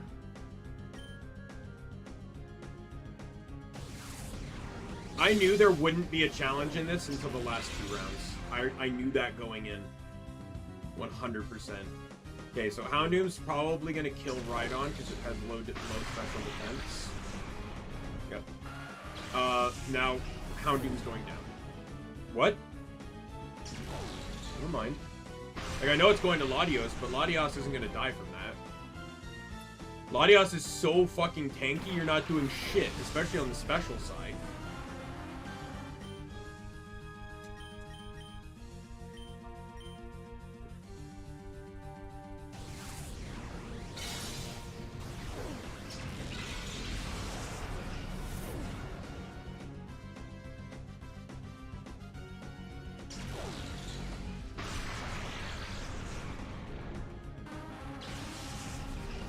Well, Green, congratulations.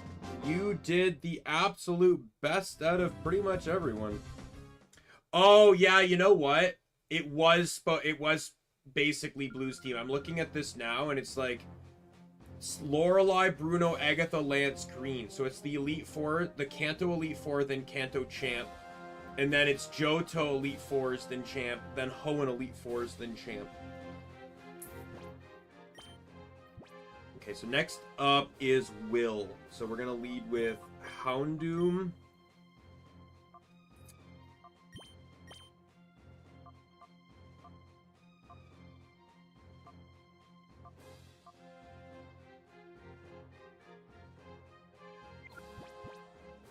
My options are Magneton or Latios to resist Psychic. He does have a Jinx, though, so you know what? I'm gonna lead with Magneton, because I think Magneton best works when it leads, so it can get that Nasty Plot up turn 1. I didn't Nasty Plot in the last fight because I had a, like, not gonna lie, that green fight really went bad because I had bad leads. But I also didn't know what to expect from that fight.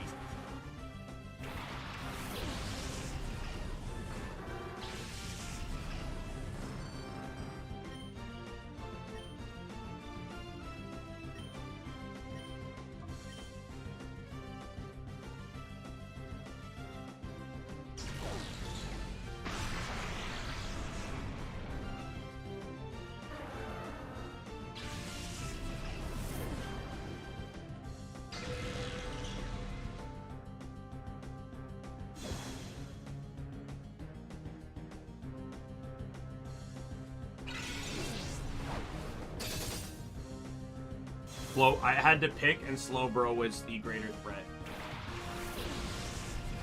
I have to assume Stab in most cases, and Houndoom and Magneton resist everything Exeggutor can do.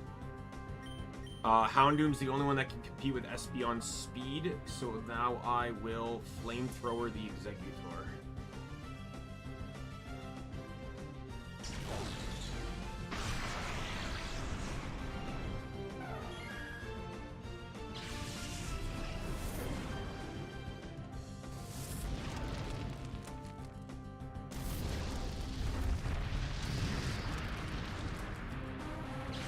Next fight for Koga, I'm leading Magneton and Latios.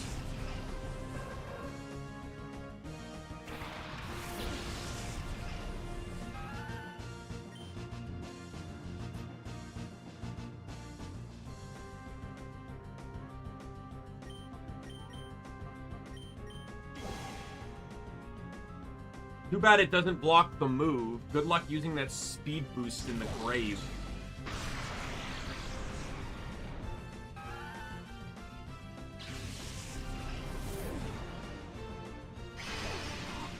That's going into Houndoom, right? Logically speaking. Oh, and it crit too, you motherfucker. Last Pokemon is Jinx anyway, so it doesn't matter. It'll be 2-on-1 against Jinx.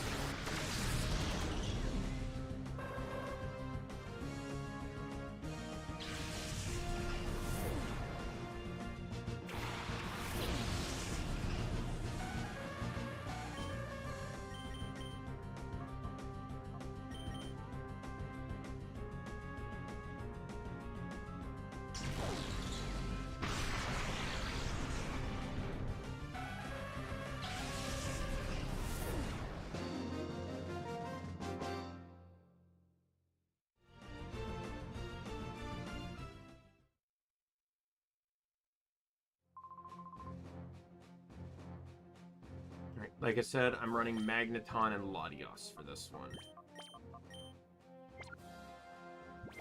I'm glad that my Pokemon naturally got to 90, though.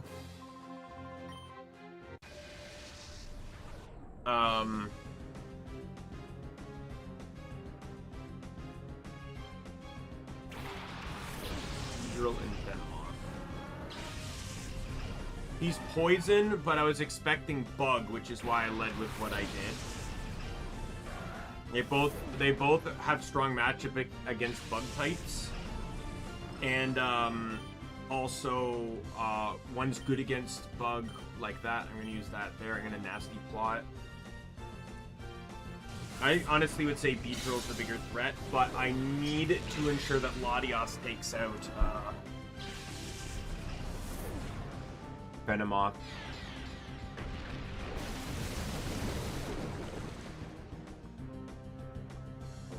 Thank God.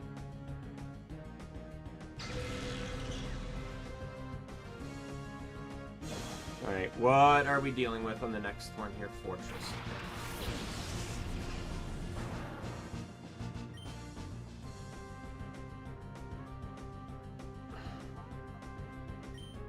I'm gonna Fiery Dance to try and get the boost, and I know it's gonna kill Fortress, so, and then it will Thunderbolt the Venomoth.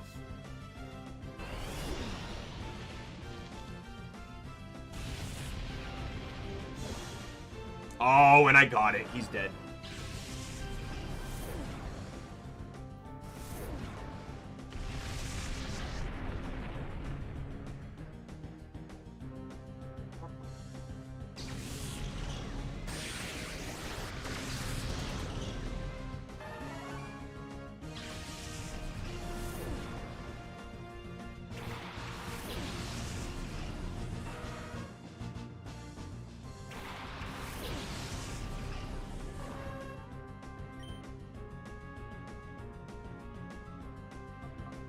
Psychic the Muck, and I will Flamethrower the Ariados.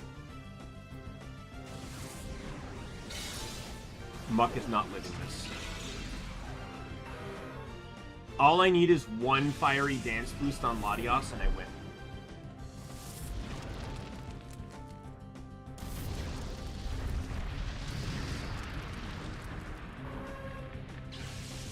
You should have one left, right? Because of the, yep, Crobat. Which is a terrible matchup for you. Psychic, Thunderbolt. Who the fuck are you using that on?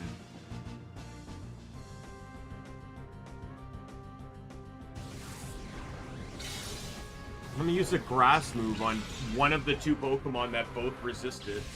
Goodbye. Yeah, this was the first area where I legitimately had to fear. There was Maze Raichu that, you know, Maze Raichu though I think only happened because I missed my own play rough. Okay, so next up is Bruno again. Oh, that's why Bruno didn't have him on top, because he was technically the Gen 1 Bruno. Gen 2, so that's why he had Poliwrath and, what was the other fighting type he had? The second one, this one's gonna have, it might have Heracross, it might have, it's gonna have Hitmontop. So with that said, I should probably keep Latios out, and I guess I'll run Pikachu. I should still outspeed most of the Pokemon. But we are in the final hull. Thanks, I'll add that to my collection of like 800 Master Balls, thank you.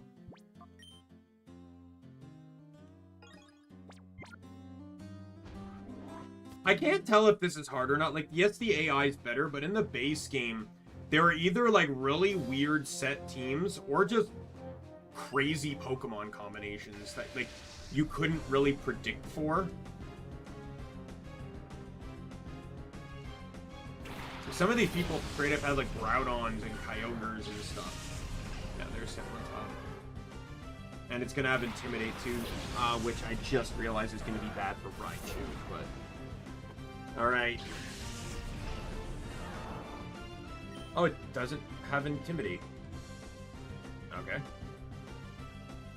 I'm going to Psychic the Hitmonchan, and I'm going to play Rough the Hitmontop, and pray to God that I KO. I already know how tanky Hitmontop is.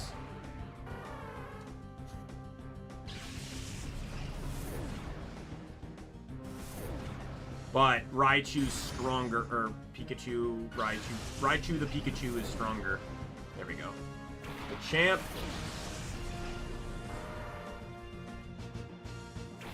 And they gave him Steelix in this. Interesting. Not gonna help you, but Fiery Dance.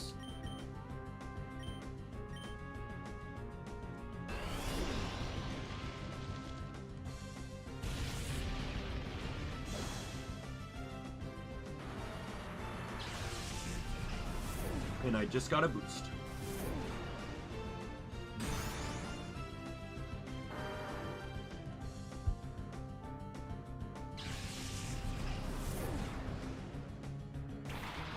Kimberly, let's see what's the final one they give him. Yeah, Heracross, I anticipated that.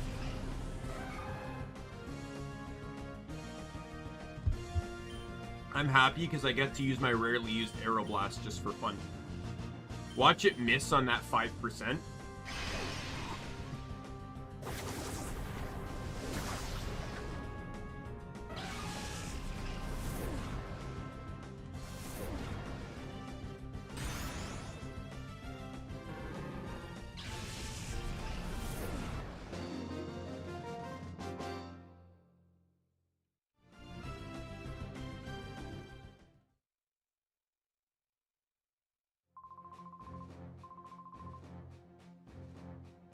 Next up is Karen with dark types. Poliwrath and Raichu. Those are my only super effective moves I have on this, so... We'll just go straight in for play rough in close combat and pray to God it all works.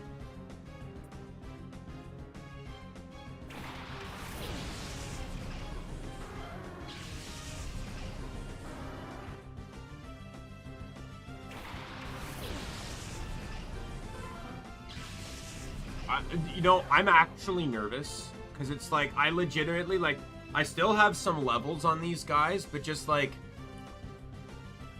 the idea that I could actually like any other game outside of maybe the actual like battle mode Coliseum, you're massively over leveled for all of this. Actually, you know what? I'm gonna Thunder Punch. Murkrow will die to. It's the same super effectiveness that Murkrow's gonna die from, and I'd rather guarantee the KO. Now she does have Houndoom, and hopefully that will not outspeed. I resist both of Houndoom's stabs, but Houndoom does have adaptability in this, and I'm scared. Okay, I can't... Poliwrath is locked out on... Oh, you smart motherfucker. Well, I have to close combat the Vileplume. And I guess I'm gonna have to Thunder Punch the Gengar. But it's either immune or resisted. She was very smart with that play. Poliwrath is now very vulnerable if it doesn't die to this. And it's dead. Yeah. And since Vileplume lived, Pikachu's taking a hit. That was an incredible well-played switch-in. No, like... That's like something I'd imagine. Oh, God. That's death.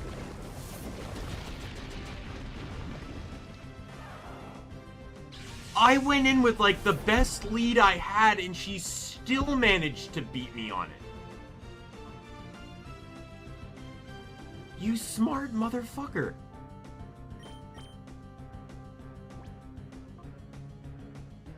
That wouldn't have been a problem if Poliwrath wasn't Choice Scarfed. If I could have switched to Ice Punch, I would have won that.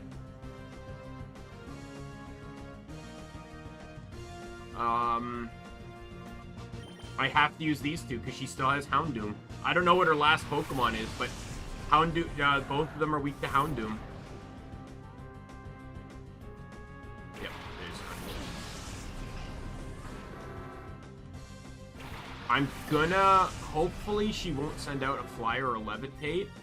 I'm going to Psychic... No, I'll Fiery Dance the Vileplume just for fun.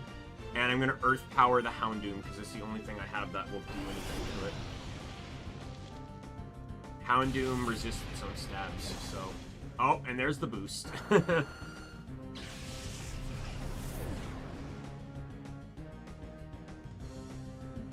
The idea to switch Snarl to Earth Power was absolutely a worthwhile decision.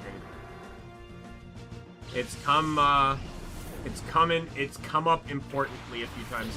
I imagine she'd have Sneasel. In all honesty, she should have had Sneasel. It was a Gen 2 Pokemon.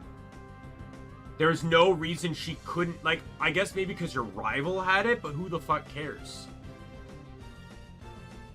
They put Crobat on everyone's fucking team. Who gives the fucking damn?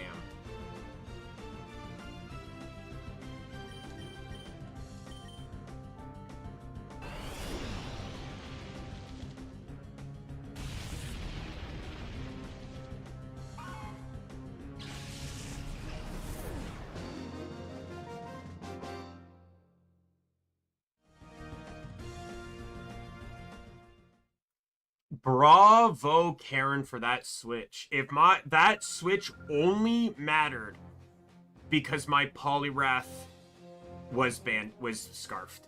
That's legitimately it. So we're doing so now it is Lance. I could run these two again. So he's gonna have all the Dragonites, Aerodactyl, Charizard, and Gyarados again. I am actually going to switch it up a little bit this time, and we're going to run Latias. I'm going to lock into...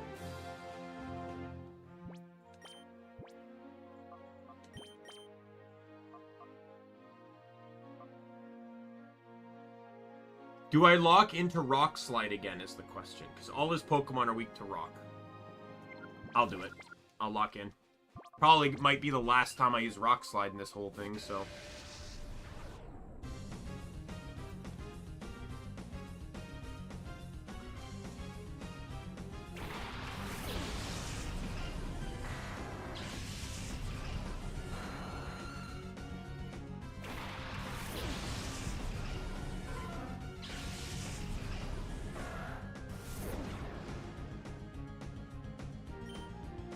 Rock Slide, and I'm going to Freeze Dry. I'll pretty much be Freeze Drying this entire fight.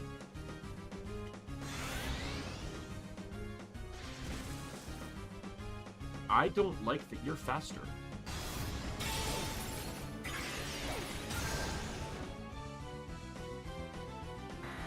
I already know Aerodactyl. Aerodactyl will die from it. Plus, now it's single target. Aerodactyl will take the full damage. That's the only hit. Unless I miss, that should be the only hit he gets. Knock on wood. Yeah, the first half of this was so boring because I'm just mindlessly heat waving and rock sliding to just get through. But now it's like I have to lock in. Rock slide. I picked freeze dry because it's quad effective against both of these, so it doesn't matter if someone lives, but the Dragonites were very frequent, lived every single rock slide. Pikachu had to sweep it up, so.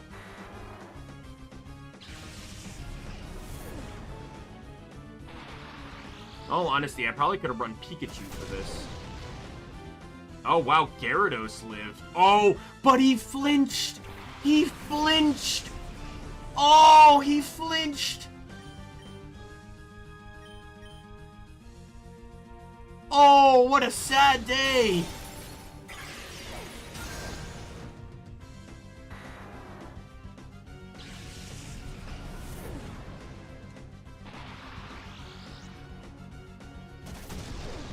But yeah, I was massively overthinking. Like, in all honesty, I don't think it really mattered if I used screens here or not.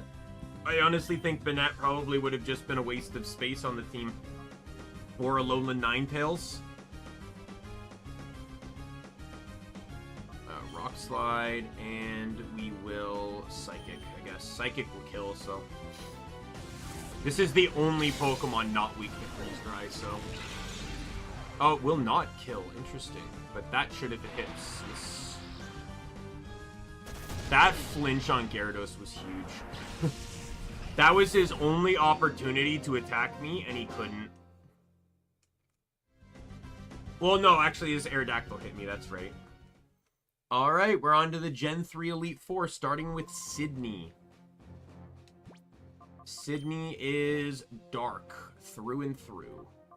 So we do the Poliwrath Pikachu strat again.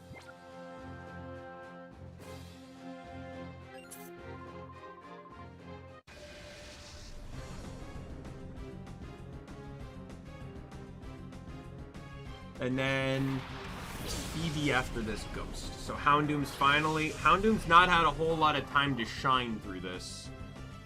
That's going to be Intimidate too. Fuck.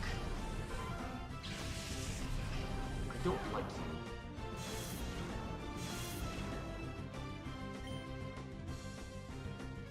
Well, I'm still going to close combat.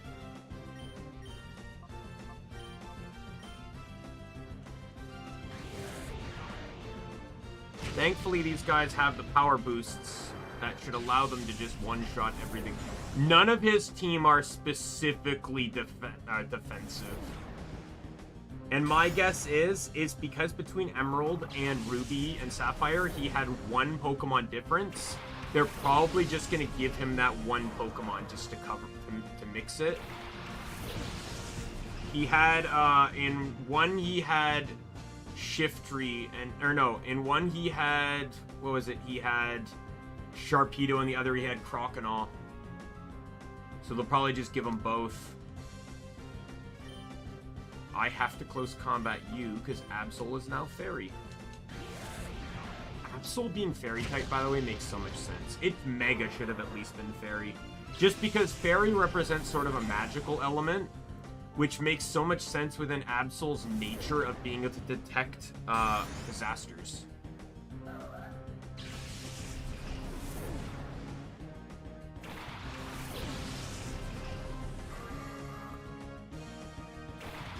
And there's Groudon. Called it.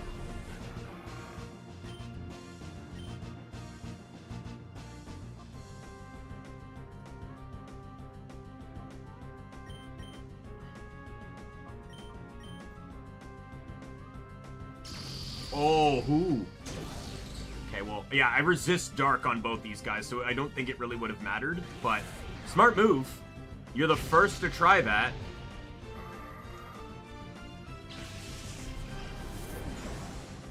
So I wonder what they're going to do with Phoebe, though, if they're going to double up on any ghost types, because they're probably going to focus more, like, well, can they even focus, like, she'll have a Sableye.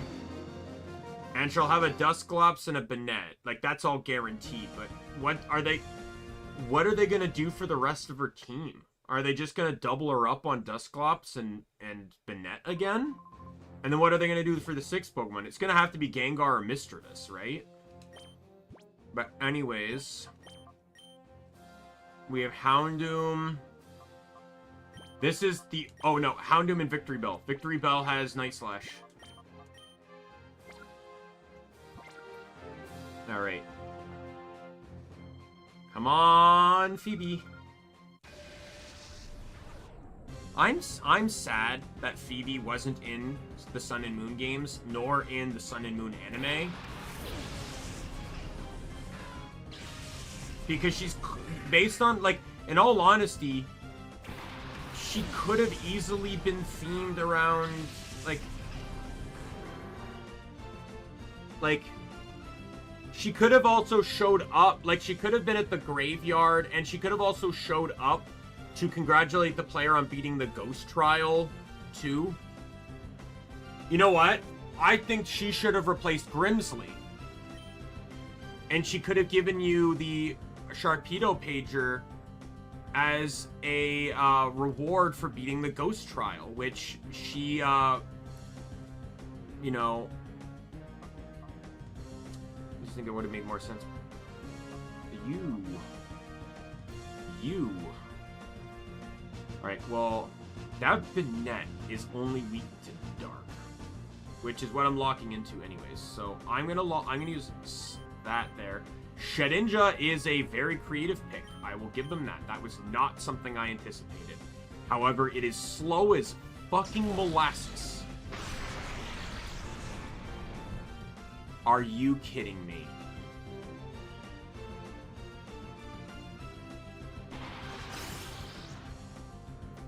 Well, Shedinja's gone. I don't have to worry about that. I hate you. That's going into Victory Bell. And I know you're strong. And I hate you. Cast Form? What? It's not even a ghost type.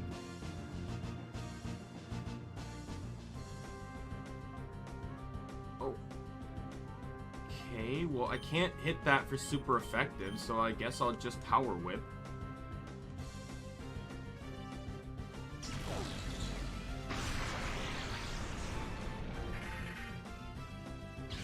Oh, wait, no! I got it confused. Weak to Ghost. Not Dark. I would have actually been better off using Flamethrower there, but... And there goes Victory Bell.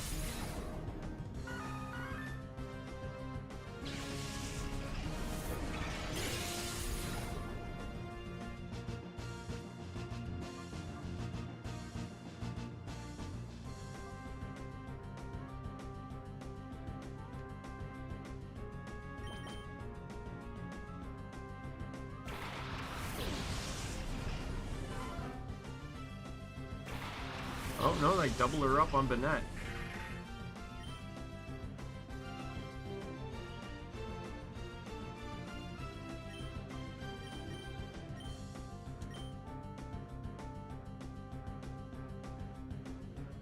Ghost, what is it? It's weak to Steel and to Ghost. That's right.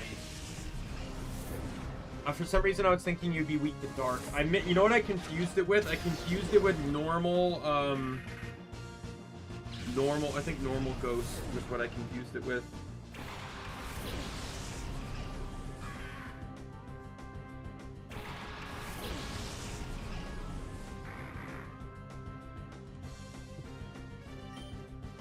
I do not have Fairy out right now. Even though I knew Sableye was coming. And my only ground move is on Houndoom, who's locked into a dark move, so... I am going to Crab Hammer the Sableye. And I'm going to Dark Pulse the Dusclops, knowing I will not kill it. That thing is too tanky. Remember, I almost ran this thing. I KO'd it. Okay, I was wrong. I did not anticipate that thing dying.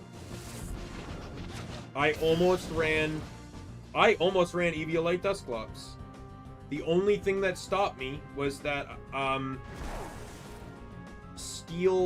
Magneton Steel typing, all the resistances he gets from that actually mean more than the defense bonuses that Dusclops has.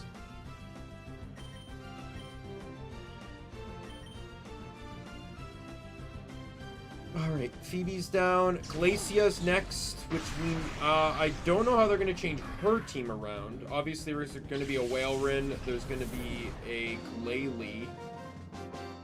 But I literally don't know how else they're going to do this. They'll probably do 2 Whalewrens just because of her team. I'm going to run Magneton. And I'm going to run Poliwrath. I think this is the team combo here. Why did... Oh, no, wait, yeah, sorry. Never mind, I get Glacia confused with someone else. I could have used an older woman, though. Like, Glacia's not... Glacia's like a middle-aged woman, isn't she?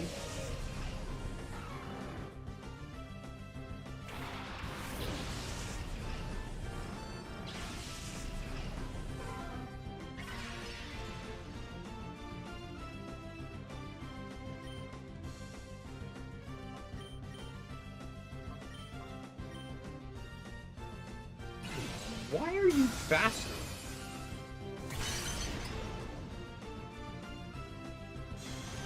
No!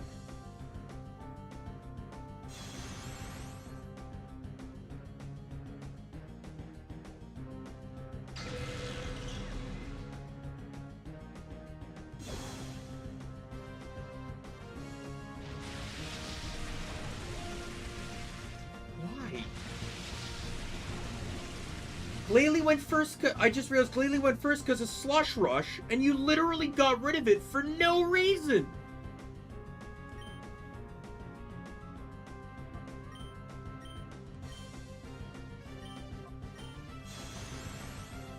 Oh, I'm gonna pray to God I thaw out. What are you doing? What is this team? I don't understand what she's doing! Snow Warning, Rain Dance, Snow Skate. What the fuck are you doing?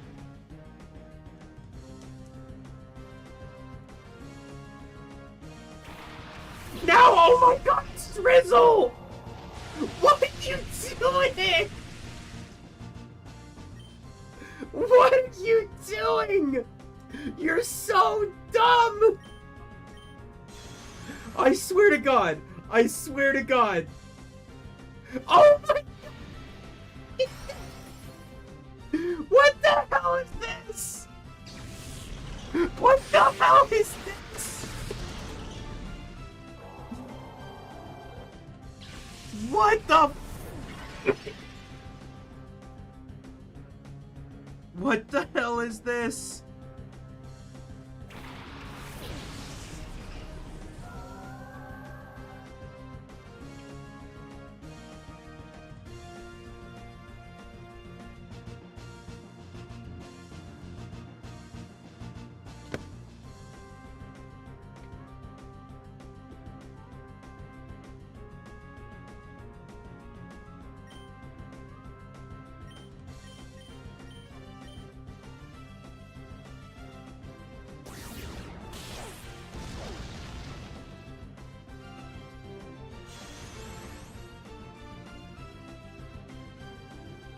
Thank God.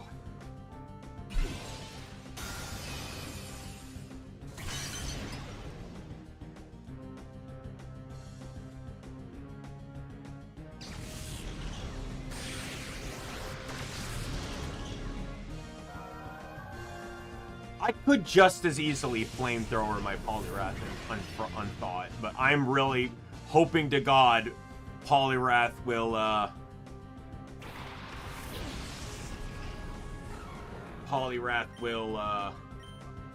show up and,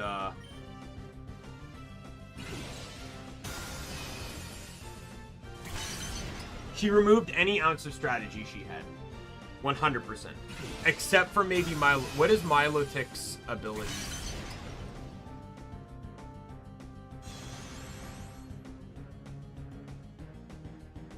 Speed boost. So it's not even affected by rain outside of possibly knowing water moves.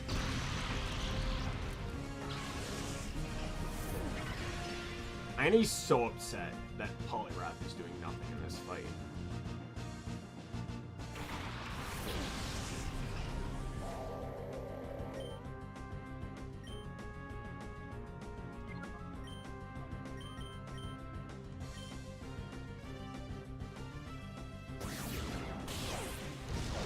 What? You know that, but you're not using it on Magnezone? Oh my god.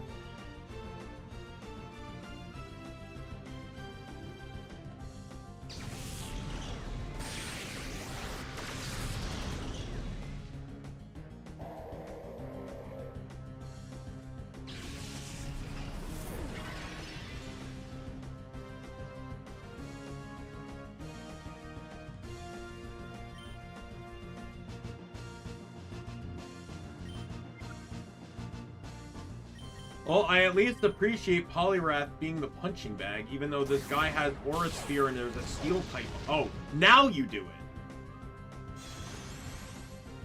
Fuck off. Frozen the entire match from a single Ice Beam. Magneton carried the whole match. It one-shotted every single Pokemon.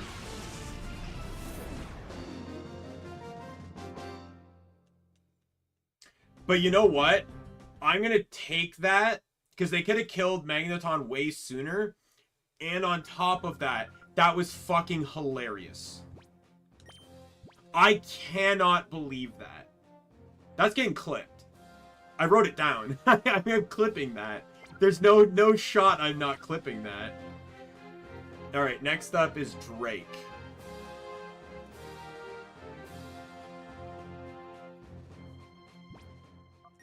That was worth all 95 battles that came before it.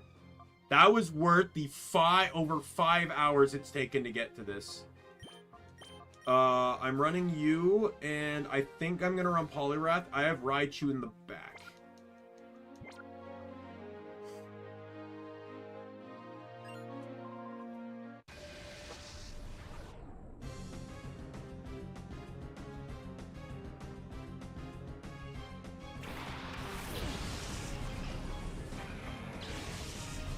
Bubble Flygon. Odd, but okay. Which is crazy because he did not have 2 Flygons. They could have just given him like a Dragonite or something. Freeze Dry and Ice Punch.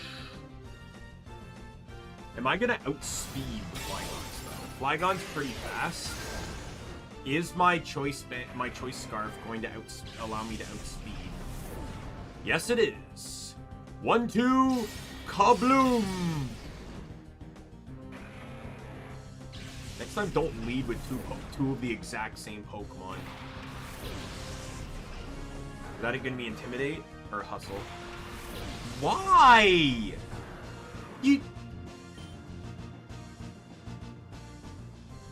I guess he only had 4 Pokemon. No, he had 5! He had Shelgon, Salamence, Flygon, Altaria, Kingdra. So I guess 2 Salamences make sense, and then they just gave him Flygon for no reason? You're dumb. And both of them, by the way, have Hustle. So I didn't even get double attack drop. This would have actually neutered Poliwrath if he had double Intimidate.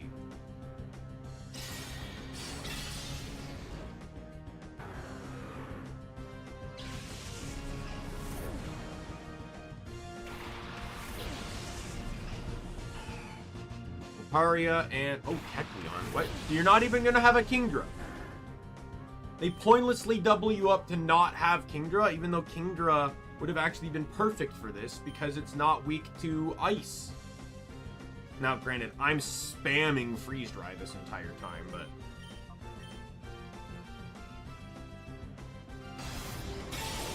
I don't know if this will kill. It's not super... It's not quite... Yeah.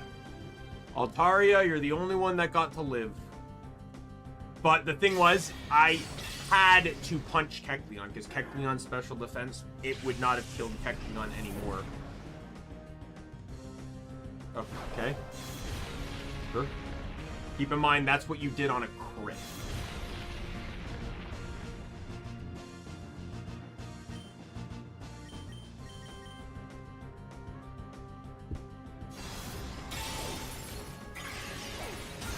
So the next one up is the final.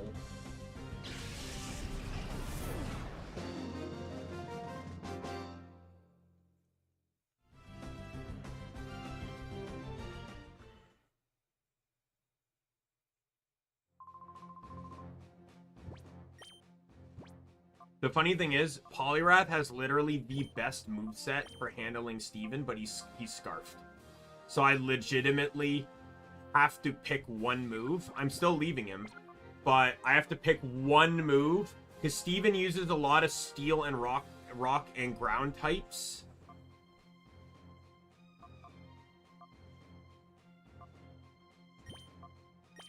I think I have to run Pikachu because Pikachu, I just think, has all the other counters. Or did you say Pikachu? No, you know what? Magneton. Magneton has just as many counters. I'm gonna have to Nasty Plot turn 1, of course, but... And then we're on to the final two, which are gonna be completely blind matches. Now, Steven already has 6 Pokemon, so we know exactly what he's using.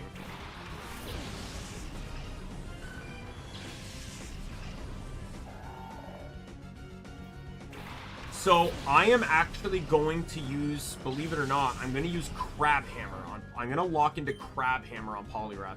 Because it's the only thing that will hit his team neutral or super effective across the board.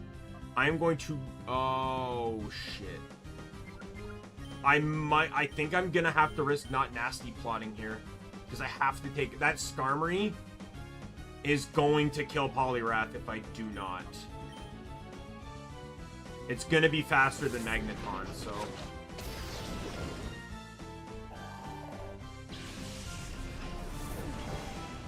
Oh, why do I not learn? Why do I never learn?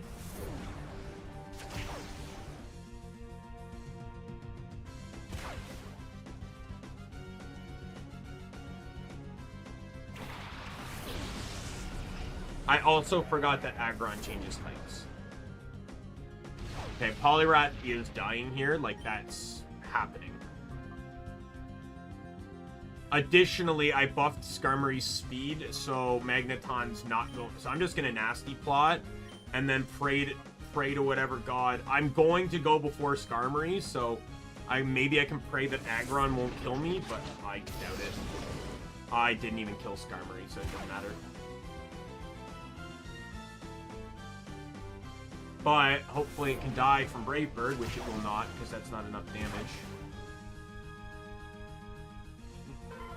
Every single time I have fought a Skarmory, I have used an electric move on it. Every single time. I will never learn. I am sending out Houndoom next.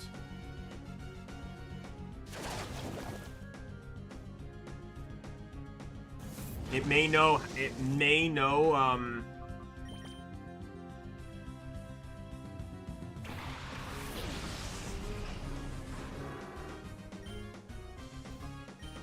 Flamethrower Skarmory, and we are going to Earth Power Aggron. This should KO. It's not adaptability, but his abysmal defenses and the fact that it's only one of 2 super effective attacks I can use. That... Oh, that hurts. But, oh, okay, well, it killed itself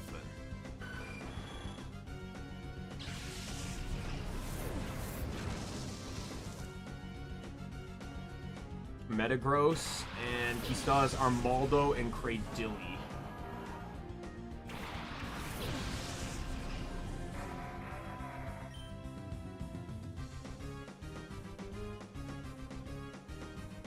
Alright,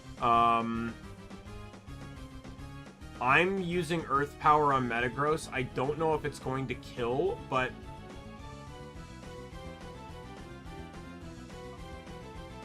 I'm going to Flash Cannon Cradilly because I think it's my best shot. Houndoom is not killing here. I highly doubt it. If this was Flamethrower, yes. Oh, I got it! Okay, good. I wasn't positive on that. Now, Cradilly is made super bulkier in this one. I needed to hit it with a stab. I got it. Okay, Armaldo's left. We win. Neutral to Earth Power, and I can hit him pretty much with anything. Yeah, this all went sideways because of Motor Drive. Everything went sideways because of Motor Drive. Is that going in? Yeah, Houndoom's dead. That does not matter because Magneton is still going to kill you.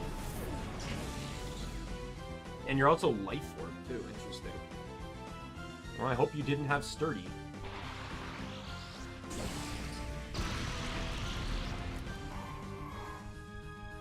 Alright, last two. Stars, the father of Pokemon XD modding, and Super Pep, the creator of this particular mod. How is this going to go? I have no idea. I actually like going in blind on this. I have no idea how or what to expect. I want to lead. It might be really dumb.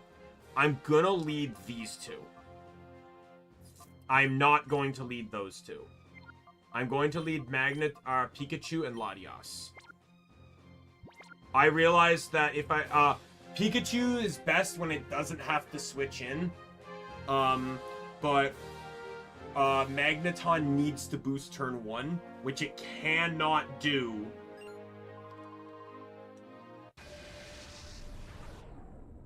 Yep, I was right. Brandon and Red models. Hacker Stars.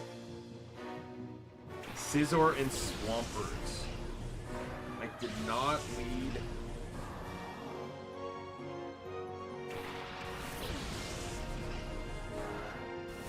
Okay, so Latias is actually perfect here.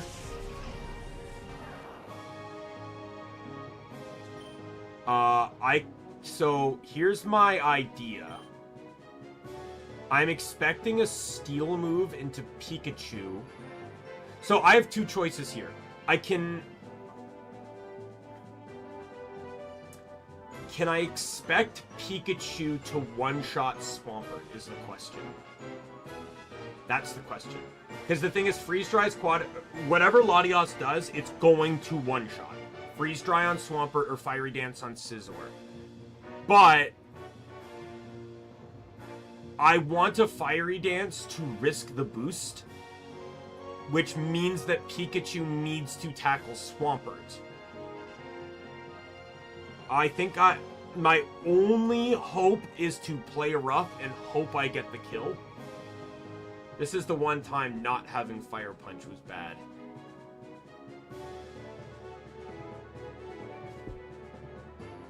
But I'm gonna do it. And pray to fucking God that I can get this. If I can get the boost too, that would be great, but I did not. So this is where it can all go sideways if Pikachu doesn't kill. It did not kill. That's an Earthquake.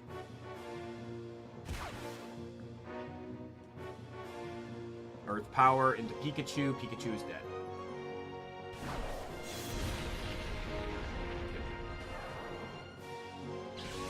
I did that for basically nothing.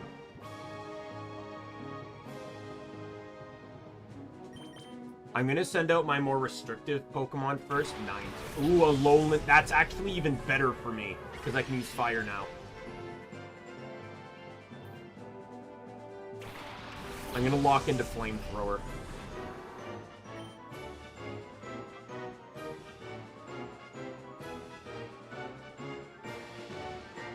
Or do I? Because I can risk another Fiery Dance. And you know what? No. Let's not risk it. I tried to play that game the first time and it didn't work. Live? You should live. Yeah. You're too bulky.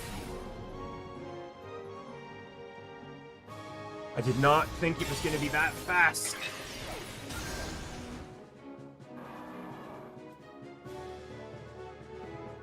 I would not have lived that without the Soul Dew. But adaptability, choice specs, Flamethrower, that will kill me. Especially when it's weak. Is it Sash? That motherfucker is sashed. And you also have a Latias, you piece of shit.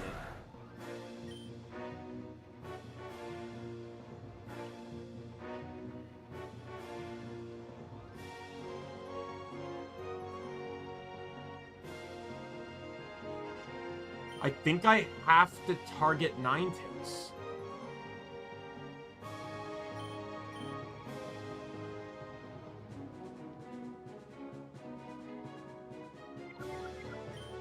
Here's what I'm just, you know what I'm gonna do? Ninetales is dead regardless of what move I use. So I'm just going to do this. Oh. Okay, Latias is dead.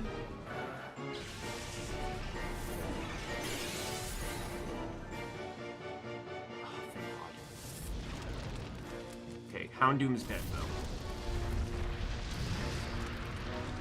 Oh, that's... I needed the crit, thank you. There goes Houndoom.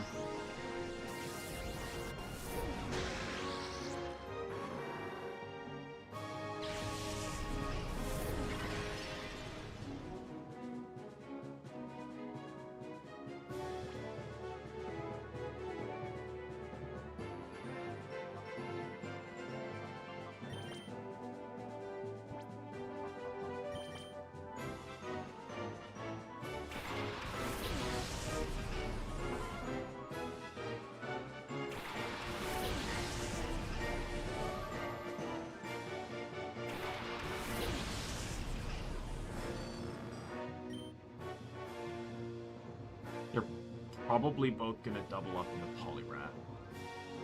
I'm gonna... not a good set with Fur Coat, but I'm gonna Ice Punch Latias. It will not die. And I'm gonna I have to Nasty Plot. I have to risk it.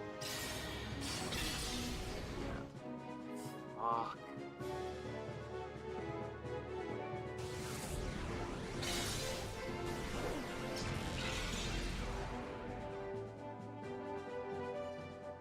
I hate you.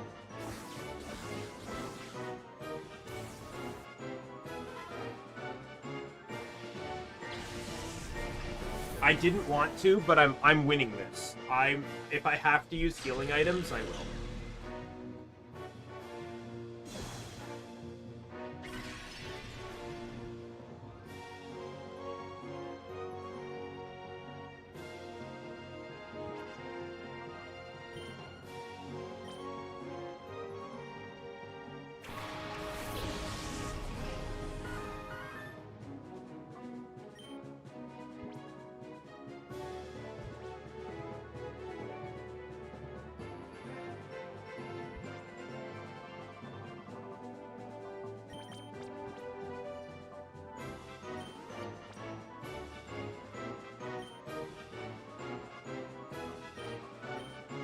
Probably should have done Gardevoir, but I have to get rid of that Latias. It's too dangerous.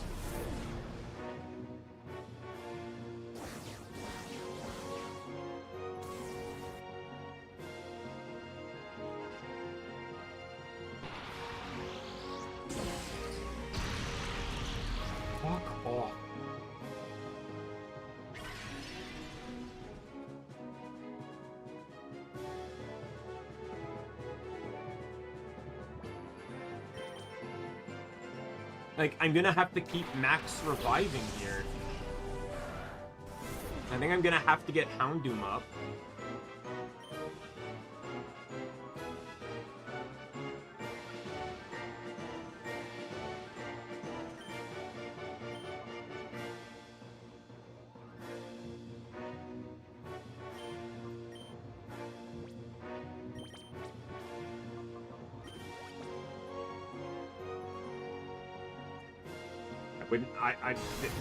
I wasn't sure if I was gonna go first or not, but that was my only hope right there. So I'm pretty sure this is Pixelate Gardevoir, so it is not. Okay. The snow finally stopped. Okay. Darn.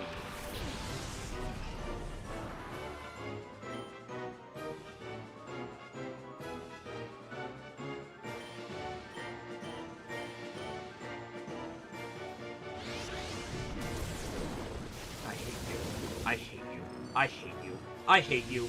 I hate you. I hate you. I hate you. I hate you. I hate you. I hate you.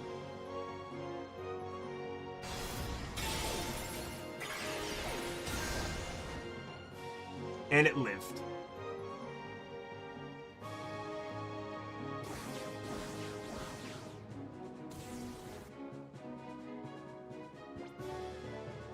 Oh, I still have Houndoom, that's right. Do I take the risk and lock into Heat Wave?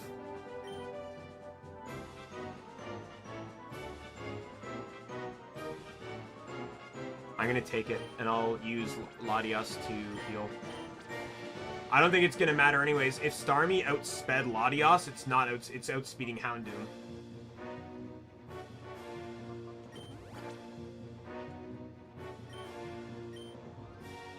And that's just gonna one-shot. Yep, called it.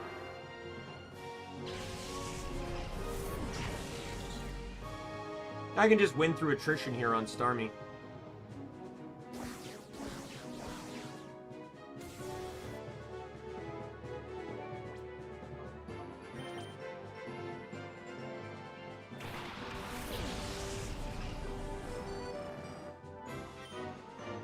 Not reviving anyone this turn.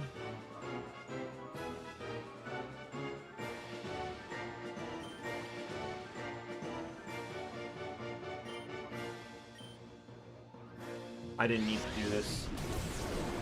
That won't kill. And then you're gonna die to Life Orb. Like, are you serious? This was a good team. Again, not going into it blind, I didn't really know what to expect. I was honestly expecting to use items. I just wanted to see how well I could do without using items, but...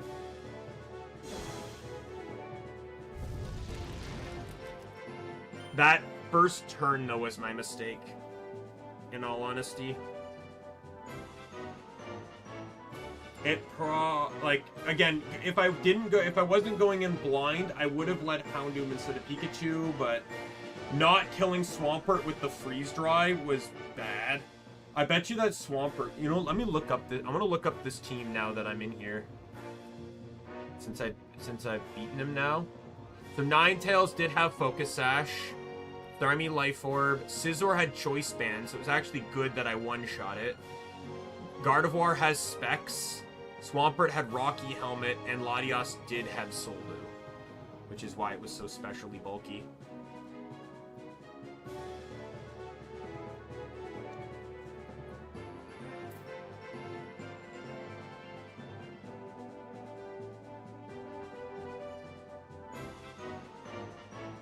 For some reason, though, Swampert was built as a special attacker. Isn't it a physical?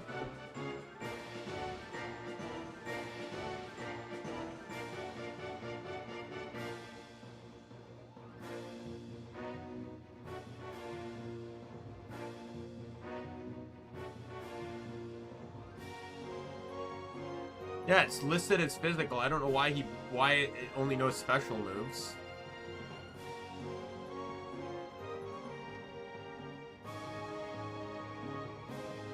Okay, thankfully that Ninetales did not use Aurora Veil, though. It exclusively only went for Blizzard.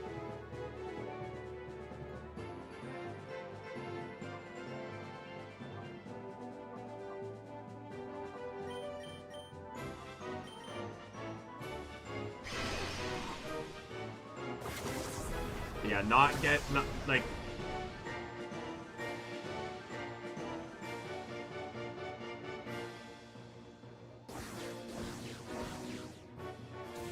This Gardevoir is not particularly good. It has Rattled as an ability. All it knows is really... Why is it... Oh, I guess because it specs, they just decided to give it Hyper Voice and that was it. Which is weird, though, because Scizor was banded, and it knows Iron Punch, Bullet Punch, Feint Attack, Bug Bite, which is even crazier because they gave it Gale Wings. It doesn't know a flying move. On top of that, all its moves outside of Iron Head are affected by Technician, which Scizor has in this game. They could have had it have Gale Wings.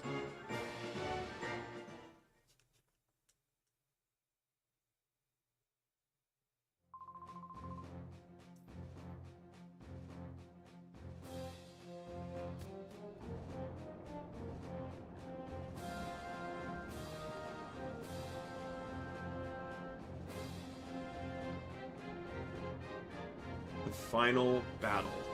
What do I lead with? Do I stick with this lead?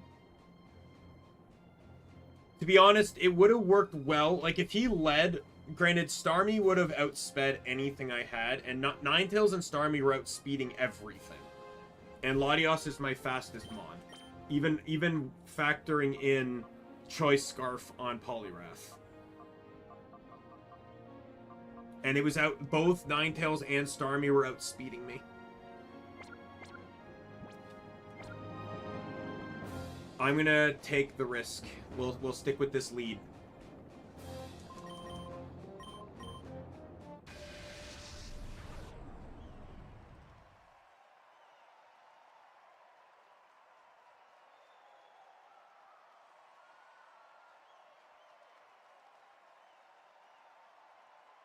I knew it was going to be red. Packers Super Pet would like the battle. Galarian Linoon and Typhlosion. Okay. That Typhlosion could outspeed.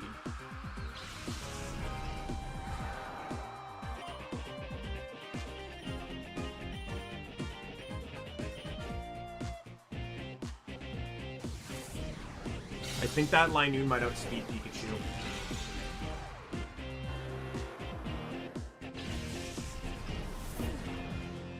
Oh, no. Okay, really good lead there. That was excellent lead.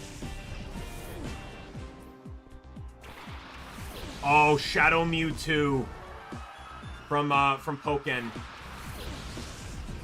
He wants to make an entire side quest that features them. So it's Psychic Dark. Okay, I can... Okay, Psychic, I think, is still going to do more than Freeze Dry, right? I already determined that. So Psychic... Play Rough is still super effective.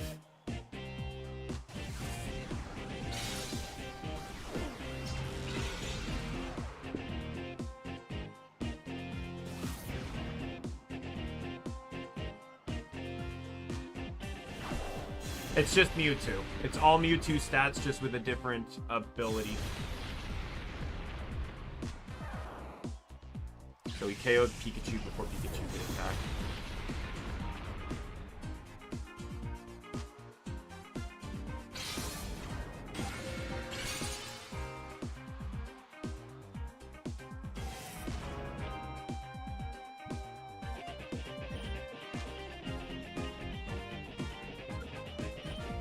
I don't have Bug in my team. Fairy, Bug. Is that it? Yep, Fairy and Bug.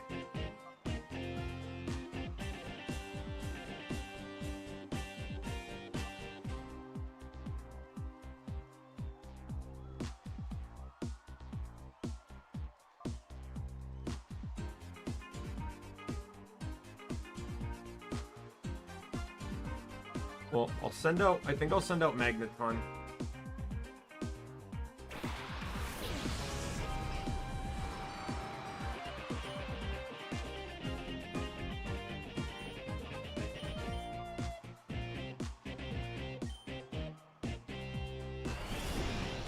Try and get the boost.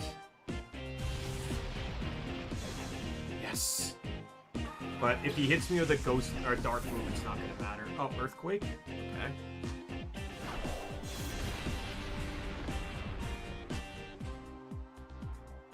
That's exactly why I sent Magneton in, by the way.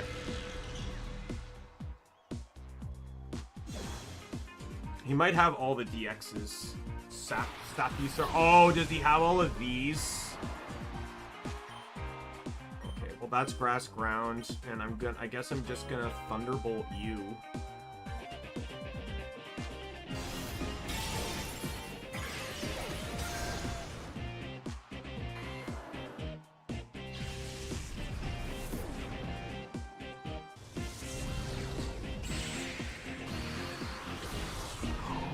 Live.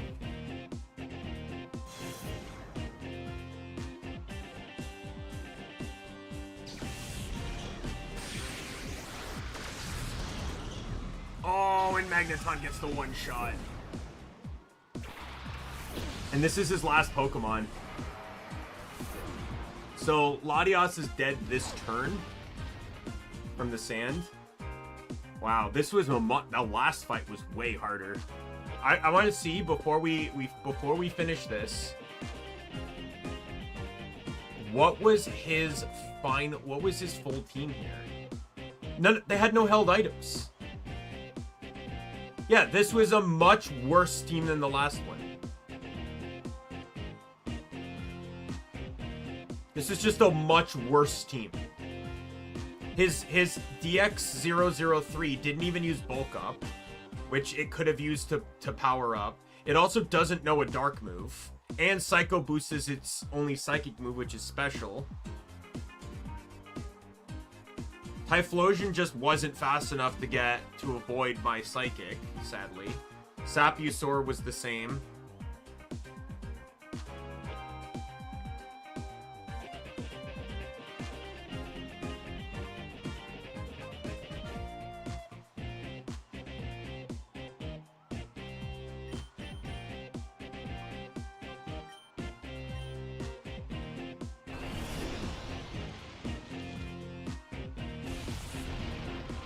We win.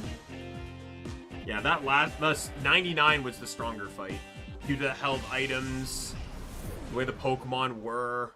Also, this guy's entire team are just hardy. Like, the other ones actually had natures. You could tell they were probably EV set as well. Why was this the final fight? Pep Games Project transition here, your Poke Coupons. You cleared Mount Battle without giving...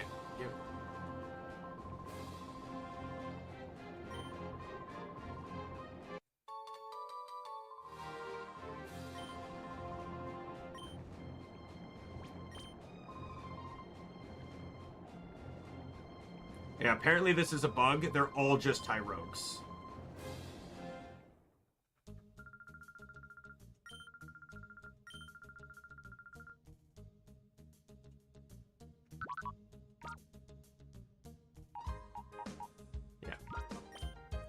I don't know why it's Tyrogue, because this, like, Hitmontop would have been great to have as a playthrough Pokemon, but so this was kind of disappointing.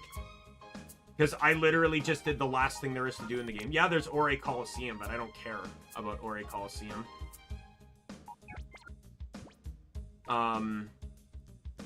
But let's check out the ribbons for our team. Victory Bell is missing a ribbon, though, because it's a wild Pokemon. I'm very happy with this. Latios obviously was amazing from the beginning. It didn't help at all during the main story, but it was basically the Reggie Steele of Mount Battle. Just helping out everywhere. Pikachu, the moment I could get it EV'd into attack. I wish I got it EV'd into speed too, not gonna lie. I don't know if that would have made much of a difference in the long run, but it was great. And the fact that I still don't regret turning it back to Pikachu after evolving it from Raichu, just for the light ball, because Raichu would not have done what Pikachu did in the Mount Battle, for sure. Poliwrath, once I learned it had pure power and slotted it back in, was great. It almost didn't end up in this team until I realized that I was overthinking this whole thing. I didn't actually need to play defensive, especially since most of the elite, like, no joke, most of Mount Battle was too under-leveled to matter, and even when it got up there, the real challenge started at about 75, 80. But the problem with that is they were all featured characters, meaning that their entire teams were predictable, meaning that I knew exactly what to do to counter them. The only ones that were challenges were ones like Green, because I didn't know Green was gonna have Blue's team, and then, like, I didn't necessarily know what they were gonna do for Chris or Silver, etc., right? And then once I realized what I was doing with Poliwrath, I just decided Houndoom would be perfect, because like I can just specs it and abuse adaptability, which worked out really well. Victory Bell was tried and true from the beginning.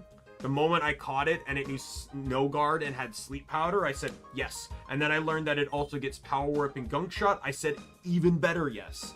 Then I realized Stone Edge, and like, yeah, I don't regret getting rid of Sleep Powder. It wouldn't have been useful in Mount Battle at all. Night Slash actually proved some use in Mount Battle quite a few times. And then Magneton abso-fucking-lutely proved his worth. I would argue, I don't even know who I'd say the MVP is in this. They all did so well. I'd say maybe Victory Bell got underused a bit, but it's just because it doesn't have a boost to it, right? Its thing is just strong stab moves. But yeah, so that's it. I succeeded my first ever Mount Battle challenge in a game, whether it be modded or otherwise. Again, like, I only did it in this one because it was very clearly made, pointed out that this guy did indeed change Mount Battle. I don't know if XG changed Mount Battle at all. Grand Coliseum, I saw no reason to do it. And in Coliseum and XD, I also saw no reason to do it, as I didn't need the Pokemon tied to them. I don't even know, did I even do the post game in Coliseum? I'm pretty sure I did. But I don't even know. I know I didn't in Grand Coliseum, but I didn't need to do that. But yeah, and so with that said, we'll move back to here. But yeah, so that's it. And you know, I want to thank everyone at this moment. I want to thank everyone for, you know, the 4 years. I know there's been some up and downs, and you know, I've had fans come and go. I think the longest long-standing fan I've had is Lizreal. I guess it would be, was it Angora? Chokoneko was his old name. He's been around longer than Lizreal, but Lizreal has had more consistency in showing up versus Chokoneko. But I still, obviously, I appreciate them both. Nick has also been around quite some time too, but he also doesn't show up all that often much anymore. And still, you know, and there's Lo, Adira. I remember Makoto Red was the first viewer I had that frequently showed up. There's Chloe. There's a lot of people, and now Angel as well. You showing up a lot is nice to see. Simran, whenever Simran has the chance to pop in, I'm super grateful for all of you and all the others that I can't think of at the moment that have, you know, just come in to watch me. I don't even want to say support, because there's really nothing to support outside of maybe my delusions of grandeur that doing this will mean anything. But I really want to appreciate that, appreciate all of you for being there for me, and you know, by just showing up, even if you can't stay, just saying hello has meant a lot, meaning that someone, you know, the idea that someone decided to click on my video just to type hello, even if it meant to leave. Igor does that a lot. Igor, where he just comes in, says hey, and then basically dips. And you know, so with that said, I'm thank you all. We'll pick up with Digimon Time Strangers tomorrow. My name's Daimien Kamiya. I am the Omni King. If you friend, foe, or member of the Omni Council, I really appreciate you. Thanks for watching. I'll see you next time. Bye.